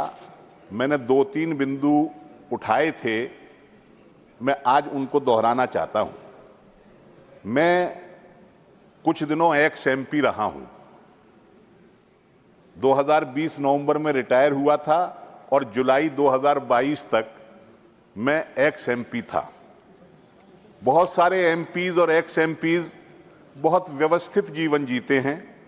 उन्हें किसी सपोर्ट की, सहारे की, किसी मदद की ज़रूरत नहीं होती है। उनके सारे इंतज़ाम सदन में आने से पहले भी परफेक्ट होते हैं और सदन में जाने के बाद भी सदन से उनके परफेक्ट होते हैं। लेकिन कुछ हमारे जैसे भी होते हैं जिन्होंने जीवन में कभी कोई दूसरा काम किया नहीं और शुद्ध रूप से राजनीतिक कार्यकर्ता के रूप में जीवन व्यतीत करने का फैसला किया, तो उन्हें जो आफ्टर रिटायरमेंट के बेनिफिट हैं वो सुचारू रूप से मिलें, इस बात की बहुत ज़रूरत होती है। मैंने पिछली बार कहा था कि सीजीएचएस का इलाज आजीवन एमपीज को मिलता है, लेकिन उसके बिलिंग वगैरह का बहुत मसला होता है, दफ्तरों में कई में चक्कर लगाने पड़ते हैं। मनसुख मांडविया साहब उस वक्त स्वास्थ्य मंत्री थे, उन्होंने तुरंत ही उसका संज्ञान लिया और रिटायर्ड एमपीज के लिए एक अलग से काउंटर खोल दिया। लेकिन आधा काम बाकी रह गया। हॉस्पिटल्स में जो प्रोटोकॉल डिपार्टमेंट है, जो मौजूदा एमपी को बड़ी तत्परता के साथ उनका इलाज करवाता है, एक्स एमपीज के साथ मैं 19 महीने एक्स एमपी रहा हूं, उनका रुख बड़ा बेरुखा होता है।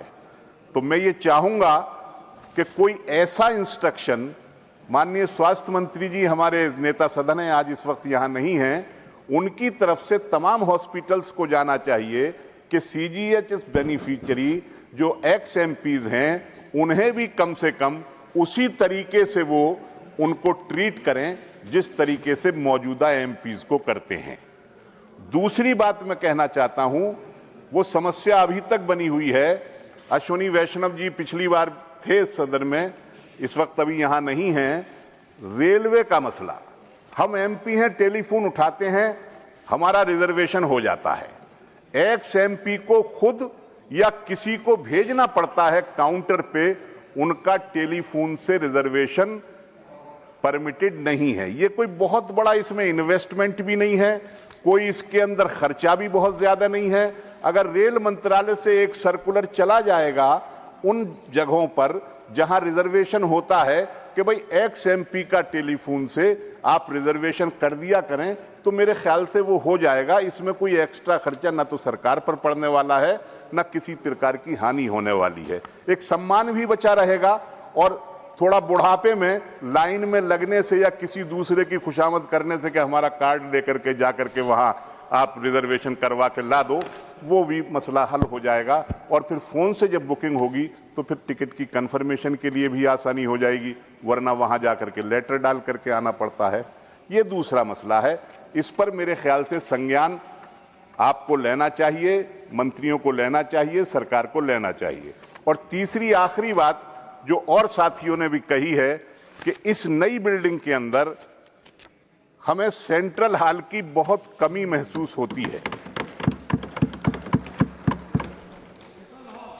सेंट्रल हॉल की बहुत ज्यादा कमी महसूस होती है और पिछले कुछ दिनों तो ऐसा दौर भी देखा कि सदन से निकलते वक्त हमें अपने ऊपर शर्म आती थी। 20-20 साल के एमपी जो एक्स हो गए थे, सीढ़ियों के बाहर यूं करके मुंह उठा करके खड़े रहते थे कि कोई आएगा तो उसके जरिए हम संदेश भिजवाएंगे। लेकिन अब 2-3 सेशन से ये मसला तो हल हो गया है, एक्स एमपीज अंदर आ जाते हैं, लेकिन अंदर आने के बाद वो जाएं कहां जाएं? सामने खड़े होते हैं, वो वहीं खड़े रहते हैं। कैंटीन्स भी यहां 3 हैं, एक जगह ढूंढो, 2 जगह ढूंढो, तीसरी जगह ढूंढो अगर किसी से मिलना है। बड़ी समस्या है। इसी के अंदर कोई ऐसी जगह देखें, तलाशें, जगह ढूंढी जा सकती है कि कॉमन बैठने का एक जरिया कोई बन जाए, जहां सब लोग आपस में मेल जोल बना सकें, अगली पिछली बातों को शेयर कर सकें और आपस में बातचीत कर सकें। पास बैठने से कोई नुकसान नहीं है। अगर पक्ष विपक्ष नए पुराने सब लोग एक साथ बैठेंगे तो उससे और ज्यादा सद्भाव बढ़ेगा। इन्हीं शब्दों के साथ विदा होने वाले साथियों को बधाई देते हुए और वापस आने वाले साथियों को बधाई देते हुए और विदा होने वाले साथियों को विदाई देते हुए मैं अपनी बात समाप्त करता हूं। बहुत बहुत धन्यवाद आप। Sir, diplomatic passport also we should. Diplomatic passport. Thank you. श्रीमान अजीत कुमार भूया जी। श्रीमान अजीत कुमार भूया जी। Honorable Vice Chairman, sir, and respected colleagues. Today I rise to speak with a deep sense of reflection. Ajir pora, I would like to speak in my own language. Sobosar agote, moi jetia Rajyasabhat probesh korisilu, when I entered Rajyasabha, Venkaiah Naidu asile chairman, আৰু যিজনে মাতৃভাষাৰ কোৱাৰ ওপৰত গুৰুত্ব আৰোপ কৰিছিল, বাদিবাই মোৰ মনত পৰিছে, মোটিভেট কৰিছিলে। আৰু নৰ্থ ইষ্টৰ পৰা মই the lone opposition voice. I don't think he had given a previous request. Had you given a previous request for translation in Assamese? बोला था। बोला था?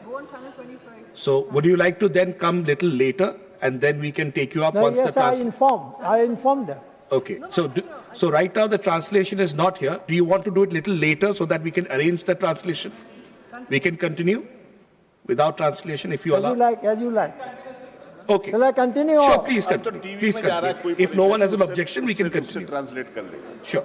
तो लाइव जा रहा है। Shall I continue? Yes, yes.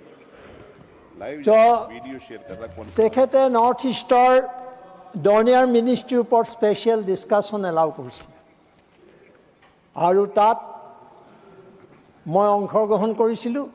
That was a very good debate. আৰু সেই ক্ষেত্ৰত মোৰ সন্মানীয় জয়ৰাম ৰমেশ ডাঙৰীয়াই মোক সহায় কৰিছিলে আৰু তেখেতে গাইড কৰিছিলে আৰু কংগ্ৰেছৰ পৰা মোক কিছু সময় দিছিলে। আজি 3 মিনিটৰ সাংসদ হিচাপে এজ প্ৰিয়ংকাজি has told कि আমি 3 মিনিটৰ সাংসদ আছিলোঁ। 3 মিনিটতো আমি সকলো কথা we try to raise our issues only in 3-4 minutes. কিন্তু আজি হয়তো আমাৰ তেনেকুৱা বাধা নাই। Today we are very emotional কাৰণ আমি ইয়াৰ পৰা গুচি যাম আৰু কোনোবাই কৈছে যে এক্স এমপিৰ এটা বস্তু থাকি যায়, সেইটো হ'ল এক্স এমপি। এমপিৰ পৰা এইটো বস্তু কোনো নিব নোৱাৰে। আৰু যদিও আজি জাভেদ আলী খান আৰু সঞ্জয় সিঙে যিখিনি ছাজেশ্যন দিছে এইখিনি মই ইমপ্লিমেণ্ট হোৱাটো আশা কৰিছোঁ।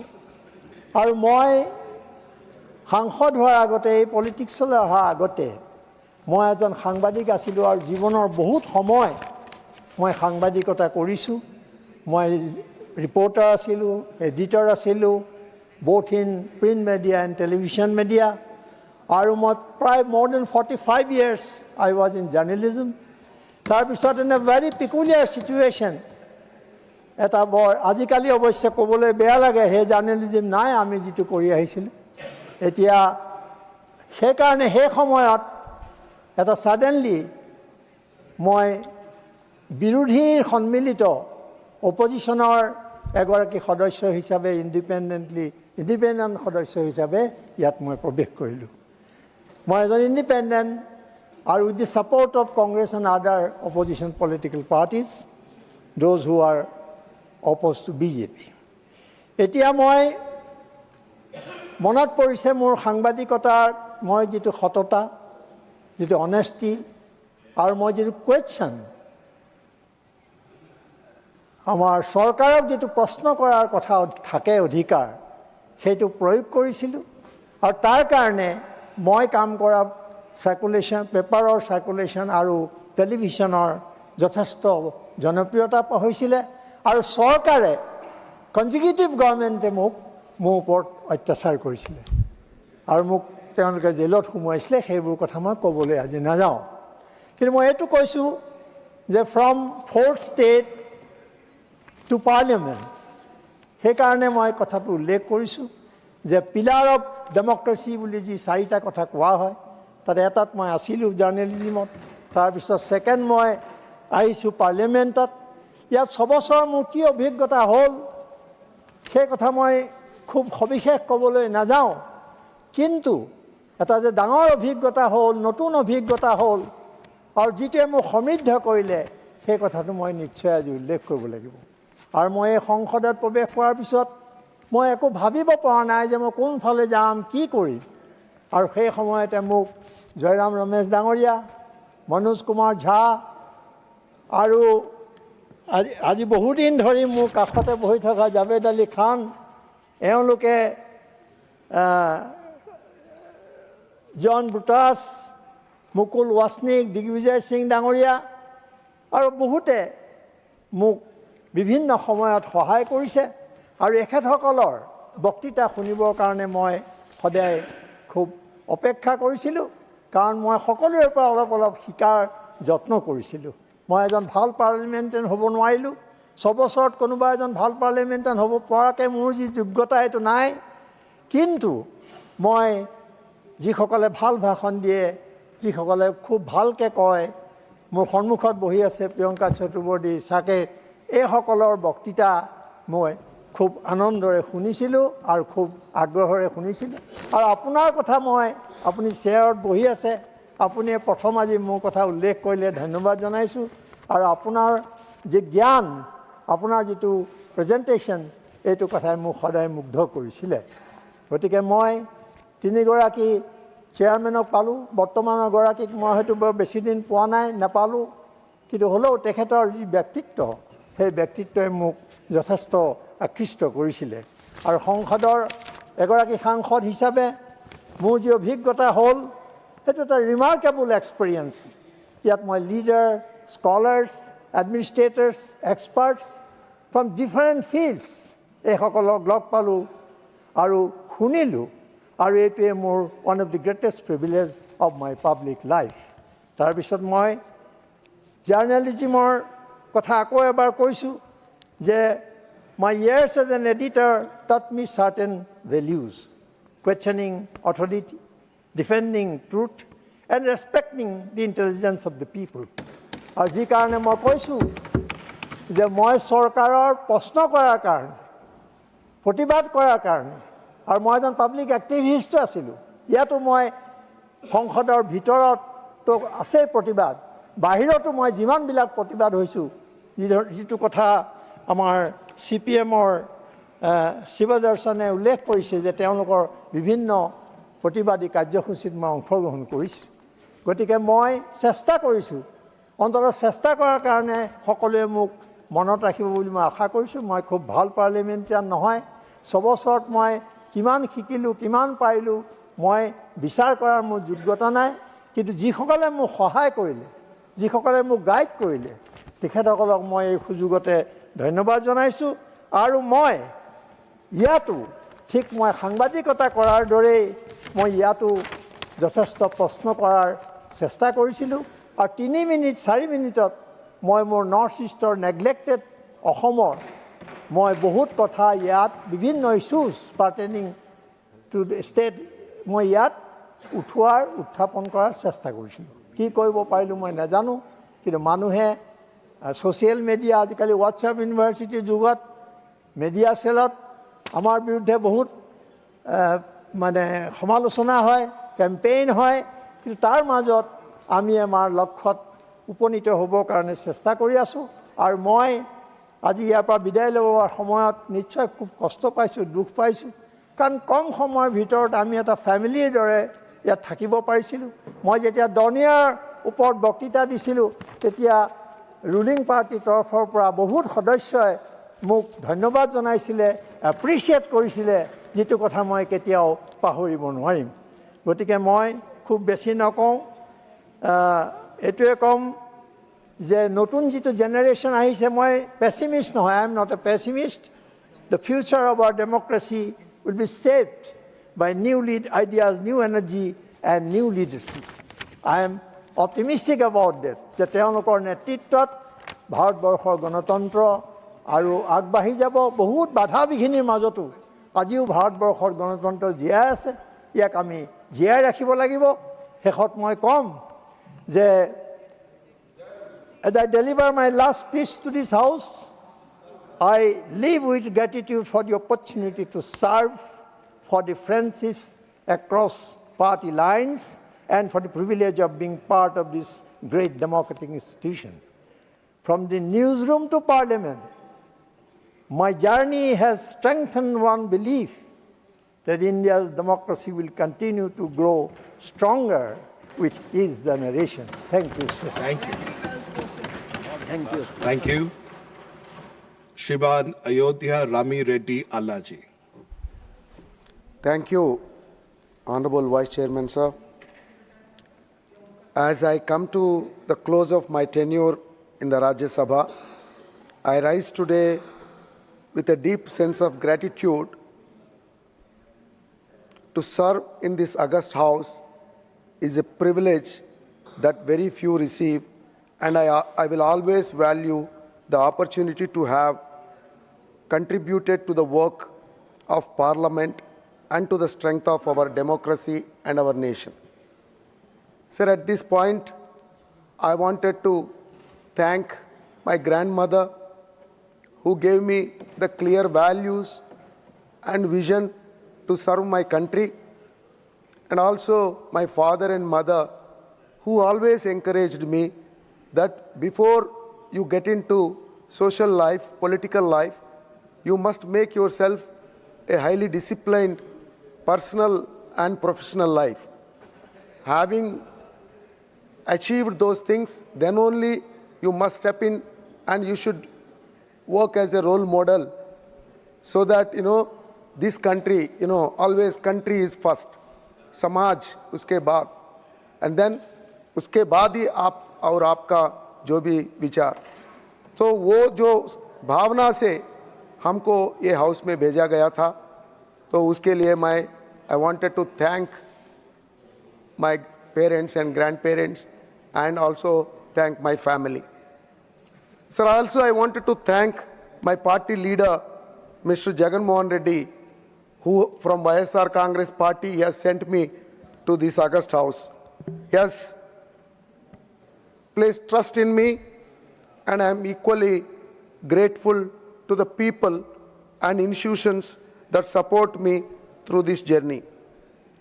Sir, this house has given me a platform to speak not only for my state, but also for the larger national interest. Over these years, I have tried to approach every issue with sincerity, focusing on development, welfare, and ensuring that the voice of ordinary citizens of this nation finds space in national policy. Sir, what I wanted to say is that this house, a great house, this country, I believe, has a great future. For a great country to get into that great future, there is some goal and direction given by the Honorable Prime Minister. If we have to be a Viksit Bharat, a developed nation, where the quality of life of every citizen of this country and also the entire nature of this country to be the best in the world. We are anyhow seeing that we will be the third largest economy, but we should look at becoming the best environmentally conscious and sensitive nation and society. If we can build that, no one in this world can compete with us. So I want the nation to focus not alone economically, but also on environmental consciousness, to see that all the people and all the ecosystem around us also equally goes up. For that, we have to bring in right kind of policies. For that, this honorable house, this house we have to have clear deliverables for next 25 years. How we have to strategize to run this house, how we have to structure our way of working, and also the deliverables around all the stakeholders of this house, starting from this chair to every member of this house, the clear deliverables that need to be properly written down, because we have a very big goal to achieve. For that, highest level of discipline, hard working, a proper responsible areas for each one of us, and then how we have to achieve those responsibilities as each and every parliamentarian. And are we doing that rightfully? Not alone this house, but also every political party, they need to look at. They also need to provide the deliverables to every parliamentarian. And they have to review them and also has to audit. And also audit findings of every individual and every political party must come back and to be shown. And then with that sort of a mindset and with sort of a outcome, I think the entire house will be made accountable, not just for themselves, for their party, but for the nation, for which the foundation our elders have already laid. Past was fantastic, but present day, how are we making it to see that our future children are happily survived and sustained a happy life? So for that, sir, I think this current generation, current platform, of this house need to really re-strategize our vision plans and also deliverable plans, with which actually I want the effectiveness of working of this house must increase. People have to be, I see, attendance must go up. The house should work for more hours. And we should have offline lot of committee meetings. I'm also seeing the committee meetings importance has to really go up. People have to be prepared, ready to get into the committees with valuable questions and also give directions to the committee so that those mini parliaments come and help and support this parliament, so that the effectiveness of all the stakeholders really go up. I sincerely want that if we have to become the developed nation, I think the house and the people of this house must really revisit their working, and also their deliverables must be rewritten.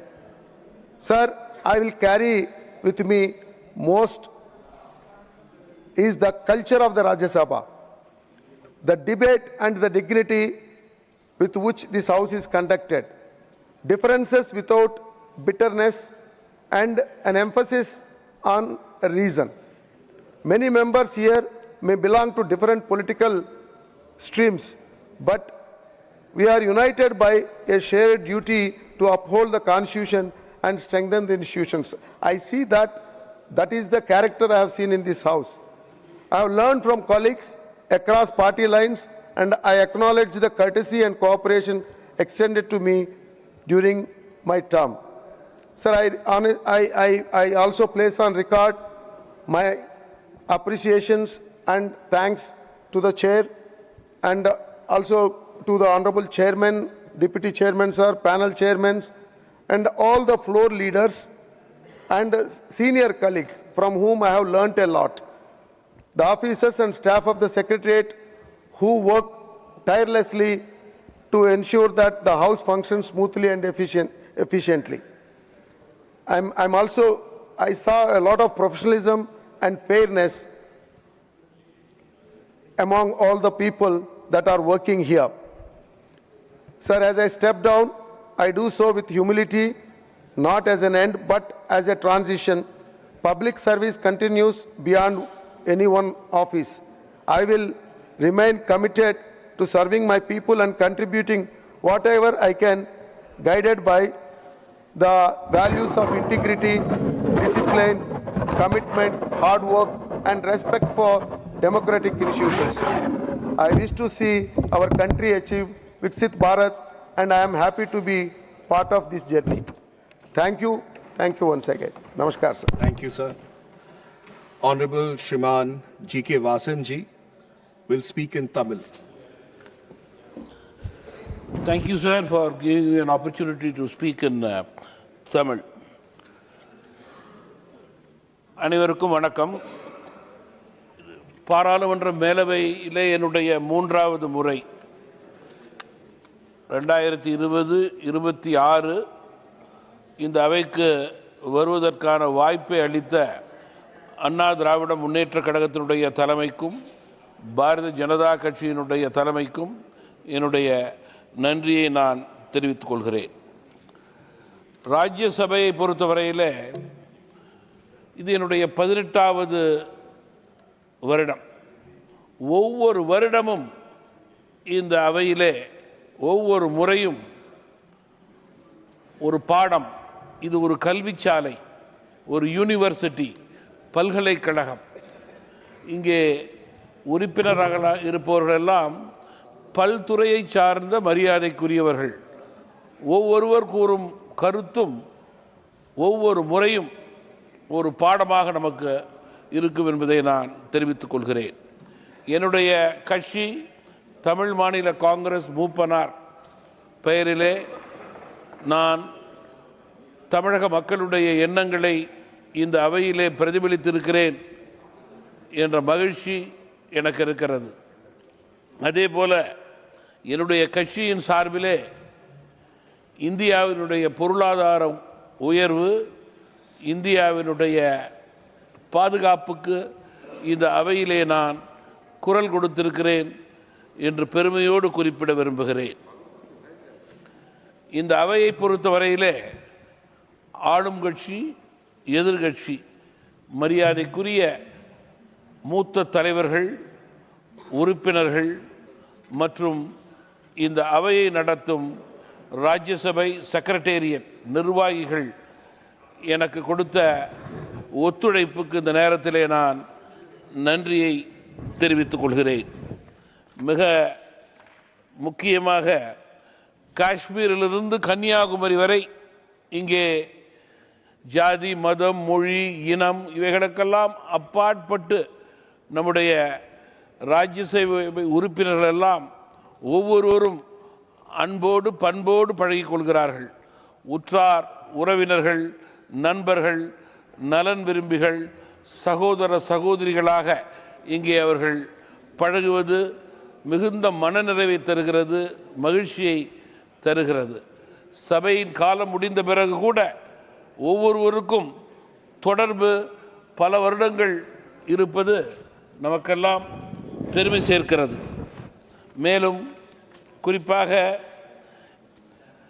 இந்த அவையினுடைய மரியாதைக்குரிய தலைவர் chairman ஐயா CP Radhakrishnan அவர்கள் நடுநிலையான செயல்பாட்டுக்கு குறித்த காலத்திலேயே எடுத்துக்காட்டாக செயல்பட்டு கொண்டிருக்கிறார்கள்.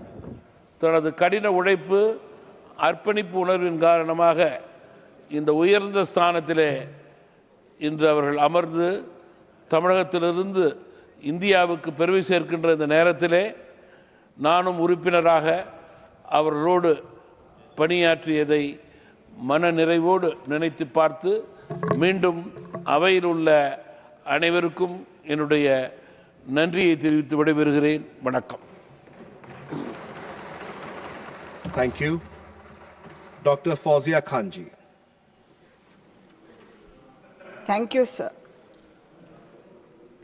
Sir, I wish to express my profound sentiments of gratefulness to this august house, where I was given the opportunity to serve my nation by my leader, Honorable Sharad Pawarji, along with the Congress and the Shiv Sena UBT from Maharashtra.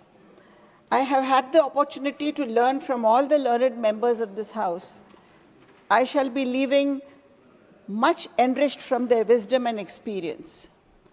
I have been inspired by the intellectual acumen of many honorable members. Our leader of opposition, Mallikarjun Kharge ji, Jairam Ramesh ji, Pramod Tiwari ji, stalwarts like Kapil Sibbal ji, Abhishek Manu Singhvi ji, P. Chidambaram ji, Tiruchi Shiva ji, you sir, Dr. Sashmit Patra, Ghanshyam Tiwari ji, Sudhanshu Trivedi ji, Sudha Murthy ma'am, she's been speaking so well in this house, Sanjay Singh ji, Professor Manoj Jha, John Brittas, and all the wonderful women members of the house, my fellow members, my courageous women of this house. I thank you, sir. As a speaker, I want to thank our chairperson. I want to thank the earlier chairpersons, Venkaiah Naidu ji, Dhankar ji. They have always had a word of praise for me. They, Harivansh Rai ji, and sir, the leader of the house, Nadda ji, all the administrative staff, the marshals, the attendants, the security personnel, everybody. Sir, I have learned a lot from different political parties, particularly in the parliament, besides my own. I have learned ideology and social justice from the Congress, vision, planning, and commitment from the BJP, aggression and unity from the TMC, decency and diligence from the DMK, integrity for their leader from the BJD, loyalty to their state from the communist parties, sobriety from the RJD. So all the parties together have enriched our way of thinking. Sir, as about Sharad Pawarji, what should I say? Sir, he has been an icon of women's empowerment.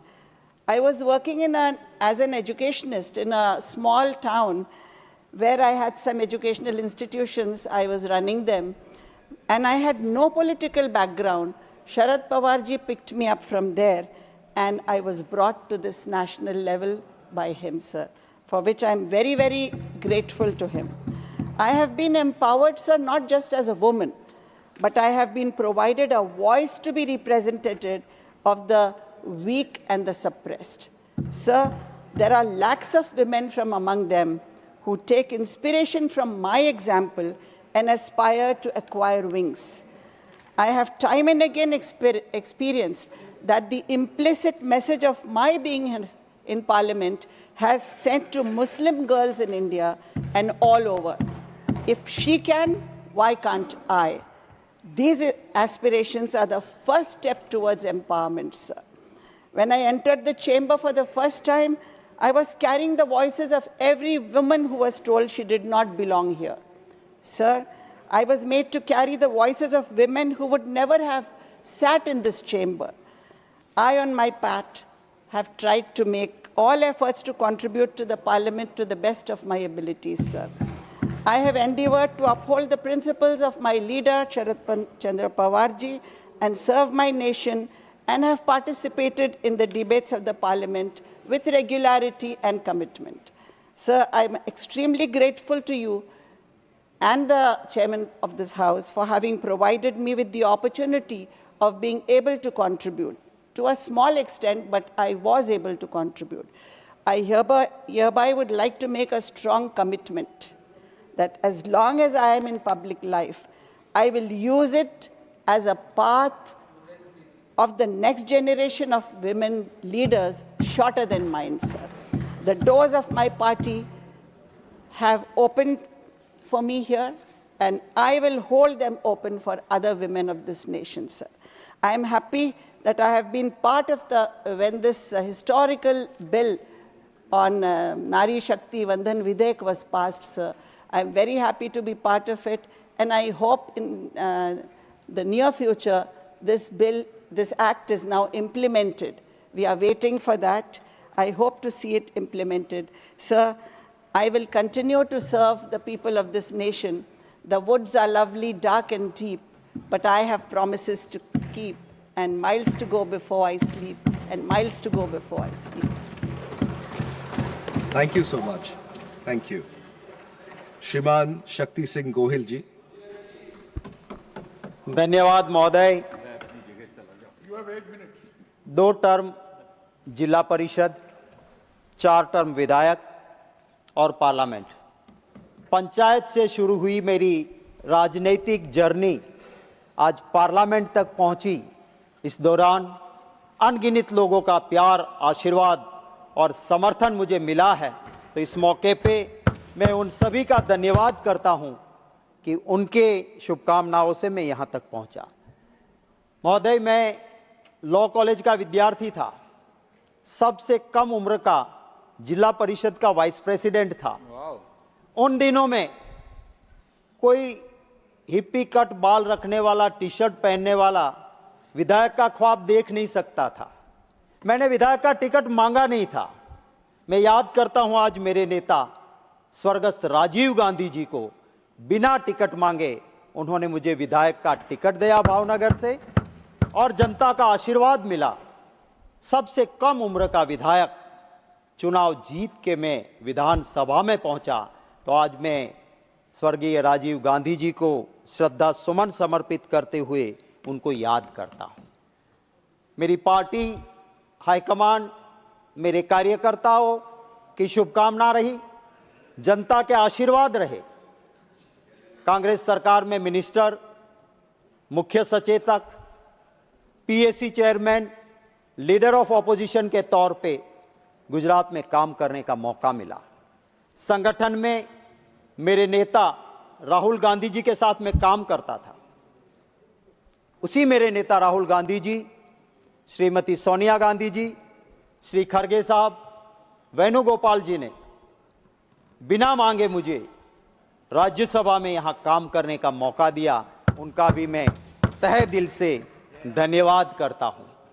इस house में चाहे मेरे बगल में बैठे भाई इमरान प्रतापगढ़ी हो या मेरे सामने बैठे हुए कई साथी हैं, यहां इस हाउस में आने के बाद 6 साल में पूरे देश में एक नया मेरा परिवार, नए एक साथी, नए लोगों से जुड़ने का मौका मिला। हां, कभी कॉम्प्लीमेंट्स भी मिले अक्रॉस पार्टी लाइन कि अच्छा बोले, कभी किसी ने टोका टोकी भी की, कभी किसी से नोक-झोंक भी हुई, पर आइडियोलॉजी के लिए और जनता के इश्यू के लिए लड़ता हूं, लड़ता रहूंगा। मेरे लिए हो सकता है कहीं मेरी आइडियोलॉजी लोगों के इश्यू के लिए आक्रोश से कभी कोई बात भी हुई होगी, पर मैंने मेरे उस गुजरात से राजनीतिक कारकिर्दी शुरू की थी सर। लोकसभा के फर्स्ट स्पीकर मावलंकर जी जो महाराष्ट्र से थे, पर कर्मभूमि उनकी गुजरात थी, और उन्होंने गुजरात में मावलंकर ब्यूरो बनाया था। सर, मैं जब सबसे कम उम्र का विधायक था और विधानसभा में गया तो पता चला कि हर विधायक की ट्रेनिंग हो रही थी, सिर्फ विधायक की नहीं, चीफ मिनिस्टर और मिनिस्टर भी की ट्रेनिंग होती थी। और ब्यूरो में सिखाया जाता था कि क्वेश्चन आवर चल रहा है तो राजनीतिक बात नहीं, अगर क्वेश्चन का रिप्लाई मंत्री हाँ जी में दे सकता है, ना जी में दे सकता है, तो वक्त क्वेश्चन आवर का बचाया जाए और मंत्री को या मुख्यमंत्री को कैसे जवाब देना है ये सिखाया जाता था। वो वही ब्यूरो था जहां पे हमको सिखाया जाता था, मैं मंत्री के तौर पे भी गया था, कि हाउस में सामने बैठे वाले लोग विचारधारा से अलग है, पर वो भी जनता से चुने हुए लोग आए हैं, उनकी बात को सुनना है। आइडियोलॉजिकल लड़ाई मजबूती से लड़ना है, पर पर्सनल दुश्मनी नहीं करना है। वो परंपरा मेरे गुजरात में थी, मैं उसका साक्षी रहा। दुर्भाग्य से कहता हूं, कहीं कोई कम कहीं ज्यादा, मैं भी उस पाप का हिस्सेदार रहा कि मेरे गुजरात में वो परंपरा टूटी उसका भी मैं साक्षी रहा हूं और वह परंपरा टूटी। मुझे खुशी है कि इस राज्यसभा में आज भी कुछ ना के बराबर किस्सों को छोड़ दे तो आज वो परंपरा जीवंत है। यहां से कोई अच्छा बोलता है, वहां से समर्थन मिलता है, वहां कोई अच्छा बोलता है, यहां से समर्थन मिलता है। आइडियोलॉजिकल लड़ाई होती है। अब हमारा सेंट्रल हॉल रहा नहीं, वरना सेंट्रल हॉल में हम गले मिलके साथ बैठ के चाय पी सकते हैं। वो पारिवारिक भाव आज भी राज्यसभा में जीवित है और मैं उम्मीद करता हूं, ईश्वर से प्रार्थना करता हूं कि यही एक सशक्त लोकतंत्र जहां लोगों के इश्यू की आवाज उठे, आइडियोलॉजिकल फाइट हो, पर पावर का मिसयूज नहीं, जनता की सेवा के लिए इसका यूज हो, ऐसी सद्बुद्धि हम सबको मिले, ये मैं आज इस मौके पे जरूर कहूंगा। हमारे सभी साथियों ने, हमारे इंडिया ग्रुप के सभी साथियों ने सामने से भी आज इस फेयरवेल स्पीचीज में मेरा नाम का जिक्र करते हुए जो मुझे याद किया है, उन सब का तहे दिल से धन्यवाद करता हूं। वक्त की पाबंदी को समझते हुए कोई लंबी बात नहीं करता हूं। पास में शायर बैठे हैं तो मैं चंद लाइन बोल के मेरी बात को खत्म करूंगा।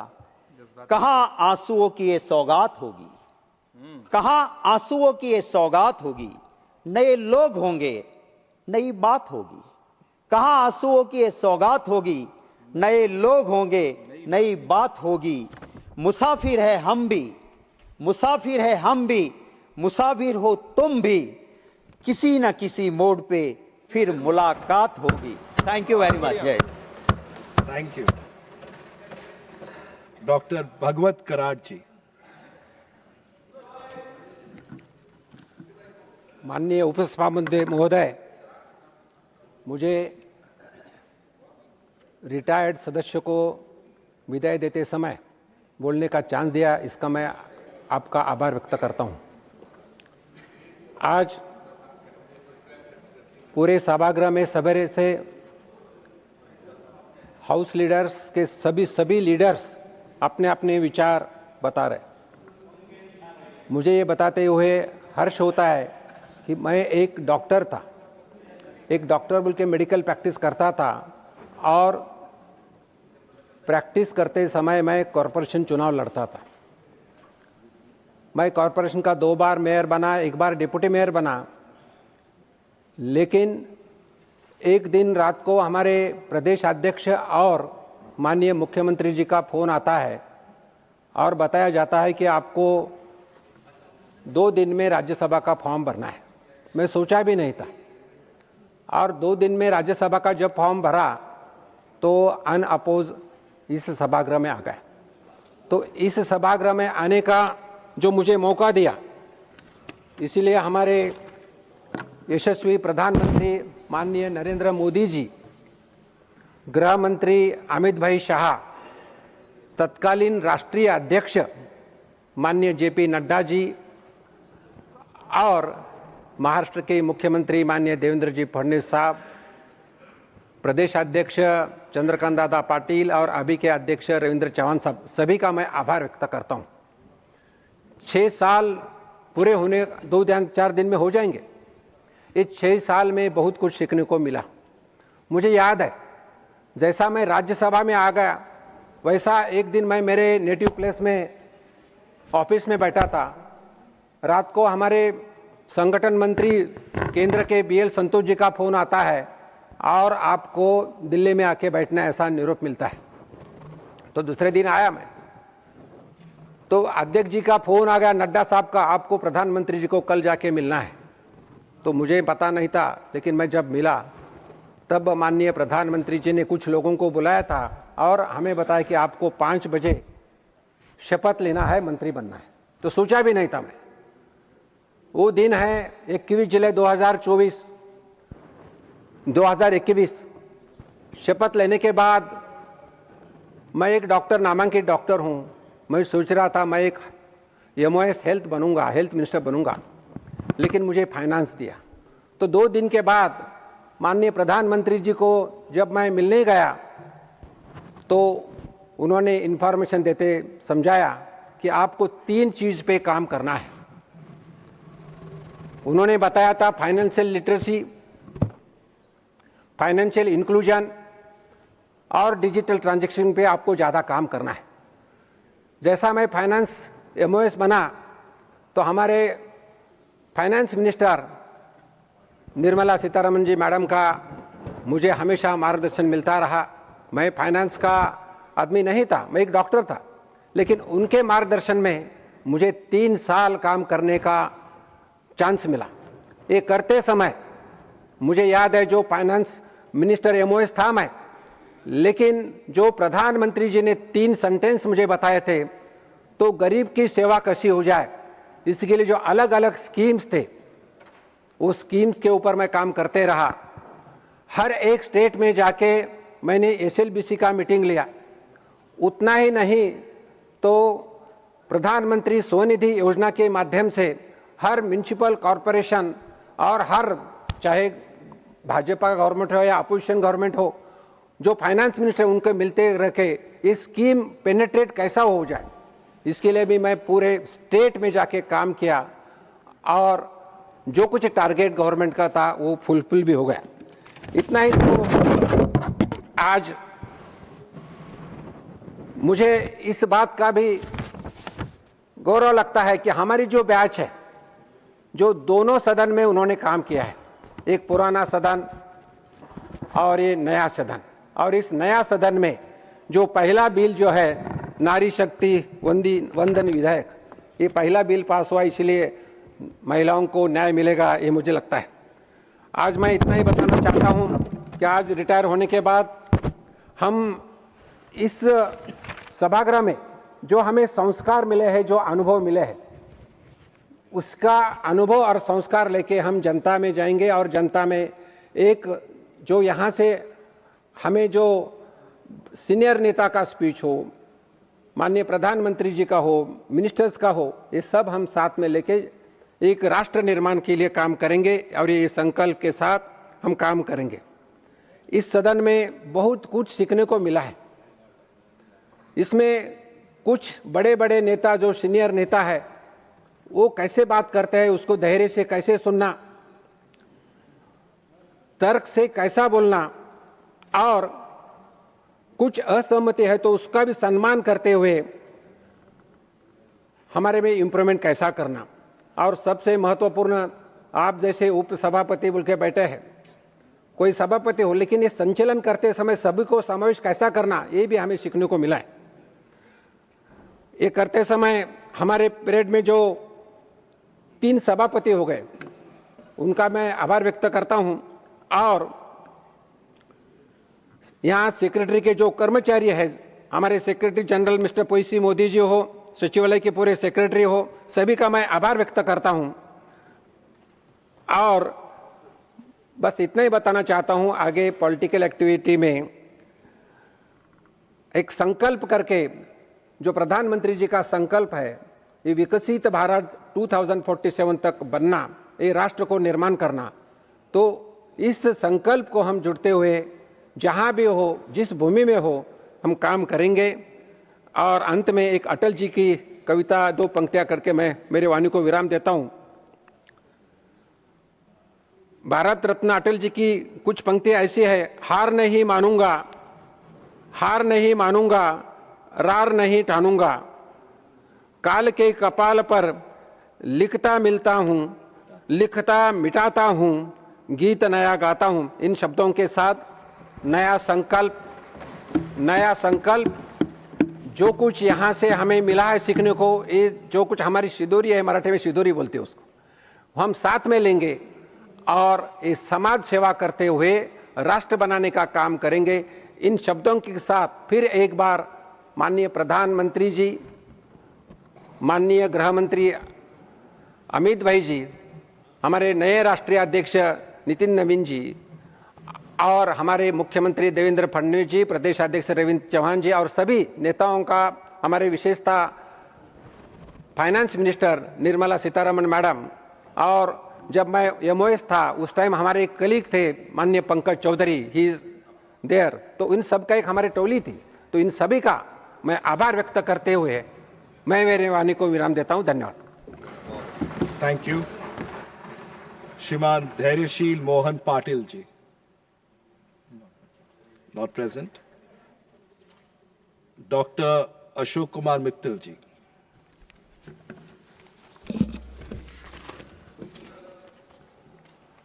Yes, 1 second, 1 second. Yes, please. Microphone, please. Yes. So just a small request. If a floor leader of a party has already spoken, maybe the retiring members should be given priority because there's a vice president's function at 6:30, so House will have to adjourn. Otherwise, people like us who are retiring won't even get a chance to make our speech, sir. So I request that retiring members may kindly be given priority if the floor leader of a party has already spoken, sir. That's the request. It's a fair point. So I request the table to make changes accordingly. And let's give priority to the retiring members. And after the schedule for the retiring members are over, then the other members who want to speak may probably continue. So, Dr. Mittal, can I just request you want to, okay, you've already stood up. We'll just allow him since he's already started. Let me complete. But we will ensure after him, we'll prioritize it. Appreciate it. Because the list is accordingly mixed up. Point taken. Yes. धन्यवाद महोदय कि आपने जो मेरे कुछ साथी आज retire हो रहे हैं उनके लिए कुछ शब्द बोलने का मौका दिया। महोदय, मैं अपनी बात शुरू करना चाहूँगा। आप भी एक्स हो गए हैं, मैं भी एक्स हो जाऊँगा, हम सब एक्स हो जाएंगे। एक दिन ऐसा भी आएगा जब हम जिंदगी से भी एक्स हो जाएंगे और बस एक तस्वीर बनकर रह जाएंगे। तो शायद याद आएगा कि ये सफ़र हमने कैसे काटा, सिर्फ वही हमें याद आएगा। मैं अपने आप को सौभाग्यशाली मानता हूं कि मैं 4 वर्ष पूर्व इस सदन में आया और उस टाइम से लेकर अब तक, चाहे मेरी अपनी पार्टी हो, चाहे विपक्ष हो, चाहे सत्ता पक्ष हो, सब ने मुझे भरपूर सहयोग दिया। मैं जब बोलने के लिए खड़ा हुआ, कई बार मुझे रोका गया, तो मुझे याद है माननीय श्रीमती सोनिया गांधी जी, श्री खड़गे साहब मेरे समर्थन में खड़े हो जाते थे। श्री त्रिची शिवाजी मेरे सपोर्ट करने के लिए खड़े हो जाते थे और माननीय श्रीमती जया बच्चन जी, वो तो सत्ता पक्ष को डांट भी देती थी। मैं उन सब का हृदय से आभारी हूँ। और अभी पिछले सप्ताह ही मैं एक प्रश्न पूछ रहा था, तो शायद वो बड़ा हो गया और सत्ता पक्ष के कुछ सदस्यों ने, माननीय सदस्यों ने मुझे रोकना चाहा, लेकिन सत्ता पक्ष के एक सदस्य माननीय श्रीमती किरण चौधरी जी ने खड़े होकर मुझे सपोर्ट किया और मेरी बात जारी रखने का मौका दिया। वो भी आज शायद रिटायर हो रही है, मैं उनका भी बड़ा धन्यवादी हूँ। महोदय, मुझे नहीं लगता कि ऐसा सहयोग कहीं और मिल पाएगा। जब मैं अपनी विदेश यात्राओं पे गया पार्लियामेंट की तरफ से, तो माननीय श्री प्रेमचंद गुप्ता जी, माननीय श्रीमती किरण चौधरी जी, माननीय कन्नी मोदी जी का मुझे पूरा सहयोग मिला। इसके अतिरिक्त Shivaji, 1 second. There's just a point of order. Yes. 7, with all due respect to the honorable member, he's not retiring. The people he's speaking about are not retiring. I thought this is about farewell to retiring members, sir. He's going to be in the House for a much longer time, I hope much longer. So he can, I mean, this is nothing to do with retiring members, sir. Okay. So can we just conclude in say 30 seconds and close, please? Just half minute.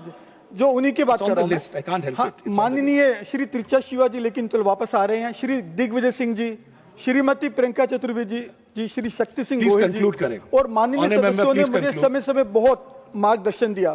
Sir, मैं राजनीति में बिल्कुल नया था, thank you, we'll have to conclude, please. उनके सहयोग से मैंने खूब सीखा sir. We need to move on. और सर, कैफेटेरिया में मुझे कभी किसी ने मेरा बिल नहीं भरने दिया। ये सभी मेरे सीनियर मेंबर्स ने मुझे सहयोग किया। आज सब जो विदा ले रहे हैं, मैं उनको उनके उज्जवल भविष्य की और स्वस्थ जीवन की कामना करता हूं और उम्मीद करता हूं कि मुझे आगे भी उनका मार्गदर्शन मिलता रहेगा। Thank you. Moving on. Only retiring members first. After retiring members, only then any other member, even if I find on the list, will come later. Srimati Rajni Ashok Rao Patil ji. Thank you, sir. माननीय उपसभापति महोदय, इस गरिमामय सदन और आदरणीय सभासद, आज जब इस सदन से अपना कार्यकाल का अंतिम अवसर पर बोलने की मुझे उपलब्धता मिली है, मैं खड़ी हूँ, तो मेरे मन में अनेक भाव एक साथ उभरे हैं। कृतज्ञता का भाव, विनम्रता का भाव और एक महान लोकतांत्रिक संस्था के प्रति गहरा सम्मान। राज्यसभा केवल संसद का एक सदन नहीं है, बल्कि ये भारत की लोकतांत्रिक परंपरा का एक महत्वपूर्ण स्तंभ है। यह वह मंच है कि जहां अनुभव, विचार और संतुलित विमर्श के माध्यम से राष्ट्र के भविष्य को दिशा दी जाती है। इस सदन का सदस्य बनने और यहाँ देश की सेवा करने का अवसर मिलना, ये मेरे लिए सार्वजनिक जीवन का बहुत बड़ा सम्मान रहा है। मैं सबसे पहले मेरी भारतीय राष्ट्रीय कांग्रेस के प्रति अपनी हार्दिक कृतज्ञता व्यक्त करती हूँ, जिसने मुझे विश्वास करते हुए यहाँ तक पहुँचाया। और उसके बाद में विशेष रूप से आदरणीय मेरी नेता सोनिया गांधी, आदरणीय खड़गे साहब और आदरणीय राहुल गांधी जी, उनका मैं हृदय से आभार व्यक्त करती हूँ। उनके विश्वास और मार्गदर्शन के समर्थन ने मुझे हमेशा प्रेरित किया और मुझे शक्ति दी कि मैं अपनी जिम्मेदारियों को बखूबी निभाऊं। सर, मैं कहना चाहती हूँ, यहाँ पे कोई बोल रहे थे हम प्रोफेसर थे, कोई बोल रहे थे डॉक्टर, किसी के एजुकेशन इंस्टीट्यूट। मैं पहले से राजनीति करना चाहती थी, मैंने कभी दूसरा सोचा ही नहीं था। और इसलिए विद्यार्थी दशा से NSUI से लेके NSUI, फिर यूथ कांग्रेस, फिर महिला कांग्रेस, ये टप्पे पार कर करके 96 में 11वीं लोकसभा में पहली बार मैं लोकसभा का चुनाव लड़ी और लोकसभा में आई। उसके पहले मैं राजीव जी, जो हमारे प्रेरणा स्थल है, तो उन्होंने महिला आरक्षण डिक्लेयर कर दिया और उस आरक्षण के तहत मैं जिला परिषद में चुन के आई थी। तो जिला परिषद से लेके यहाँ तक का सफर जो है, फिर उसके बाद में 11वीं लोकसभा में सेंट्रल सोशल वेलफेयर बोर्ड के अध्यक्ष, महिला आर्थिक विकास महामंडल और अब राज्यसभा, ये जो सफर है वो सफर मैंने कांग्रेस पार्टी के आशीर्वाद से तय कर दिया। और मुझे अभी तक और इसके आगे भी मुझे राजनीति करनी है, मैं रिटायर नहीं होऊंगी। मैं यहीं पे फिर भी आऊंगी और राजनीति करती रहूंगी, समाज सेवा करती रहूंगी। आज मैं एक ऐसे परिवार से सर आती हूँ कि मुझे अभिमान लगता है कि स्वतंत्रता आंदोलन से मेरा परिवार जुड़ा हुआ है। मेरे नाना जी हुतात्मा विष्णु गणेश पिंगड़े, ये गदर मूवमेंट में उनको फांसी पर चढ़ाया था, वो करतार सिंह सराभा जी के साथ। तो ये परिवार है मेरा। और मेरे माता पिता सब सोशल वर्कर्स थे और वो समाज स्वतंत्रता आंदोलन से जुड़े हुए थे, और इसलिए घर में हमेशा देशभक्ति और त्याग की भावना से हमें आगे कर दिया गया। जब सदन में सेवा करने का मुझे अवसर मिला तो मेरे लिए केवल राजनीतिक जिम्मेदारी नहीं थी, तो अपने परिवार की एक विरासत आगे करना और यहाँ पे अपना काम अच्छे से करना, ये मेरे लिए बहुत आवश्यक था। इस समय पे मैं मेरे परिवार का भी आभार व्यक्त करना चाहती हूँ। सर, आपको मालूम होगा, किसी भी महिला के लिए राजनीति करना इतना आसान नहीं होता। और हम 30-40 साल से राजनीति में हैं। अगर मेरा परिवार मेरा साथ नहीं देता तो मैं यहाँ तक आना मेरा मुश्किल था। इसलिए मैं सभी मेरे बच्चों का, मेरे हस्बैंड पति का और मेरे पूरे परिवार का इस टाइम पे उनके आशीर्वाद भी लेना चाहती हूँ और उनका समर्थन भी करना चाहती हूँ। आदरणीय सोनिया जी के लिए मैं क्या ही कहूँ, क्योंकि सोनिया जी नहीं रहती तो शायद मैं यहाँ आती नहीं थी। आपको मालूम है कि ये कैसी दुनिया है, राजनीति की दुनिया है, तो यहाँ तक आने भी नहीं देते। बहुत सारे लोग यहाँ पे भी सामने बैठे हुए हैं जिन्होंने हमें हमेशा कुचलने का काम किया था। वो लोगों को मैं देखती हूँ तो मुझे हंसी आती है, लेकिन सोनिया जी थी, वो जानती थी कि इनको अगर हमने हाथ साथ नहीं दिया तो इसको कोई आगे नहीं करेगा, और इसलिए सोनिया जी ने अगर उंगली पकड़ के मुझे यहाँ तक लाया, इसलिए मैं उनको मन से, हृदय से उनका मैं आभार व्यक्त करना चाहती हूँ। अपने कार्यकाल के दौरान मैंने सतत किसान, महिलाएं, युवाओं, मजदूरों और बाकी के समाज के वंचित वर्गों की आवाज़ इस सदन तक पहुंचने की कोशिश की। लोकतंत्र की खूबसूरती यही है, विभिन्न विचारधाराओं के लोग यहाँ बैठते हैं, बहस करते हैं, असहमति भी व्यक्त करते हैं। मुझे हमेशा याद आते हैं जब मैं पहली बार जब राज्यसभा में आई थी तो यहाँ पे हमारे हमीद अंसारी जी चेयरमैन हुआ करते थे। उसके बाद में हमारे वेंकैया नायडू जी आए, फिर हमारे धनखड़ साहब आए जिन्होंने मुझे 7 महीनों के लिए सस्पेंड कर दिया गया था, और राधाकृष्णन जी आए। ये सभी लोगों ने बहुत मदद की और बहुत सीख मुझे इसमें से मिली। मुझे एक हमेशा मानना है कि इन लोगों से बहुत कुछ सीखा। मैंने हमेशा माना है कि संसद एक लोकतंत्र का मंदिर है। यहाँ पे विचारों की मतभिन्नता हो सकती है, मनभिन्नता नहीं। मैं यहाँ पे जो बैठे हैं बीच में, जो हमेशा हमारा लिखते रहते हैं, हमेशा कंट्रोल करते रहते हैं, हमारे सेक्रेटरी जनरल से लेके हम सभी हमारे जो अधिकारी लोग हैं, उनका तहे दिल से मैं शुक्रिया अदा करना चाहती हूँ, क्योंकि यहाँ के हर व्यक्ति ने हमें साथ दिया है, हमें मदद की है। तो इसलिए मुझे लगता है कि इनके समर्पण, उनका परिश्रम, इससे ही ये राज्यसभा चलती है, सिर्फ हमारे भाषण से नहीं चलती, ये मुझे मालूम है। सार्वजनिक जीवन मेरे लिए कभी भी प्रतिष्ठा का विषय नहीं था सर, बल्कि सेवा का एक माध्यम रहा। इसलिए भले ही आज कार्यकाल मेरा यहाँ समाप्त हो रहा है, लेकिन लोकतंत्र, संविधान और सामाजिक न्याय के मूल्यों के प्रति मेरी प्रतिबद्धता हमेशा बनी रहेगी और समाज सेवा की ये यात्रा आगे भी चलती रहेगी।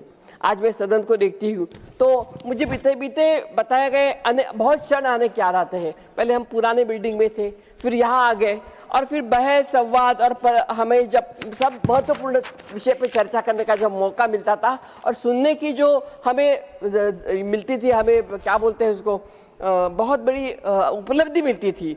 तो एक समय था जहाँ सीताराम येचुरी जी बहुत बड़ी भाषा में, अच्छे ओजस्वी भाषा में बोलते थे, अरुण जेटली जी बोलते थे, कपिल सिब्बल जी बोलते थे, राम जेठमलानी, सुषमा स्वराज जी, कितने नाम ले लूं, इतने लोग, अलग अलग लोग यहाँ पे बोलते थे और वो एक सुनना हमारे लिए बहुत भाग्य का क्षण था, क्योंकि हम इस तरह से कोई सुनने की इतना ये नहीं रखते थे। चर्चा की ये स्मृति हमेशा हमारे साथ में रहेगी। मेरे पीछे हमारे छोटे भाई इमरान भाई आ गए, तो मुझे भी थोड़ा सा छोटा सा शेर कहने का एक मिनट में सिर्फ। रुखसत की घड़ी आई तो इतना ही कहा हमने, रुखसत की घड़ी आई तो इतना ही कहा हमने, महफिल को सलाम और दोस्तों को खुदा हाफिज। इन्हीं भावनाओं के साथ मैं इस गरिमामय सदन को नमस्ते करती हूँ, धन्यवाद देती हूँ और आप सभी का प्रेम हमेशा कायम रहे, यही बोल के मैं मेरा भाषण को विराम करती हूँ। Thank you. Shrimati Mamata Mohanta ji, not present. Shriman Antiyur P Selvarasu ji, not present. Shriman Subrata Bakshi ji, not present. श्रीमान ऋतव्रत बैनर्जी जी, not present. श्रीमान विकास रंजन भट्टाचार्य जी, not present. श्रीमान साकेत गोखले जी। Thank you very much, Mr. Vice Chairman. Sir, I can never forget the day of 11th July 2023. I was at that point living in Kolkata, having spent about 6 months in jail in a politically motivated case where I was imprisoned in Gujarat on the grand charge of money laundering 500 rupees. It had been 2 months, just 2 months since I had been released from jail. I was released in May, and this was about July. On that evening of 11 July, sir, I suddenly got a call from my leader, Abhishek Banerjee, at 10 p.m., where he told me, Saket, our party would like to see you in the Rajyasabha. Wish you the best of luck, and we expect that you give your best. So this is not a call that an average person can ever expect to get. For a young 36-year-old man with no political background, who grew up in a 450 square foot, one-bedroom house, I'd never imagined this even in my dreams. So growing up in the middle class, we are taught early that dreams should be the same size as our modest houses. You dream as much as big as your house is, sir. Where we come from, sir, in the middle class, we're always told politics is not for people like us.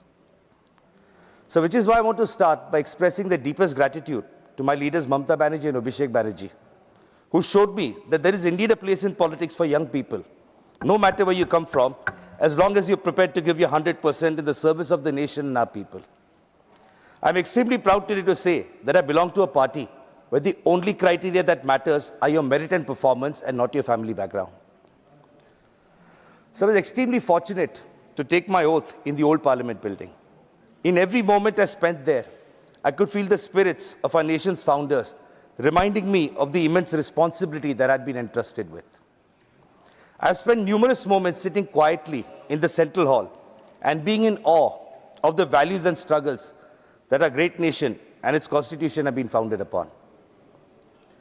Sir, I count myself immensely fortunate that, albeit for a brief period, I shared the membership of this august house with former Prime Minister Dr. Manmohan Singh. As a journalist, I had a brief encounter with him in 2011 in Kuala Lumpur, where he made a passing remark saying, we need more Indians living abroad to come back to India and serve the nation. I never thought that Providence would work in such a mysterious way and give me the privilege 12 years later to work in the same room as him. Dr. Singh's life and his work will forever inspire generations of young Indians just like it did for me. So I've also had the immense pleasure of serving in this house with not one, but two Congress presidents, Srimati Sonia Gandhi ji and Honorable Mr. Kharge ji. So both these leaders have showered an immense amount of love and kindness upon me, and I'm very grateful for that. So there are several honorable members from whom I've learnt a great deal during my tenure in the House. I don't want to talk about myself, sir. For me, what is important is what have I learnt during my tenure here. So foremost, from my party leader, Derek O'Brien, I learned how to be an effective parliamentarian by watching his interventions that have always left a powerful mark in this House.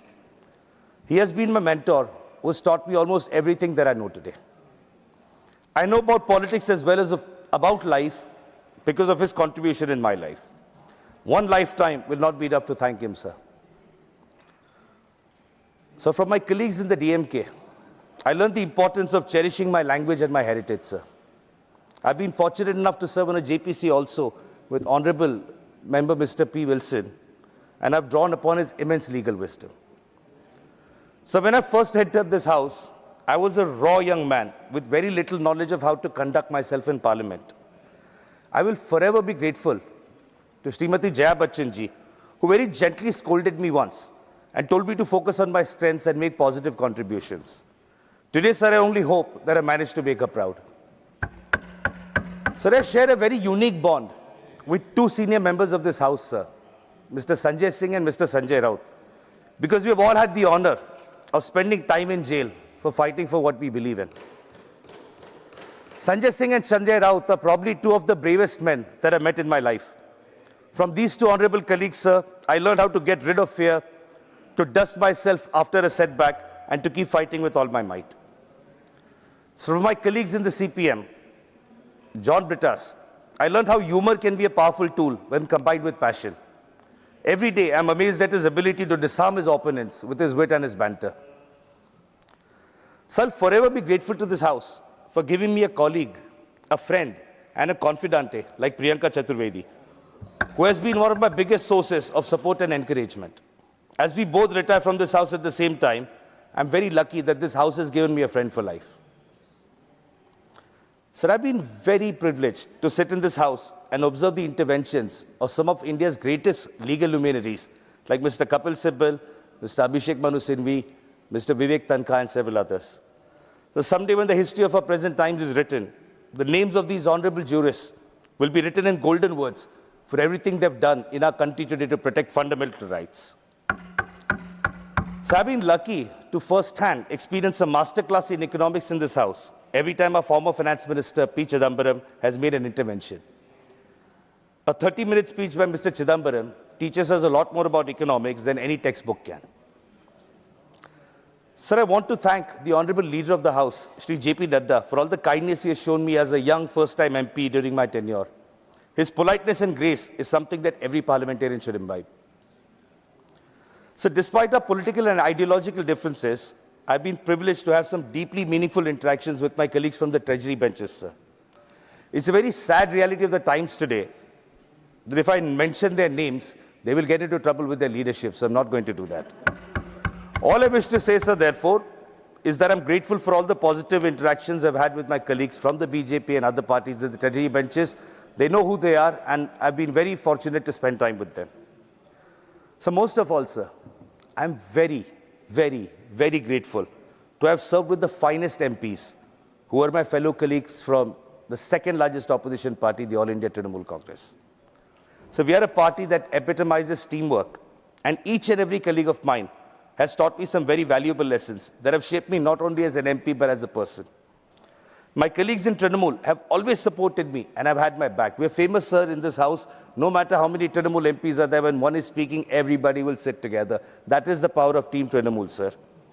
There are no words that can do justice to the immense privilege I've had to serve with each and every member of Team AITC. Sir, I also wish to thank a former chairman, Jagdeep Dhankar, who I admit gave me numerous opportunities during supplementary questions. He also, outside in the lobby several times, encouraged me to ask sharp, pointed and meaningful questions, and that's when I started really participating in question hour. I also wish to thank our current chairman, sir, for the immense changes his guidance has brought to this house, where honorable members today get an adequate amount of time to make their interventions. The productivity of our house has sharply increased thanks to the way the current chairman conducts the proceedings. Sir, I do not have any words of wisdom today on how our parliament functions or should function, because much has been said about it over the years. Deep down, I know that this government is also extremely aware of how they've undermined and destroyed the prestige of his house with their actions. All I wish to say, sir, is power comes and power goes. The Rajyasabha is a great microcosm of our nation, sir, because while members might come and go, this house, as we say, is perpetual. Therefore, I only wish that this house continues to be driven by the values of humility, cooperation and grace. So in conclusion, I wish to profoundly thank the people of my state, West Bengal, for adopting this young guy from Maharashtra and sending him to the Rajyasabha. I leave today only with the hope that I managed to live up to their expectations, and as well as those of the people of India. I will continue to serve our nation in every way possible, even outside this house, as a dedicated soldier of Trinamool Congress, and do everything to fight for the rights and justice of our people, sir. Thank you. Jai Hind, Jai Bangla. Thank you. Honorable members, Honorable Chairman, in the morning had requested honorable members to be brief and try to conclude their speeches within 3 minutes. We have a total of 52 members to speak, and about 26 names have been called. So honorable members may kindly cooperate and be brief in their speeches. Thank you. Honorable Member Shriman Bhuvneshwar Kalitaji. Thank you, Honorable Vice Chairman, sir. Although it's a farewell day, but this is not my first farewell. I had served this house, Rajya Sabha, earlier, and took my first farewell in the year 1996. So this is my second farewell, you can say. And maybe I'll not have the third farewell from here, since I'm not coming back. I thank Honorable Chairman, Deputy Chairman, and panel of Vice Chairman, and all the leaders of the party, of all parties, and my honorable colleagues in this house. It has been a very glorious time for me, because I had the opportunity to serve the country and serve the purposes of both the houses, Loksabha, Rajyasabha, and for about 5 years I was in Vidhan Sabha also. So it is a rare opportunity that I got in my life, and I'm grateful for that. I'm grateful to God, and I'm grateful to all who has really helped me and supported me to build up a career in politics. Why I'm telling you career? I am a career politician, you can say. I tried with my lecturer in a college. I could not be there for a long time. Then I joined the bar as an advocate. And there also, after 5-6 years, I shifted from there to politics. And from then on, I am in politics at different level, as a student leader, as a youth leader, serving the student organizations, youth organizations, and the main organizations that we had at different point of time. So it is a rare opportunity, I want to say, that God has given to me, and with the blessings of all of you, I got this opportunity. I will definitely take my memory, these happy memories of Rajya Sabha for the rest of my life. And I'll never forget certain moments in the house and outside the house. I'll miss my friends, and I also had the opportunity to chair the house, and I really thank members from both sides for giving full cooperation and never I had to be in an awkward position because of the goodwill and because of the cooperation from all the members of this House. Since I'm going, but I'm not going from, I'm going from the floor, from the Rajyasabha, but I'll definitely serve in some capacity in some other fields. And since, as I said, I'm a career politician, I'll remain a politician for the rest of my life. Thank you very much. Thank you. Shriman Rameshwar Teli ji.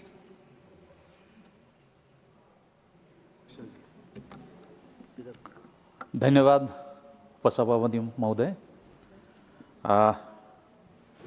9 अप्रैल को हमारी कार्यकाल खत्म होगी। मुझे 1 साल 8 महीना मिला मुझे राज्यसभा मेंबर। मैं चाय बागान से हूँ, असम की एक छोटी से परिवार से हूँ। मैं ज़िंदगी में कभी सोचा नहीं था कभी पॉलिटिक्स में आना पड़ेगा। मैं चाय बागान के एक संगठन था, टी गार्डन स्टूडेंट यूनियन, उनका मैं लीडर था। और मैं 24 साल उम्र में मैं नौकरी खोज रहा था। 99 की बात है और उस समय अटल बिहारी वाजपेयी सरकार थी। तो कुछ लोगों ने कहा कि अटल बिहारी वाजपेयी जैसे भारत के प्रधानमंत्री हैं, इस पार्टी में काम करना चाहिए। तो उसी तरह से मैं 99 में भारतीय जनता पार्टी में आया। उस समय हमारी भारतीय जनता पार्टी के प्रेसिडेंट थे कुशाभाऊ ठाकरे जी, और उन्होंने मुझे असम के डिस्ट्रिक्ट के नौगांव में एक सभा में मुझे ज्वाइन करवाया था, क्योंकि हमारी पार्टी में चाय बागान के लीडर नहीं थे। तो मुझे कहा कि आपको चाय बागान में काम करना होगा। इसी तरह से मैं 99 में पॉलिटिक्स में आया और 2001 में असम में मुझे भारतीय जनता पार्टी की तरफ से टिकट दिया गया और असम विधानसभा में सबसे जूनियर विधायक मैंने बना 2001 में। और ठीक उसी तरह से 2006 में भी मैं विधायक बना। 2011 में मैं खूब कम वोटों से मैं हार गया। उनका बाद मैंने सोचा कि पॉलिटिक्स नहीं करना है, और लेकिन फिर 2014 में उस समय बहुत लोगों ने कहा कि नहीं, पार्टी में काम करना है। मैंने कहा ठीक है, पार्टी में काम करना है। तो हमारी आज के भारत सरकार के मंत्री सर्बानंद सोनोवाल जी उस समय हमारी पार्टी के प्रेसिडेंट बने थे। उन्होंने भी कहा कि आपको पार्टी में काम करना है। तो 2014 में फिर मुझे टिकट दिया गया और मैं लोकसभा का मैं सांसद बन गया। फिर मैं 19 में फिर लोकसभा का सांसद बना और भारत सरकार में 2 विभाग के मैं 3 विभाग के मैं मंत्री बना। मैंने हरसिमरत कौर बादल जी के साथ मैं फूड प्रोसेसिंग मंत्री था, राज्य मंत्री। उनके बाद हरदीप सिंह पुरी जी के साथ मैं मंत्री था, पेट्रोलियम राज्य मंत्री। मैं भूपेंद्र यादव जी के साथ मैं लेबर मिनिस्टर था, राज्य मंत्री के रूप में। उसी तरफ से नरेंद्र सिंह तोमर जी के साथ भी था मैं फूड प्रोसेसिंग मंत्री। मैं 3-4 विभाग के स्टैंडिंग कमेटी के मेंबर भी बना। मैंने health and family welfare department, social justice, industry जैसे बड़े बड़े कमेटी के मैं मेंबर था। मैं बहुत राज्यसभा और लोकसभा दोनों का बहुत अनुभव मुझे हुआ। बहुत ऐसे अनुभवी व्यक्ति का बात मैंने सुना, बहुत कुछ सीखा। मेरी ज़िंदगी में 370 में मैं वोटिंग का मुझे मौका मिला। मैं 3 तलाक के ऊपर वोटिंग किया। मैं नारी वंदना जो हमारा उसका ऊपर भी मैं वोटिंग किया था। तो ऐसे ज़िंदगी में ये सब याद रहेगी और मैं जहाँ ना रहूँ समाज के लिए काम करूँगा। और हमारी पार्टी, विशेषकर मैं हमारी भारत के प्रधानमंत्री और नरेंद्र मोदी जी को धन्यवाद देना चाहता हूँ, अमित शाह जी को धन्यवाद देना चाहता हूँ, असम का सीएम डॉक्टर हिमंत बिस्वा शर्मा जी को भी। Of becoming a member of this August House. Sir, my tenure has been very brief, but it has been extremely meaningful and enriching for me. In this short time, I have learned so much from the collective wisdom of this August House. I would like to thank our former Chairman Dhankar ji, who gave me the opportunity of attending two of these IPU and APU in Azerbaijan as well as in Uzbekistan. प्रतिनिधित्व करा देश का, इससे बड़ा और सौभाग्य क्या हो सकता है। मैं बहुत बहुत तहे दिल से अपना शीर्ष नेतृत्व का बहुत बहुत धन्यवाद करना चाहती हूँ। सर, मौका दिया मुझे, पहली बार मैं सदन में आई और मुझे एक इम्पॉर्टेंट डिबेट खोलने का मौका दिया गया। उसके लिए मैं अपने प्रधानमंत्री जी को और हमारे जो पार्लियामेंट्री अफेयर्स मिनिस्टर हैं रिजू जी का बहुत बहुत धन्यवाद करती हूँ कि हमेशा बहुत प्रोत्साहित रिजू जी ने करा और जिसके कारण जो है हम यहाँ पर बोल पाए। हमारे चीफ विप जो हैं वाजपेयी जी पीछे हमेशा लगे रहते हैं, बोलो बोलो बोलो, और बुलवाते हैं हमारे से, उनका भी बहुत तहे दिल से मैं धन्यवाद करना चाहती हूँ। धन्यवाद सर मैं करना चाहती हूँ अपने वाइस चेयरमैन साहब का भी, जिनके साथ अपॉर्चुनिटी मिली हरिवंश जी के साथ उज़्बेकिस्तान जाने की, और पाया कि बहुत कुछ सीखने को उनसे हमारे को मिला। मेरा सौभाग्य है सर कि इस हाउस के अंदर मैं थर्ड जनरेशन हूँ। मेरे से पहले मेरे ससुर चौधरी बंसीलाल जी इस हाउस के ऑगस्ट हाउस के मेंबर रहे, उसके बाद मेरे पति चौधरी सुरिंदर सिंह जी, और अब मुझे जो मौका दिया है वो मैं भाजपा का और अपने सारे नेतृत्व का बहुत बहुत तहे दिल से धन्यवाद करती हूँ। सर, ये बड़ा सौभाग्य की बात है हमारे लिए कि आज जिस तरह के हालात हैं, जो जियोपॉलिटिकल सिचुएशंस सामने आ रही, जो पुराना जो राजनीतिक समन्वय था वो पूरी तरह से ग्लोबल इसके ऊपर बदलता जा रहा है। हमारी बागडोर एक ऐसे सशक्त व्यक्ति के हाथ में है, हमारे प्रधानमंत्री मोदी जी के हाथ में, कि जिन्होंने हमारे को ग्लोबल स्टेज के ऊपर ऐसा पोजीशन करके रख दिया है कि आज सारा विश्व भर जो है वो हमारी तरफ नजर उठाकर देख रहा है। आज महिलाएं जो हैं पूरे हिंदुस्तान के अंदर इस बात से बहुत उत्साहित हैं कि आने वाले समय में जो ये नारी अधिनियम, ये जो बिल पेश किया गया है, इससे विमेन एम्पावरमेंट कितना जबरदस्त होगा। और ये जो है सारा कुछ जो सोच हमारे प्रधानमंत्री की है, ये इसके लिए सारी महिलाएं उनका बहुत बहुत तहे दिल से धन्यवाद करती। एक फौजी की बेटी होने के नाते सर मुझे मौका मिला ऑपरेशन सिंदूर की डिबेट में भी भाग लेने का, और बहुत गर्व है मुझे कि हमारी ऐसी सरकार है जिसने मुंह तोड़ जवाब जो है पाकिस्तान को दिया और आतंकवादियों को दिया। ये पूरे हिंदुस्तान ही नहीं, पूरे विश्व भर के अंदर एक ऐसा मैसेज गया है कि हम अब बैठ के खाली सोने वालों में से नहीं हैं। अगर हमारी तरफ किसी ने नजर उठाकर देखी तो मुंह तोड़ जवाब उसको दिया जाए।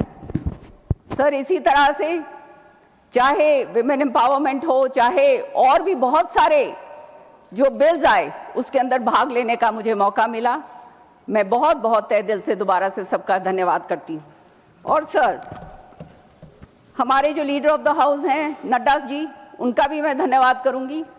बहुत कुछ उनसे सीखने को मिला। और साथ में हमारे सेक्रेटरी जनरल साहब मोदी जी हैं, अभी यहाँ तो बैठे नहीं हैं, लेकिन उनका भी धन्यवाद करूंगी। हमारे साथ उज़्बेकिस्तान के अंदर थे, तो बहुत कुछ उनके साथ भी बैठकर अवसर मिले और सीखने को मिला। साथ ही साथ सर, सारा का सारा जितना सेक्रेटेरिएट है, पूरा राज्यसभा का 24 घंटे ये लगे रहते हैं सारे पॉइंट्स हमारे पास आ जाते हैं, समय पर सारा कुछ आ जाता है। तहे दिल से सबका मैं बहुत बहुत धन्यवाद करती हूँ। और धन्यवाद मैं करना चाहूँगी सर अपने उन कार्यकर्ताओं का हरियाणा, जिन्होंने ये मेरा 35 साल का सफ़र जो इन्होंने मेरा तय करवाया। सच्चाई ये है कि मेरे ख्याल में बहुत कम ऐसे लोग होंगे जिन्होंने दो स्टेट के अंदर काम करा है। मुझे मौका मिला डिप्टी स्पीकर बनने का दिल्ली विधानसभा में, और उसके बाद जो है हरियाणा के अंदर जब मैं गई तो सारे ऊंचे ओहदों के ऊपर रहकर मौका मिला और हरियाणा के लोगों के लिए काम करने का मौका मिला। ये सारा सफ़र और जितना भी संघर्ष जो मैंने किया है, ये इसके लिए मेरे कार्यकर्ता पूरे हरियाणा के अंदर, खास तौर से जो मेरा क्षेत्र है तो शाम का, भिवानी का, उनका मैं धन्यवाद करना चाहूँगी, जिन्होंने इतना साथ दिया, जिसके कारण 5 बारी लगातार मैं जो है चुन के आती रही और उनके काम करने के लिए मुझे मौका मिला। सर, कहने बहुत कुछ यहाँ सीखा। ये टेम्पल ऑफ डेमोक्रेसी है, और इस बार ये भी देखा कि किस तरह से इंपॉर्टेंट इश्यूज के ऊपर डिसरप्शंस किए जाते हैं। मैं तो यही केवल सोच रखती थी कि ये हिंदुस्तान का सबसे बड़ा ऊंचा जो है हमारी ये संसद है, इसके अंदर जो भी काम हैं वो हमारे को समन्वय के साथ करने चाहिए, और ये हमारे जो ऑपोजिशन के जो हमारे भाई हैं उनके साथ भी मिलकर बैठकर काम करने का जो मौका मिला उसका मैं धन्यवाद करती हूँ। अंत में चंद I would like to just read out a few lines. Sahir Ludhianvi ji की एक गज़ल है, गाना है, जिसमें वो कहते हैं ना, पल दो पल का राही हूँ, वो वाली उसकी चंद वो हैं कि कल और आएंगे नगमों की कल और आएंगे नगमों की खिलती कलियों को चुनने वाले, कल और आएंगे नगमों की खिलती कलियों को चुनने वाले, हमसे बेहतर कहने वाले, तुमसे बेहतर सुनने वाले। And in the end, I would like to say the last lines of our very famous poet Henry Wordsworth Longfellow: lives of great men remind us we must make our lives sublime, and departing leave behind us footsteps on the sands of time. So this tenure doesn't mean that we are retiring. Public life means a lifelong commitment, and that's what I'm going to be working for. Thank you very much, sir. Thank you. Shriman Ramchandra Jangra ji, not present. Miss Indubala Goswami ji, not present. Shriman Sana Satish Babu ji, not present. Shriman Parimal Natwani ji, not present. Shriman Ramdas Athavale ji, not present. Shriman Narhari Amin ji.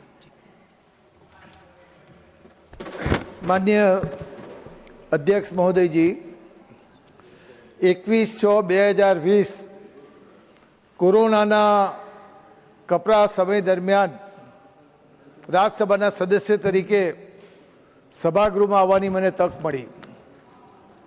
माननीय अध्यक्ष महोदय, हूँ आभार मानवा मागू छूँ आ देशना यशस्वी वडाप्रधान नरेंद्रभाई मोदी, आ देशना गृहमंत्री आदरणीय मुरब्बी अमित भाई शाह, भारतीय जनता पार्टी राष्ट्रीय अध्यक्ष जेपी नड्डा जी, गुजरातना मुख्यमंत्री स्वर्गस्थ विजयभाई रूपाणी, गुजरातना भारतीय जनता पार्टी प्रमुख जीतुभाई वाघाणी, राज्यना गृहमंत्री प्रदीपसिंह जाडेजा, महामंत्री भीखुभाई दलसाणिया, एमना सहयोगथी 2020 में राज्यसभा में आवानी मने तक मळी।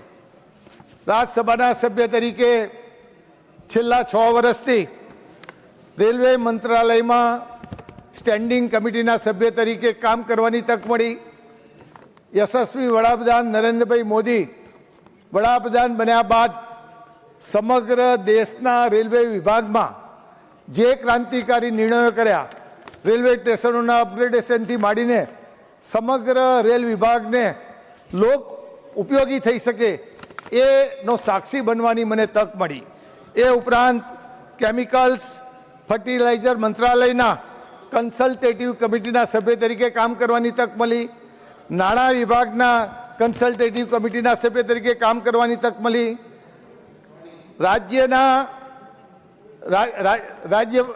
રાજ્યસભાના ચેરમેન અને દેશના 3 ઉપરાષ્ટ્રપતિ વૈંકૈયા નાયડુજી, જગદીપ ધનખડજી અને સીપી રાધાકૃષ્ણજીના માર્ગદર્શન હેઠળ મને કામ કરવાની પણ તક મળી. આદરણીય અધ્યક્ષ મહોદયજી, આ સભાગૃહના નેતા તરીકે પિયુષજી ગોયલ સાથે પણ કામ કરવાની તક મળી અને અત્યારે જેપી નડ્ડાજીની સાથે પણ કામ કરવાની મને તક મળી.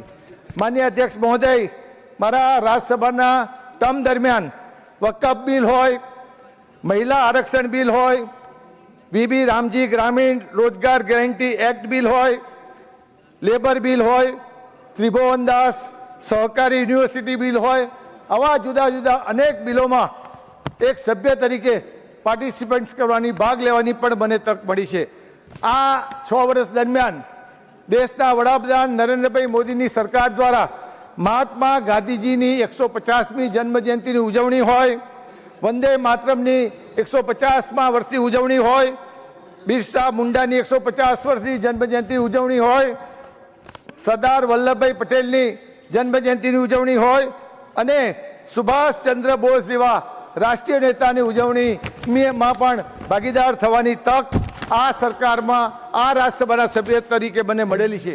માન્ય અધ્યક્ષ મહોદય, મારી રાજકીય કારકિર્દીની થોડીક હું વાત કરવા માગું છું. હું ન્યૂ હાઈસ્કૂલનો વિદ્યાર્થી હતો અને 10મા ધોરણમાં ન્યૂ હાઈસ્કૂલમાં 4000 વિદ્યાર્થીઓની સંખ્યામાં હું જનરલ સેક્રેટરી તરીકે ચૂંટાયો. નવગુજરાત કોમર્સ કોલેજમાં જનરલ સેક્રેટરી તરીકે ચૂંટાયો. કોમર્સ કોલેજ પછી લો ફેકલ્ટીમાં પણ સેનેટ સભ્ય તરીકે ચૂંટાયો. 37 વર્ષ સુધી ગુજરાતની સૌથી મોટી યુનિવર્સિટી ગુજરાત યુનિવર્સિટીમાં સેનેટ સભ્ય તરીકે, સિન્ડિકેટ સભ્ય તરીકે કામ કરવાની મને તક મળી. 1980માં અમદાવાદ શહેરના નારણપુરા વિસ્તારમાં કોર્પોરેટર તરીકે ચૂંટાયો. 1990માં ધારાસભ્ય તરીકે ચૂંટાયો. 90માં ગૃહમંત્રી તરીકે કામ કરવાની તક મળી. 1993માં ગુજરાતના નાયબ મુખ્યમંત્રી તરીકેની કામ કરવાની તક મળી. એ વખતે 38 વર્ષની મારી ઉંમર હતી. ગૃહ વિભાગ સંભાળ્યું, શિક્ષણ વિભાગ સંભાળ્યું, સ્પોર્ટ્સ રમતગમત વિભાગ સંભાળ્યા, અનેક વિભાગોમાં મને કામ કરવાની તક મળી. માન્ય અધ્યક્ષ મહોદય, રાજકીય પ્રવૃત્તિની સાથે સાથે સામાજિક પ્રવૃત્તિઓ સાથે સંકળાયેલો છું, ધાર્મિક પ્રવૃત્તિઓ સાથે સંકળાયેલો છું, વૃદ્ધાશ્રમ ચલાવું છું, સ્કૂલ ચલાવું છું, અન્નપૂર્ણા ભોજનાલય ચલાવું છું. આવી અનેક પ્રવૃત્તિઓ સાથે હું સંકળાયેલો છું. આજે છેલ્લે મારે એક વિશેષ આભાર કોંગ્રેસ પક્ષનો માનવો છે. હું જ્યારે કોરોનાના સમયમાં ચૂંટણી લડ્યો ત્યારે 5 ઉમેદવારો ચૂંટણી લડતા હતા, 3 ભારતીય જનતા પાર્ટીના અને 2 કોંગ્રેસના. એમાં હું જીતું એટલા માટે કોંગ્રેસના 8 ધારાસભ્યોએ ધારાસભ્ય પદેથી રાજીનામા આપ્યા, કોંગ્રેસ પક્ષના પ્રાથમિક સભ્ય તરીકે રાજીનામા આપ્યા. અને બીજી વાત અધ્યક્ષ મહોદય, આ 8 ધારાસભ્યોએ રાજીનામા આપ્યા, એમાં સૌથી વધુ મતે રાજ્યસભામાં 4 સભ્યોમાં હું ચૂંટાયો, એનો પણ મને આનંદ છે. અને બીજી મહત્વની બાબત એ છે માન્ય અધ્યક્ષ મહોદય કે 8 સીટો જે વર્ષો સુધી કોંગ્રેસ પક્ષના જ ધારાસભ્ય ચૂંટાતા હતા, 8 ધારાસભ્યોએ રાજીનામા આપ્યા બાદ 8 પેટા ચૂંટણીમાં ભારતીય જનતા પાર્ટીના ધારાસભ્ય ચૂંટાયા, એનો પણ મને આનંદ છે, ગૌરવ છે. અને મતદારોનો પણ, ત્યાંના લોકોનો પણ આભાર માનું છું, મતદારોનો આભાર માનું છું કે 8 વિધાનસભા જ્યાં વર્ષો સુધી કોંગ્રેસ ચૂંટાતી હતી ત્યાં ભારતીય જનતા પાર્ટીના ઉમેદવારો ચૂંટાયા. એ બદલ હું ત્યાંના મતદારોનો પણ આભાર માનું છું. આપ સૌનો ખૂબ ખૂબ આભાર. Thank you. Shrimati Ramilaben Becharbhai Bara, not present. Shriman Mokariya Rambhai.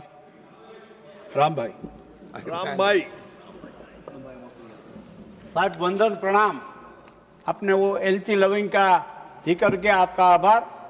मेरा उसी टाइम मन ये था, मैं नया आया तब, कि बड़े बड़े लोग हैं वो जोका खा रहे, कभी सुस्ती में रहते हैं, तो मैंने सोचा कि लविंग इलायची से उसको थोड़ा, ऐसा तो नहीं बोल सकते जोका मत खाओ, तो वो हिसाब से हैबिट हो गई. और आपने मेरा जिक्र किया तो मेरे को बोलना पड़ेगा, शायद ये ग्रह में खाने की छुट्टी होगी नहीं होगी मेरे को पता नहीं है, लेकिन कोई ना नहीं बोला, इसका मतलब कि मेरे को सपोर्ट मिला. Thank you. अध्यक्ष जी वंदन प्रणाम. आपके माध्यम से मैं सबसे पहले अपने सम्मानीय यशस्वी वड़ा प्रधान श्री नरेंद्र मोदी जी का तहे दिल से आभार प्रकट करना चाहता हूं, क्योंकि मुझे यह हाउस में पसंद करके मुझे यहाँ भेजा गया। मैं हमारे गृह मंत्री अमित शाह साहब का भी आभार प्रकट करना चाहता हूं, साथ में हमारे जेपी नड्डा जी, CR पाटिल जी और हमारा स्व विजय भाई रूपाणी एक्स मुख्यमंत्री थे हमारे गुजरात के, हमारे प्रदेश प्रमुख श्री जगदीश विश्वकर्मा जी, BL संतोष जी, संगठन महामंत्री जी का मैं सबका आभार मानता हूं कि मेरे जैसे छोटे कार्यकर्ता को यहाँ ये सम्मानी गृह में, अपर गृह में भेजा। मेरा इतिहास ये है कि मैं जब कॉलेज में GS था तब भी बिना विरोध चुने गए थे, और यहाँ भी मेरे को ये मोदी साहब ने जैसे पारस की भूमिका रहती, पारसमणि, ऐसे टच किया तो मेरे जैसे काफ़ी कार्यकर्ताओं का नया जीवन मिल गया, राजकीय जीवन अच्छा हो गया। तो मैं मोदी साहब का तहे दिल से आभार मानता हूँ।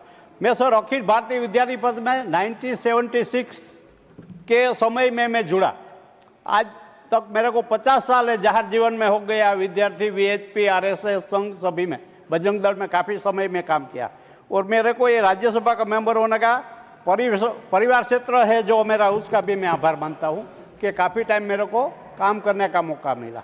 साथ में मेरे साथ जुड़े जो मेरे कुरियर कंपनी है, शायद इसके 18,000 प्लस स्टाफ है, इसको मेरे को 5 साल से अपने काम में से छुट्टी दिया और मेरे को फ्री हैंड दे दिया। तो मैं यहाँ राज्यसभा में काम करना चाहता था, और मेरे को एक तय किया था कि मैं जो बिजनेस करूँगा तो उसके साथ पॉलिटिक्स नहीं, और पॉलिटिक्स है तो बिजनेस नहीं। साथ में मैंने रिजाइन करके मेरे सब कर्मचारी परिवार ने मेरे को आज़ादी दी। इसका आज आपके माध्यम से मैं तहे दिल से इसका भी आभार मानता हूँ। दूसरा सर, मैं गौरव से ये बताना चाहता हूँ कि आज तक यह अपर गृह में मैं एक दिन भी छुट्टी नहीं लिया। जब से मेरा चयन हुआ 23 फरवरी से 21 में, तब से आज तक मैंने एक दिन भी छुट्टी नहीं ली, नहीं कभी बीमार रहा। तो मेरे लिए गौरव है, रिकॉर्ड है। अगर इसका सर्टिफिकेट मिलेगा तो भी मेरे को प्लीज देना। मैं सर और बात बताता हूं कि विद्यार्थी परिषद से मेरे को काफ़ी कुछ सीखना मिला। यहाँ राज्यसभा में भी काफ़ी कैसे किसका सम्मान करना, कैसे किसकी बात सुनना, इससे क्या नॉलेज प्राप्त करना, और नहीं सुनना ही पड़ेगा ना सर, ऐसा तो थोड़ा चलेगा। और ये सब परग्रह में आके मेरे शायद पोरबंदर में मैं सबसे पहला राज्यसभा का मेंबर हूँ। इतिहास में कोई राज्यसभा का मेंबर पोरबंदर से नहीं हुआ। और मेरी इसी छोटी सी बिरादरी में हमारे वहाँ सरपंच के सिवा और कोई पद भी नहीं मिला। मेरे को मोदी साहब ने सीधे यहाँ सार्वजनिक जीवन में भेज दिया, वो भी बड़ी बात है। और सर, ये कुरियर कंपनी में एक 41 साल से एस्टैब्लिश करके रखा हूँ। आज मेरे साथ शायद 18,000 लोग हैं। वो अपनी अच्छी तरह से एक उद्योगपति रहता है तो 5,000 10,000 लोगों को रोजी। मेरे साथ अभी 18,000 पूरे देश में। और इसका मेरा गौरव है कि जब कोविड आया तो मेरे को यहाँ से अमित शाह साहब ने बताया कि आप कुरियर चालू कर दो, लॉकडाउन था, तो मैंने काफ़ी लोगों को ऑल ओवर इंडिया में उसके समय में जान की जोखिम थी सबकी, मेरे छोटे छोटे कर्मचारी फ्री ऑफ कॉस्ट पूरे देश में काम किया, वो उसका भी मेरा गौरव है। इसके पहले हमने प्लेग में सूरत में, इसके पहले कोविड के समय प्लेग में अर्थक्वेक आया था कच्छ में, तभी भी हमने फ्री ऑफ कॉस्ट पूरे देश में जो हमारे साथ में काम आया वो हमने किया था। तो वो भी मैं गौरव से आपको बताना चाहता हूँ। ये मेरी पार्टी के जो कार्यकर्ता है पोरबंदर राजकोट के, उसका भी मैं आभार आपके माध्यम से मानना चाहता हूँ। उसको मेरे को काफ़ी मेरा नेचर के हिसाब से मेरा ये जो काम था उसमें मेरे को हेल्प किया, वो भी बड़ी बात है। और दूसरा सर, ये जो अमित शाह साहब है और मोदी साहब है, उसके विजन में कौन क्या कर रहे हैं, कौन सा कार्य करके में क्या ही रहे क्या नहीं है, वो सब देख समझ के सही जगह सही लोगों को पहुंचाता है। मेरे को भी ये प्राउड है कि ये मोदी युग है, उसमें हमको 5 साल 4 महीना तक राज्यसभा में काम करने का मिला, वो भी मेरे लिए बड़ी बात है। मैं अपने वरिष्ठ नेतागण का आभार मानता हूँ। ओपोजिशन वाले सब हमारे फ्रेंड है, वडील है, सीनियर है, उसका भी खासकर ये रमेश जयराम जी रमेश जी का भी मैं आभार मानता हूँ। हमारे शक्ति सिंह है, हमारे फ्रेंड है, उसका भी बड़ा परिवार है, खुद ने नहीं बसाया लेकिन पूरा परिवार उसका पूरे देश में है। उसका शादी नहीं किया भैया, इसका बोलने का जरूरत नहीं है, नहीं बोल सकते। तो मैं ये सब वरिष्ठ लोगों का भी आभार मानता हूँ। सर आपका भी आभार, आपके वो पैनल वाले सब जो है उनके भी आभार, उसका भी आभार, और ये सब मेरे मेंबर है सबका आभार। Thanks to all members of parliament. Rajya Sabha जिंदाबाद। जय हिंद, भारत माता की जय। श्रीमान दीपक प्रकाश जी। हाँ, धन्यवाद उपसभापति महोदय। आज के दिन मैं अपने माता और पिता को स्मरण करना चाहता हूं, और स्मरण इसलिए करना चाहता हूं कि उनकी प्रेरणा से सामाजिक जीवन में मुझे काम करने के लिए लगातार प्रेरणा देने का उन्होंने काम किया था। सभापति महोदय, अपने जीवन के ऐतिहासिक संसदीय यात्रा के लिए देश के यशस्वी प्रधानमंत्री श्रीमान नरेंद्र मोदी जी, उस वक्त के तत्कालिक भारतीय जनता पार्टी के राष्ट्रीय अध्यक्ष सम्मानित जगत प्रकाश नड्डा जी, और देश के यशस्वी गृह मंत्री अमित शाह जी का मैं दिल की गहराई से उनके प्रति आभार व्यक्त करता हूं कि एक विद्यार्थी परिषद का कार्यकर्ता जो लगातार काम करते हुए युवा मोर्चा और बीजेपी के विभिन्न दायित्व को निर्वाह करने वाला एक कार्यकर्ता को उन्होंने उच्च सदन में भेजने का काम किया। इसलिए हृदय से, दिल की गहराई से उनको मैं फिर से अभिनंदन करना चाहता हूं। महोदय, ये कालखंड मेरे लिए अनमोल, अमूल्य और एक नए अनुभव से भरा हुआ मेरे लिए रहा, और मैं उस कालखंड को याद कर रहा हूं। जून का महीना, और जून के महीने में शपथ ग्रहण का कार्यक्रम। पूरे देश में कोरोना का अफरा तफरी, और ऐसा अफरा तफरी कि आदमी एक दूसरे से बात करने के लिए भी तैयार नहीं। उसके बाद भी इस पवित्र मंदिर लोकतंत्र की आत्मा में कितनी विशाल है, कितनी ताकत है भारत की लोकतंत्र में, कि कोरोना के कालखंड में भी यहाँ पर देश की सेवा करने के लिए सारे सदन के सांसद पहुंच करके अपनी मर्यादा को ही निर्वाह नहीं किया, बल्कि देशभक्ति का भी परिचय दिया। ये लोकतंत्र की सबसे श्रेष्ठ उदाहरण है। पूरे देश में लॉकडाउन था महोदय, लोग एक दूसरे से बात नहीं करते थे, सांसदों को वेतन कम मिलता था, एमपी लेट नहीं था। उसके बावजूद चाहे पक्ष का हो चाहे विपक्ष का हो, सब लोगों ने नेशन फर्स्ट की तरह यहां पर विधायी कार्यों में अपना अमूल्य योगदान दिया है। यह देश के लिए एक आदर्श परिस्थिति था महोदय। इस देश के अंदर एक ऐसे समय में मैं सांसद के रूप में अपनी जिम्मेवारी का निर्वाह किया, इसके लिए मैं अपने आप को सौभाग्यशाली मानता हूं। उस वक्त कोरोना का कालखंड था, और एक नए अनुभव का भी हम सब लोगों ने, उस वक्त के जो सांसद होंगे, शपथ लिए होंगे। महोदय, हम सब लोग पुराने बिल्डिंग में लोकसभा के चैम्बर में भी बैठ करके वीडियो के माध्यम से भी सदन को चलाने का काम किया। वो आज स्मरणीय है सब लोगों के लिए, और देश के इतिहास में जब लोकतंत्र और लोकतांत्रिक प्रणाली पर जब बात होगी, चर्चा होगी, तो यह भी उल्लेख होगा कि लॉकडाउन में सदन किस प्रकार से चलाने का काम भारत की सरकार और संसदीय प्रणाली के यहां के लोगों ने किया था। यह ऐतिहासिक समय था महोदय। मैं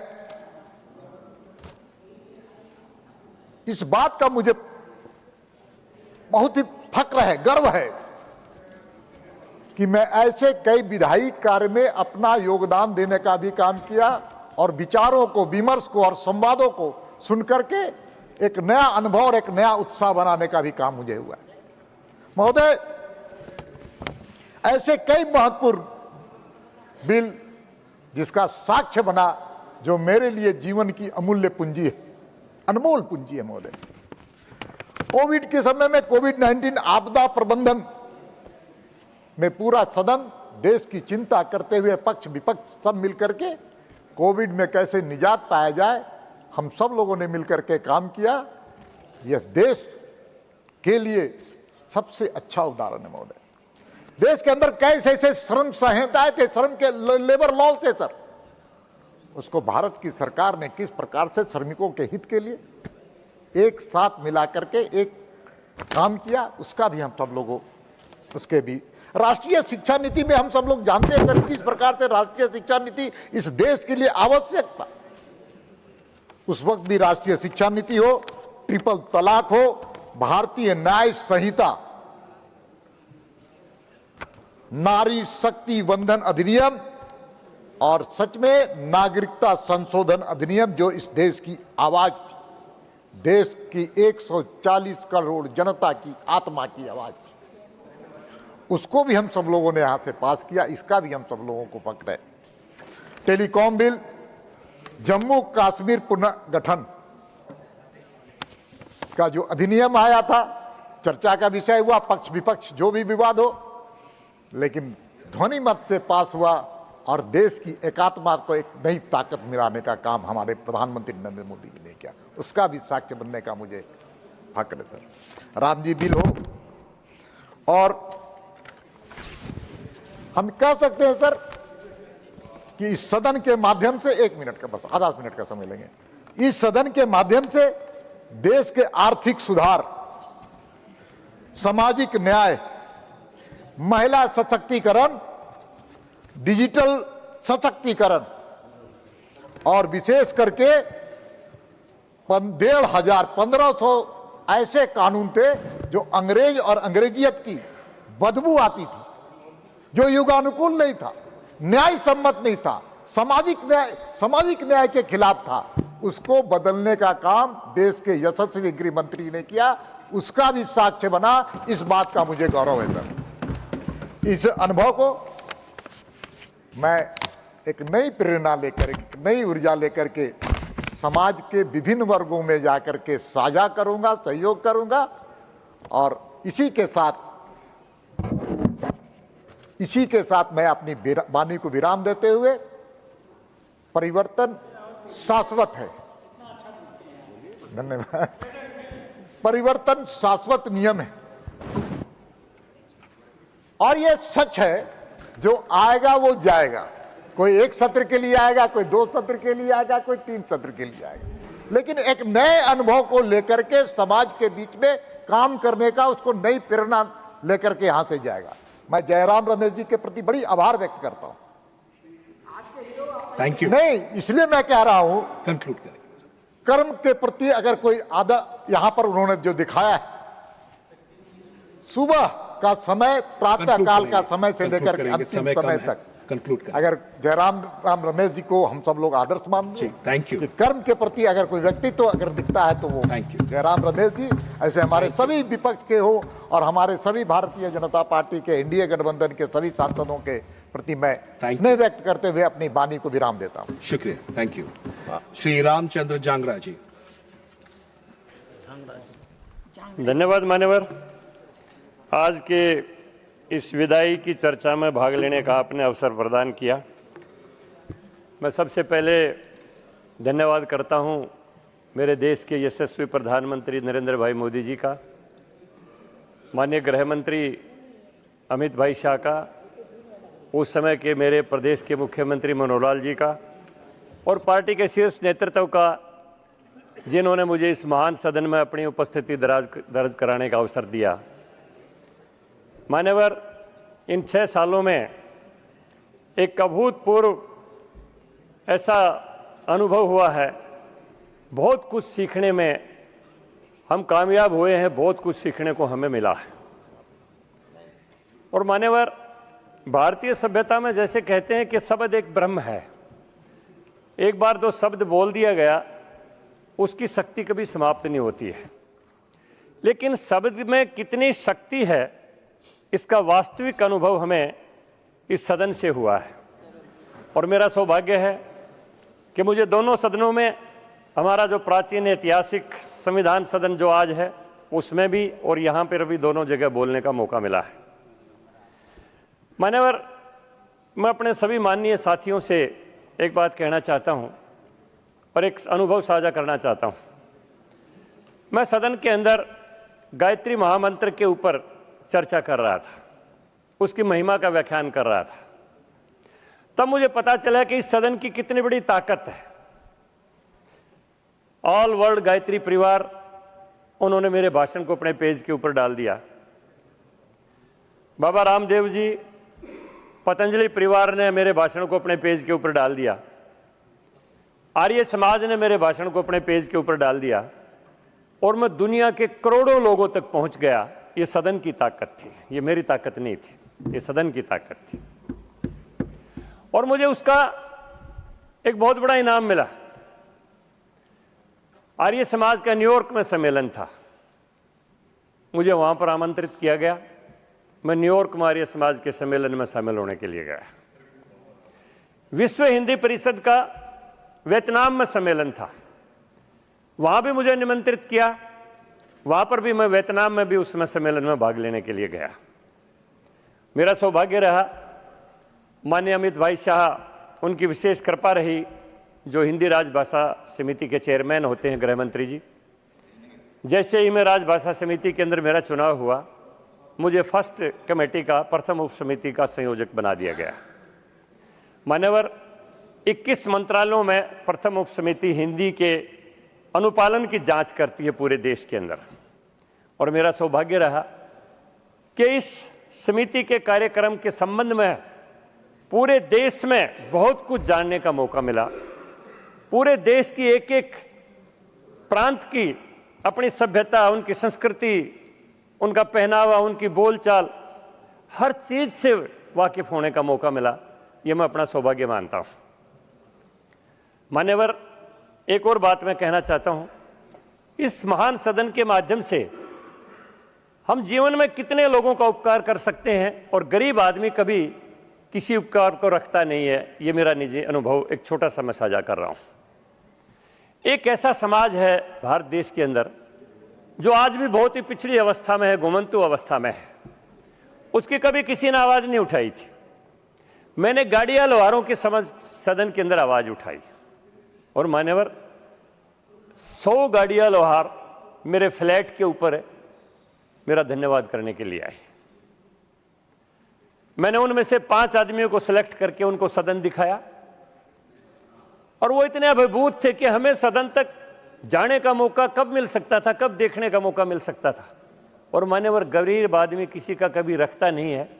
मैं अनुभव बताता हूं, जिस समय दिल्ली का चुनाव आया, मुझे और माननीय मुख्यमंत्री हरियाणा के आज हैं श्री नायब सिंह सैनी जी, हम दोनों को अपने बैलगड्ढे के ऊपर बिठा के वो 10 किलोमीटर तक दिल्ली के अंदर उन्होंने जुलूस निकाला, और 100% वोट भारतीय जनता पार्टी को वोट दिया उन्होंने। यानी गरीब आदमी किसी भी एहसान का बदला चुकाता है, उसकी कोई बात करता है तो कभी भी वो कृतघ्न नहीं होता है। मेरा दूसरा अनुभव, मैंने एक बार क्रिमिनल ट्राइब्स एक्ट के ऊपर अपनी बात रखी थी कि 1857 की क्रांति के दमन के बाद वासुदेव बलवंत फड़के जी ने ट्राइब्स को इकट्ठा किया था, और ऐसे लोगों से लड़ाई लड़वाई थी जिनके पास खोने के लिए कुछ नहीं था। लेकिन वासुदेव बलवंत फड़के के गिरफ्तार होने के बाद 1870 में वो गिरफ्तार हो गए थे। 1871 में क्रिमिनल ट्राइब्स एक्ट आया, और ऐसी ट्राइब्स जो देश में अंग्रेजों के खिलाफ लड़ी थी, उन सबको क्रिमिनल घोषित करके और उनकी प्रताड़ना शुरू कर दी गई। बहुत कुछ उन्होंने इतिहास में झेला, लेकिन मान्यवर, आज़ादी के बाद भी उनको मुक्ति नहीं मिली। और मैंने जब ये बताया सदन में कि वो 15 अगस्त 1947 को अपनी आज़ादी नहीं मानते हैं, जिस समय 31 अगस्त 1952 को बाबा साहब भीमराव अंबेडकर ने क्रिमिनल ट्राइब्स एक्ट को खत्म करके हैबिचुअल ऑफेंडर्स एक्ट लेके आए, उस दिन को तमाम हिंदुस्तान की ट्राइब्स अपने आप को मुक्ति दिवस के रूप में मनाते हैं। आज भी वो प्रथा है। और जैसे ही मैंने ये बात रखी, अमेरिका तक के सासी समाज के लोगों के मेरे पास फोन आए कि किसी ने तो हमारी व्यथा को सदन के अंदर रखा है। और मान्यवर, करनाल के अंदर कम से कम 5000 ट्राइब्स के लोगों ने 31 अगस्त को बुला के मुझे मेरा अभिनंदन किया। तो मैं मानता हूं, मेरा अनुभव हुआ कि गरीब आदमी कभी किसी का रखता नहीं है, उसको चुकाता है, बशर्ते कि उसकी को बात करे। ये सदन में बहुत कुछ मौका देता है, बहुत कुछ हमें अवसर मिलते हैं, जिसके माध्यम से हम बहुत कुछ अपना भी एक्सपोजर बता सकते हैं, अपने विचार को भी बता सकते हैं और बहुत लोगों का कल्याण भी कर सकते हैं। और मैं, जैसा दीपक जी बोल रहे थे, अपना सौभाग्य मानता हूं कि देश में बहुत कुछ ऐसे परिवर्तन हुए इस कालखंड के अंदर। विशेष तौर पर धारा 370 का मैं उल्लेख करूंगा, जिसके बदलाव के साक्षी हम लोगों को होने का मौका मिला है। मैं अपना सौभाग्य मानता हूं। और मान्यवर, मैं तमाम अपने सदन के साथी कई बार सोचता हूं, यहाँ पर आके देखते हैं, जैसे शक्ति सिंह गोयल तो बैठे हैं कि बड़े सख्त लगते हैं जब बोलते हैं, डेरेक ओब्रायन नहीं है, बोलते हैं तो बड़े हार्श लगते हैं, संजय सिंह नहीं बैठे हैं, बोलते हैं तो बड़े कठोर लगते हैं, लेकिन जब बाहर उनसे मिलते हैं तो इतना उनका कोमल स्वभाव है, इतना डेलिकेट है, क्या मैं सोचते इतने संवेदनशील ये व्यक्ति हैं, बाहर जाके कुछ और ही मिलता है। और मैं पुनः इस बात को कहना चाहूँगा, आपके माध्यम से मेरी प्रधानमंत्री जी तक और सदन के जो हमारे सभापति जी हैं, अपने उपराष्ट्रपति महोदय तक एक बात चली जाए कि हम रिटायरमेंट के बाद जब सदन में आए तो यहाँ पर एक ऐसा सेंट्रल हॉल मिल जाए ताकि अपने साथियों से सबसे वहाँ पर मुलाकात हो जाए, तो हमें बड़ी खुशी होगी। तो बड़े अनुभव फिर भी मिलते रहेंगे। मैं पुनः इस परमपिता परमात्मा का धन्यवाद करते हुए कि इस महान सदन का एक साक्षी बहुत से बदलाव का होने का हमें मौका दिया और बहुत से मुद्दों को रखने का मौका मिला, गरीब आदमियों की बात रखने का मौका मिला, और जो कुछ भी इस सदन के अंदर अनुभव मिला वो एक अभूतपूर्व स्मृतियाँ इस हृदय के अंदर ताजीवन रहेंगी। वो साथियों से सदा, चाहे वो पक्ष के हों विपक्ष के हों, स्वाति मालीवाल जी कितना बोलती हैं, तो सबका मैं प्रेज करता हूँ। अपने अयोध्या जी भी और जितने भी यहाँ पर बैठे हैं, और शायरी मिलती है अठावले जी की, एक विशेष अनुभव होता है, तो सभी का नाम ना लेते हुए सभी के प्रति कृतज्ञता व्यक्त करते हुए और जयराम रमेश जी की पेशेंस का धन्यवाद करते हुए मैं अपनी बात को विराम देता हूँ। श्रीमान रामदास अठावले जी।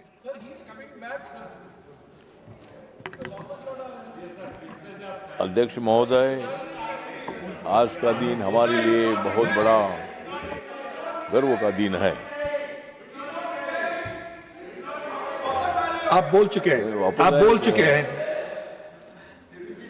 नहीं, मेरे पार्टी के बोल चुके हैं, बोल चुके हैं। पार्टी बोल, नहीं, मैं पार्टी की not as a retiring MP. Das Athawale ji. तो अध्यक्ष महोदय, आज का दिन हमारे लिए खुशी का भी दिन है, लेकिन हमें दुख इस बात का भी है कि कुछ साथी हमें छोड़कर जा रहे हैं।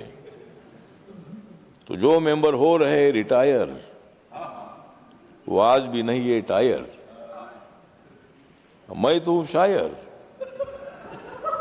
मैं जल्दी नहीं हो जाऊंगा रिटायर। माननीय प्रधानमंत्री जी ने मुझे बोला कि अटौले जी होते हैं सदाबहार। आदरणीय प्रधानमंत्री जी ने मेरे बारे में बोला कि अटौले जी होते हमेशा सदाबहार, क्योंकि मैं करता हूं कांग्रेस पर प्रहार। मैंने छोड़ दिया है नॉनवेज आहार, मैंने छोड़ दिया है नॉनवेज आहार, इसलिए मैं करता हूं बहुत अच्छा प्रहार।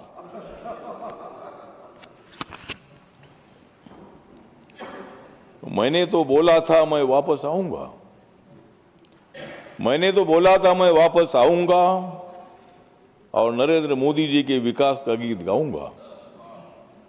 मैं गांव गांव में जाऊंगा, मैं गांव गांव में जाऊंगा और फिर चौथी बार मैं इसी सभागृह में आऊंगा। कुछ लोग बोल रहे थे अठौले जी गया, कुछ लोग बोल रहे थे अठौले जी गया, लेकिन मोदी जी के आशीर्वाद से मैं फिर आया। मेरे ऊपर तो है बाबा साहब अम्बेडकर जी के विचारों की छाया, मेरे ऊपर तो है बाबा साहब अम्बेडकर जी के विचारों की छाया, और देश के असंख्य लोगों की है मेरे ऊपर माया।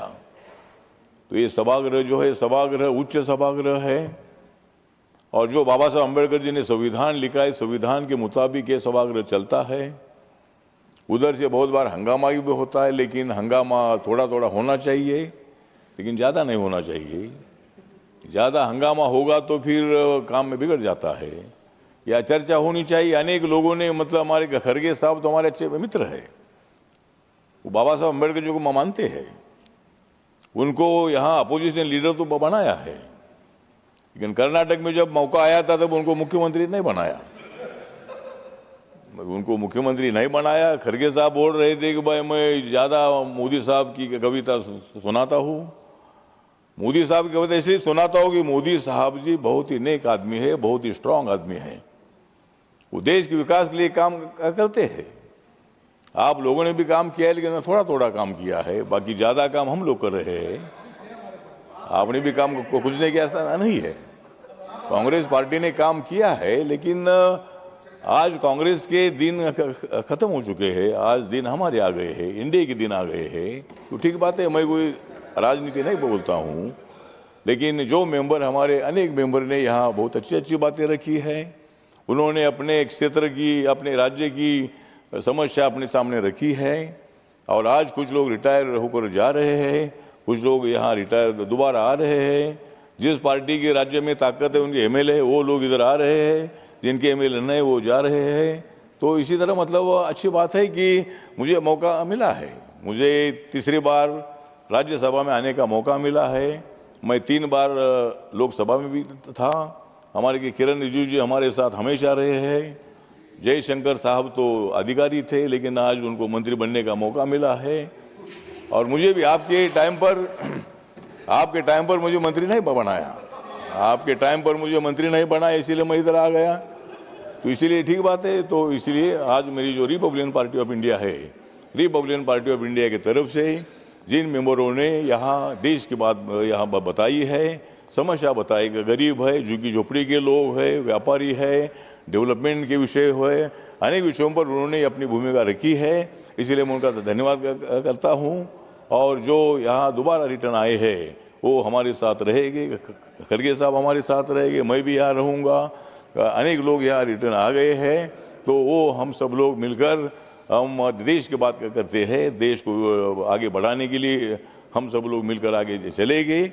और आप लोगों का भी हमको सहयोग आवश्यक है। हमारा सहयोग आपको मिलता रहेगा और हम देश को ऊंचाई तक पहुंचाएंगे। इकोनॉमी 3 नंबर पर जाएगी, 2 नंबर पर जाएगी, एक दिन 1 नंबर पर आएगी। तो ऐसा काम हम लोगों को करना है।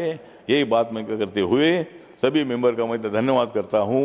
नमस्कार, प्रणाम, जय भीम, जय भारत। श्रीमती रमीला बेन बेचारबाई बारा। धन्यवाद। आज मैं ऐसे सब्जेक्ट पे बोलने जा रही हूँ, उसमें मेरा भी समावेश है। माननीय उपसभापति जी, सबसे पहले मैं हमारे यशस्वी प्रधानमंत्री माननीय मोदी साहब, हमारा आदरणीय गृह मंत्री माननीय अमित शाह साहब, हमारे गुजरात के उस वक्त के पार्टी के अध्यक्ष माननीय CR पाटिल साहब, स्वर्गस्थ मुख्यमंत्री माननीय विजयभाई रूपाणी साहब और राष्ट्रीय अध्यक्ष माननीय तत्कालीन नड्डा जी का तहे दिल से आभार व्यक्त करती हूँ, साधुवाद देती हूँ। माननीय उपसभापति जी, मैं तो ऐसे गांव से, ऐसे परिवार से आई हूँ। मैंने कभी सोचा भी नहीं था, सिर्फ किताबों में पढ़ा था लोकसभा और राज्यसभा, लेकिन उस राज्यसभा तक मैं पहुंचूंगी वो तो मैंने कभी स्वप्न में भी नहीं देखा था। लेकिन आज पुनः हमारे नरेंद्र भाई का मैं दिल से आभार व्यक्त करती हूँ। जब नरेंद्र भाई गुजरात के मुख्यमंत्री थे, तब मैं एक अधिकारी के रूप में, नायब सचिव के रूप में सचिवालय में काम कर रही थी। मेरे पिताजी उनके साथ MLA के रूप से काम कर रहे थे। लेकिन नरेंद्र भाई की इच्छा थी, हमारा एरिया राजस्थान गुजरात बॉर्डर पे पड़ता है, अनडेवलप है, उनकी सोच और इच्छा थी, वो बिछड़े लोगों को बहुत चिंता करते हैं कि यदि कोई पढ़ा लिखा कोई लड़का लड़की हमें मिल जाए, हमारा मीडिएटर बने तो उस एरिया का कायापलट हम कर सकते हैं। तो उस वक्त उन्होंने बोला आपको हमारी टीम में काम करना है। मैं अपनी कृपा से एमएलए भी रही। एमएलए में हार जाने के बाद भी इनकी कृपा से मैं संगठन में काम करती रही, मीडिएटर पार्टी की बन के उनके जो हमारा एरिया बिल्कुल अनडेवलप है उसमें काम करती रही। लेकिन आज मैं यहाँ हूँ उनकी कृपा से। माननीय उपसभापति जी, यहाँ आने के बाद हम जब यहाँ आए तब कोरोना काल चल रहा था, बिल्कुल कोरोना। मैं एक घटना भी कहना चाहती हूँ। हम गुजरात में से 4 सभ्य आए, एक हमारे शक्ति सिंह भाईपन थे, राम भाई भी थे, नरहरी अमीन साहब। राम भाई बाद में आए, लेकिन अभय भारद्वाज करके राजकोट के कार्यकर्ता के रूप में उन्होंने शपथ लिया, ओनली शपथ लिया, लेकिन बाद में उनको कोरोना हुआ और वो ये सदन तक पहुंच ना सके। आज भी हमें दुख है, ये डर है कोरोना कैसे कैसे लोगों का लेके चला गया। बाद में राम भाई आए।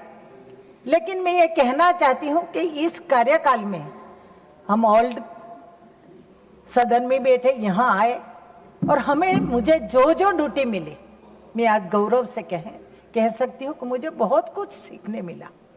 सारे हिंदुस्तान के लोगों को यहाँ मिलने का मौका मिला, उनके साथ बैठना उठना, कई बातें सीखना मिला। और मैं ये भी कहूँगी कि मैं कोविप में हमारे हेडमास्टर जी, मैं उनको हेडमास्टर जी कहती हूँ, वाजपेयी जी, वो बड़े भाई हैं हमारे, और हमारा किरण रिज्जू जी, माननीय मेघवाल जी, एल मुरुगन जी, उन लोगों को भी हमें बहुत साथ दिया। और साथ साथ मुझे जो ड्यूटी, मैं गुजरात फूड कॉरपोरेशन की चेयरपर्सन भी की जिम्मेदारी भी निभा रही हूँ, वो जिम्मेदारी भी अच्छी तरह से। लेकिन मैं आज कहती हूँ कि मैं एक भी दिन एब्सेंट नहीं रही हूँ और मैं कभी यहाँ लेट भी नहीं आई। और ये जगह मैक्सिमम मैं यहाँ बैठी हूँ यानी, और जो कमेटियों का काम मुझे सौंपा गया वो काम भी मैंने खूबी से निभाया है। उतना ही नहीं, यहाँ बहुत सीखने, कई बिल आए, कई सब्जेक्ट आए, सामने इधर से अगल बगल से जो लोगों ने जो सब्जेक्ट जो विचार दिया, उनसे भी हमें बहुत बहुत सीखने मिला। और आज मैं ज़्यादा टाइम तो नहीं लेती, लेकिन माननीय उपसभापति, विदाई होती है, चाहे किसी भी तरह की विदाई होती है। तो आज हम ये सब हैं, कल हम साथ में होंगे कि नहीं होंगे, लेकिन ये यहाँ का जो संस्मरण है, सभी साथियों के साथ बिताए हुए पले हैं, यहाँ बैठने की जो हमारी मनसा पूरी हुई है, ये सब बातें हम हमारे साथ में लेके जाएंगे। लेकिन कहते हैं कि एक्स एमएलए होता है, एक्स एमपी होते हैं, हम तो भारतीय जनता पार्टी का संनिष्ठ कार्यकर्ता है। और कार्यकर्ता कभी एक्स नहीं होता, तो हम कार्यकर्ता के रूप में काम करेंगे। और हमारे देश के यशस्वी प्रधानमंत्री विकसित भारत 2047 का जो विजन लेके चलते हैं, हम कदम टू कदम मिला के इनके मिशन परिपूर्ण करने के लिए काम करेंगे। पुनः सभी भाई बहनों का, हमारा सुमेर सिंह यहीं बैठे हैं, हम सब साथ में आए थे, ये सभी हमारे जो बहनें हैं, मैं तो सबसे प्यार करती हूँ, ये हमारी सभी बहनों भाइयों, नहीं आप मेरे भी भाई हैं, सबको ये वंदन करके प्रणाम करके पुनः मिच्छामी दुक्कड़म, भूल चूक हो तो क्षमा करके मेरी वाणी को विराम देती हूँ। धन्यवाद। Thank you. Shriman George Kurian ji, not present. Doctor Sumer Singh Solanki ji. इनका तो भूत बोल रहा है जी। धन्यवाद माननीय उपसभापति महोदय, नर्मदे हर। माननीय उपसभापति महोदय, आज मैं इस महान सदन में विधायी कार्यक्रम में चर्चा में भाग लेने के लिए उपस्थित हुआ हूं, खड़ा हुआ हूं। और माननीय उपसभापति महोदय, इस गरिमामय सदन में मैं 2020 में आया था और 2020 में जब आया था तो पूरे देश के अंदर लॉकडाउन चल रहा था, कोविड था। लेकिन 6 वर्ष का समय 21 जून 2026 को पूर्ण होगा माननीय उपसभापति महोदय, और अगर 6 साल बीत जाए और ऐसा लगे कि हम कल ही इस सदन में आए हैं, तो ये अंदाजा हम लगा सकते हैं कि कितना बेहतरीन समय, कितना यादगार समय इस सदन के सभी साथियों के साथ बीता है। माननीय उपसभापति महोदय, मैं मध्य प्रदेश के बड़वानी जिले के आदिवासी क्षेत्र का रहने वाला किसान का बेटा हूं, बकरी चराने वाला बेटा हूं। शिक्षक बनने के बाद महाविद्यालय में एक शिक्षक के रूप में मैंने काम किया, लेकिन राज्यसभा जैसे महान सदन के बारे में सिर्फ हम किताबों में पढ़ते थे। कभी सपने में भी नहीं सोचा था कि कभी राज्यसभा का सदस्य होकर मेरे देश के 12 करोड़ आदिवासी भाइयों और बहनों की आवाज बनकर उनकी बात को सदन के माध्यम से समाधान तक पहुंचाने का काम करूंगा। माननीय सभापति महोदय, एक किसान का बेटा जब राज्यसभा का सांसद बनता है, एक आदिवासी का बेटा जब राज्यसभा का सांसद बनता है, तो ये सिर्फ डॉक्टर सुमेर सिंह सोलंकी का सम्मान नहीं है, ये मेरे देश के पूरे 12 करोड़ आदिवासी भाइयों और बहनों का सम्मान किया है। तो देश की यशस्वी प्रधानमंत्री माननीय नरेंद्र मोदी जी के नेतृत्व में हो पाया। माननीय सभापति महोदय, माननीय सभापति महोदय, मैं इस सदन में आया इसलिए मैं हमारे राष्ट्रीय नेतृत्व का बहुत आभार और अभिनंदन करता हूं। देश की यशस्वी प्रधानमंत्री माननीय नरेंद्र मोदी जी को कभी हम टेलीविजन में, टीवी में देखा करते थे, गांव में थे तब शिक्षक के रूप में काम करता था, लेकिन आज मुझे गर्व भी है और मेरा सौभाग्य भी है कि माननीय प्रधानमंत्री जी के नेतृत्व में, माननीय प्रधानमंत्री जी के मार्गदर्शन में और साथ ही पूरे केंद्रीय नेतृत्व के मार्गदर्शन में हम सबको यहां पर काम करने का अवसर मिला। माननीय उपसभापति जी, मैं देश की यशस्वी प्रधानमंत्री माननीय नरेंद्र मोदी जी का आभार व्यक्त करता हूं। मेरे माता पिता और मेरे आदिवासी भाइयों और बहनों की तरफ से भी अभिनंदन और आभार व्यक्त करता हूं। लेकिन तत्कालीन राष्ट्रीय अध्यक्ष और हमारे सदन के नेता माननीय जगत प्रकाश नड्डा जी का भी मैं अभिनंदन और आभार व्यक्त करता हूं। और मध्य प्रदेश के अंदर हमारे तत्कालीन मुख्यमंत्री और आज भारत सरकार में कृषि मंत्री माननीय शिवराज सिंह चौहान जी का भी आभार व्यक्त करता हूं। माननीय उपसभापति महोदय, माननीय उपसभापति महोदय, जब सदन में काम करने का अवसर मिला तो हमारे गृह मंत्री माननीय अमित शाह जी के मार्गदर्शन में भी हमें काम करने का अवसर मिला। हमारे वरिष्ठ मंत्रियों के मार्गदर्शन में हम सबको काम करने का अवसर मिला। और मध्य प्रदेश के भारतीय जनता पार्टी के प्रदेश अध्यक्ष माननीय विष्णुदत्त शर्मा जी, उनका भी मुझे मार्गदर्शन सदैव प्राप्त हुआ।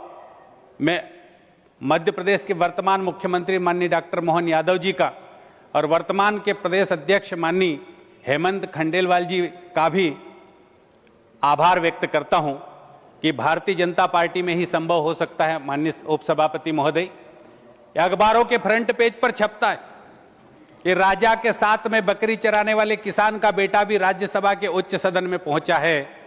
तब मुझे गर्व होता है माननीय सभापति महोदय कि देश के लोकतंत्र में राजा के साथ अगर किसान का बेटा, मजदूर का बेटा सदन में आ सकता है तो यह सिर्फ भारतीय जनता पार्टी के अंदर ही संभव हो सकता है। माननीय उपसभापति महोदय, माननीय उपसभापति महोदय, राष्ट्रीय नेतृत्व के मार्गदर्शन में हम लगातार काम कर रहे हैं और एक बार मैं अपने माता पिता के साथ देश की यशस्वी प्रधानमंत्री माननीय नरेंद्र मोदी जी से मिलने के लिए पहुंचा तो माननीय प्रधानमंत्री जी ने, मेरे पिताजी ग्रामीण वेश में आए, उन्होंने भी कहा कि मैं पहली बार आज मिलूंगा।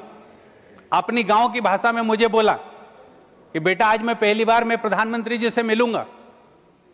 जब वो मिले तो हमारे देश की यशस्वी प्रधानमंत्री माननीय नरेंद्र मोदी जी ने कहा कि केम छो अमर सिंह भाई, खेतीबाड़ी का काम कैसे चल रहा है, ये बात आज भी मेरे दिल में घर कर गई। और माननीय उपसभापति महोदय, मेरे पिताजी आज तक इस बात को भूल नहीं पाए। मेरी माताजी जब आई तो मेरी माताजी ने भी माननीय प्रधानमंत्री जी से भेंट की। उन्होंने कहा कि हम बस से बड़वानी से निकले, यहाँ ट्रेन से आए, लेकिन रेल पहली बार देखी हूँ, मेरे क्षेत्र में आप रेल दे देना। तो हमारी सरकार ने और माननीय प्रधानमंत्री नरेंद्र मोदी जी ने निमाड़ को 18,000 करोड़ रुपए की स्वीकृति के साथ एक रेल मार्ग भी दिया। माननीय सभापति महोदय, माननीय उपसभापति महोदय, माननीय प्रधानमंत्री जी से एक चीज और सीखने को मिलती है कि छोटी छोटी बातों को बड़ी गंभीरता से, छोटी छोटी बातों को बड़ी गंभीरता के साथ सीखने का अवसर अगर कहीं मिला तो माननीय प्रधानमंत्री जी के नेतृत्व में मिला। मैं केंद्रीय नेतृत्व के सभी वरिष्ठ नेताओं का हृदय की गहराइयों से आभार व्यक्त करता हूं। माननीय उपसभापति महोदय, माननीय उपसभापति महोदय, मैं स्वयं ग्रामीण परिवेश में पला हूं, ग्रामीण परिवेश में रहा हूं। सदन के अंदर मेरे आदिवासी भाइयों और बहनों की आवाज बनने का मौका मिला और मेरे आदिवासी भाइयों और बहनों के जितने मुद्दे, जितने विषय, जितने प्रश्न, जितने विधेयक इस सदन के अंदर आए, इस महान सदन के अंदर आए, उस सब में मैंने भाग लिया और अपनी तरफ से जितने विचार व्यक्त करना थे, जो बातें रखना थी, वो मैंने रखी। और ये बात भी, ये अवसर भी, ये सौभाग्य भी अगर मिला तो इस महान सदन के अंदर आकर मिला। माननीय उपसभापति महोदय, अभी माननीय जांगड़ा साहब बोल रहे थे, इस महान सदन के इस माइक की ताकत, इस महान सदन के इस माइक की ताकत का अंदाजा हम इसी से लगा सकते हैं कि जब हम यहां बोलते हैं, लेकिन इसकी आवाज कश्मीर से कन्याकुमारी तक और द्वारका से डिब्रूगढ़ तक जाती है। माननीय उपसभापति महोदय, माननीय उपसभापति महोदय, मेरे जनजातीय समाज की आवाज बनने के लिए मुझे जो मौका मध्य प्रदेश के आदिवासी भाइयों और बहनों ने दिए, 2 करोड़ आदिवासी भाइयों और बहनों की तरफ से भी इस सदन के सभी माननीय सदस्यों का मैं अभिनंदन और आभार व्यक्त करता हूं। और माननीय उपसभापति महोदय, मैं समाज के लिए सदैव काम करते रहूंगा। मेरा कार्यकाल 21 जून 2026 को खत्म होगा, लेकिन मेरी आयु और मेरी उम्र के हिसाब से मैं कभी नहीं रुकूंगा। मैं समाज जीवन के लिए भारतीय जनता पार्टी के एक कार्यकर्ता के रूप में समाज जीवन में सक्रिय रहकर मां भारती की सेवा में सदैव लगा रहूंगा और सदैव लगते हुए ये काम करूंगा। मैं इस महान सदन के माध्यम से देश के भाइयों और बहनों को और आपसे भी, मैं आपके साथ एक विदेश यात्रा भी कराऊं। माननीय उपसभापति महोदय, स्विट्जरलैंड में जीवन में पहली बार गया और मध्य प्रदेश के निमाड़ का कोई आदिवासी बेटा भी पहली बार विदेश गया। ये सौभाग्य भी अगर मुझे प्राप्त हुआ तो इस सदन में आकर प्राप्त हुआ है। माननीय उपसभापति महोदय, माननीय उपसभापति महोदय, इन महान सदन को मैं पुनः प्रणाम करता हूं। मेरे पास में एक वृत्तांत सुना के 1 मिनट में खत्म करूंगा मैं अपनी बात। माननीय जांगड़ा साहब यहां पर बैठे हुए, उन्होंने मेरा नाम भी लिया। मैं कोविड अवधि में सदन में आया, मैं आदिवासी समाज से हूं, फेटा बांध के आया, धोती पहन के आया, फुंदे वाली ड्रेस पहन के आया और जब ड्रेस पहन के आके शपथ ली पुराने वाले सदन के अंदर, तो शपथ लेने के बाद कोविड में हम सब अपने अपने घर चले गए। लेकिन जब वापस सदन प्रारंभ हुआ तब आए तो मैंने सदन के दौरान कहा कि जांगड़ा साहब, मैं पगड़ी बांध के अपना भाषण देने की कोशिश करूंगा। तो उन्होंने कहा, अपने साथ एक आदिवासी आया था, शपथ लेके गया था, कोविड में शायद बेचारा वो चले गया ऊपर, दोबारा दिख नहीं रहा। तो मैंने जांगड़ा साहब को कहा कि मैं वही हूं जो आज भी इस सदन में आपके सामने बोल रहा हूं। माननीय उपसभापति महोदय, मैं पुनः सबका, सत्ता पक्ष के और विपक्ष के सभी माननीय सदस्यों का अभिनंदन करता हूं और इस महान सदन को पुनः प्रणाम करता हूं। और मैं, चारों तरफ खुशहाली होगी, मुस्कानों से भरा पल होगा, दीप जलेंगे आशाओं के, आज से भी सुंदर कल होगा। इन्हीं शब्दों के साथ सबको शुभकामनाएं देता हूं, बधाई देता हूं। जय हिंद, नर्मदे हर, Vande Mataram. Thank you, Shriman Maharaja Sanajoba Leshambaji. Will speak in Manipuri. Sir, I will speak in English. Okay, as your choice. Honorable Chairman, Dr. C.P. Radhakrishnan ji, Deputy Chairman Sri Harivanshi ji, Leader of the House Sri Nadda ji, Leader of the Opposition Sri Kharge ji, floor leaders, panel of Vice Chairperson and all honorable members of this upper house, thank you, sir, for giving me this opportunity to express my farewell speech to you all. First of all, sir, I would like to express my heartfelt gratitude to Honorable Prime Minister Sri Narendra Modi ji, Honorable Home Minister Sri Amit Shah ji, and my party BJP for reposing faith in me to nominate me as a Rajyasabha candidate from Manipur for the term June 2022 June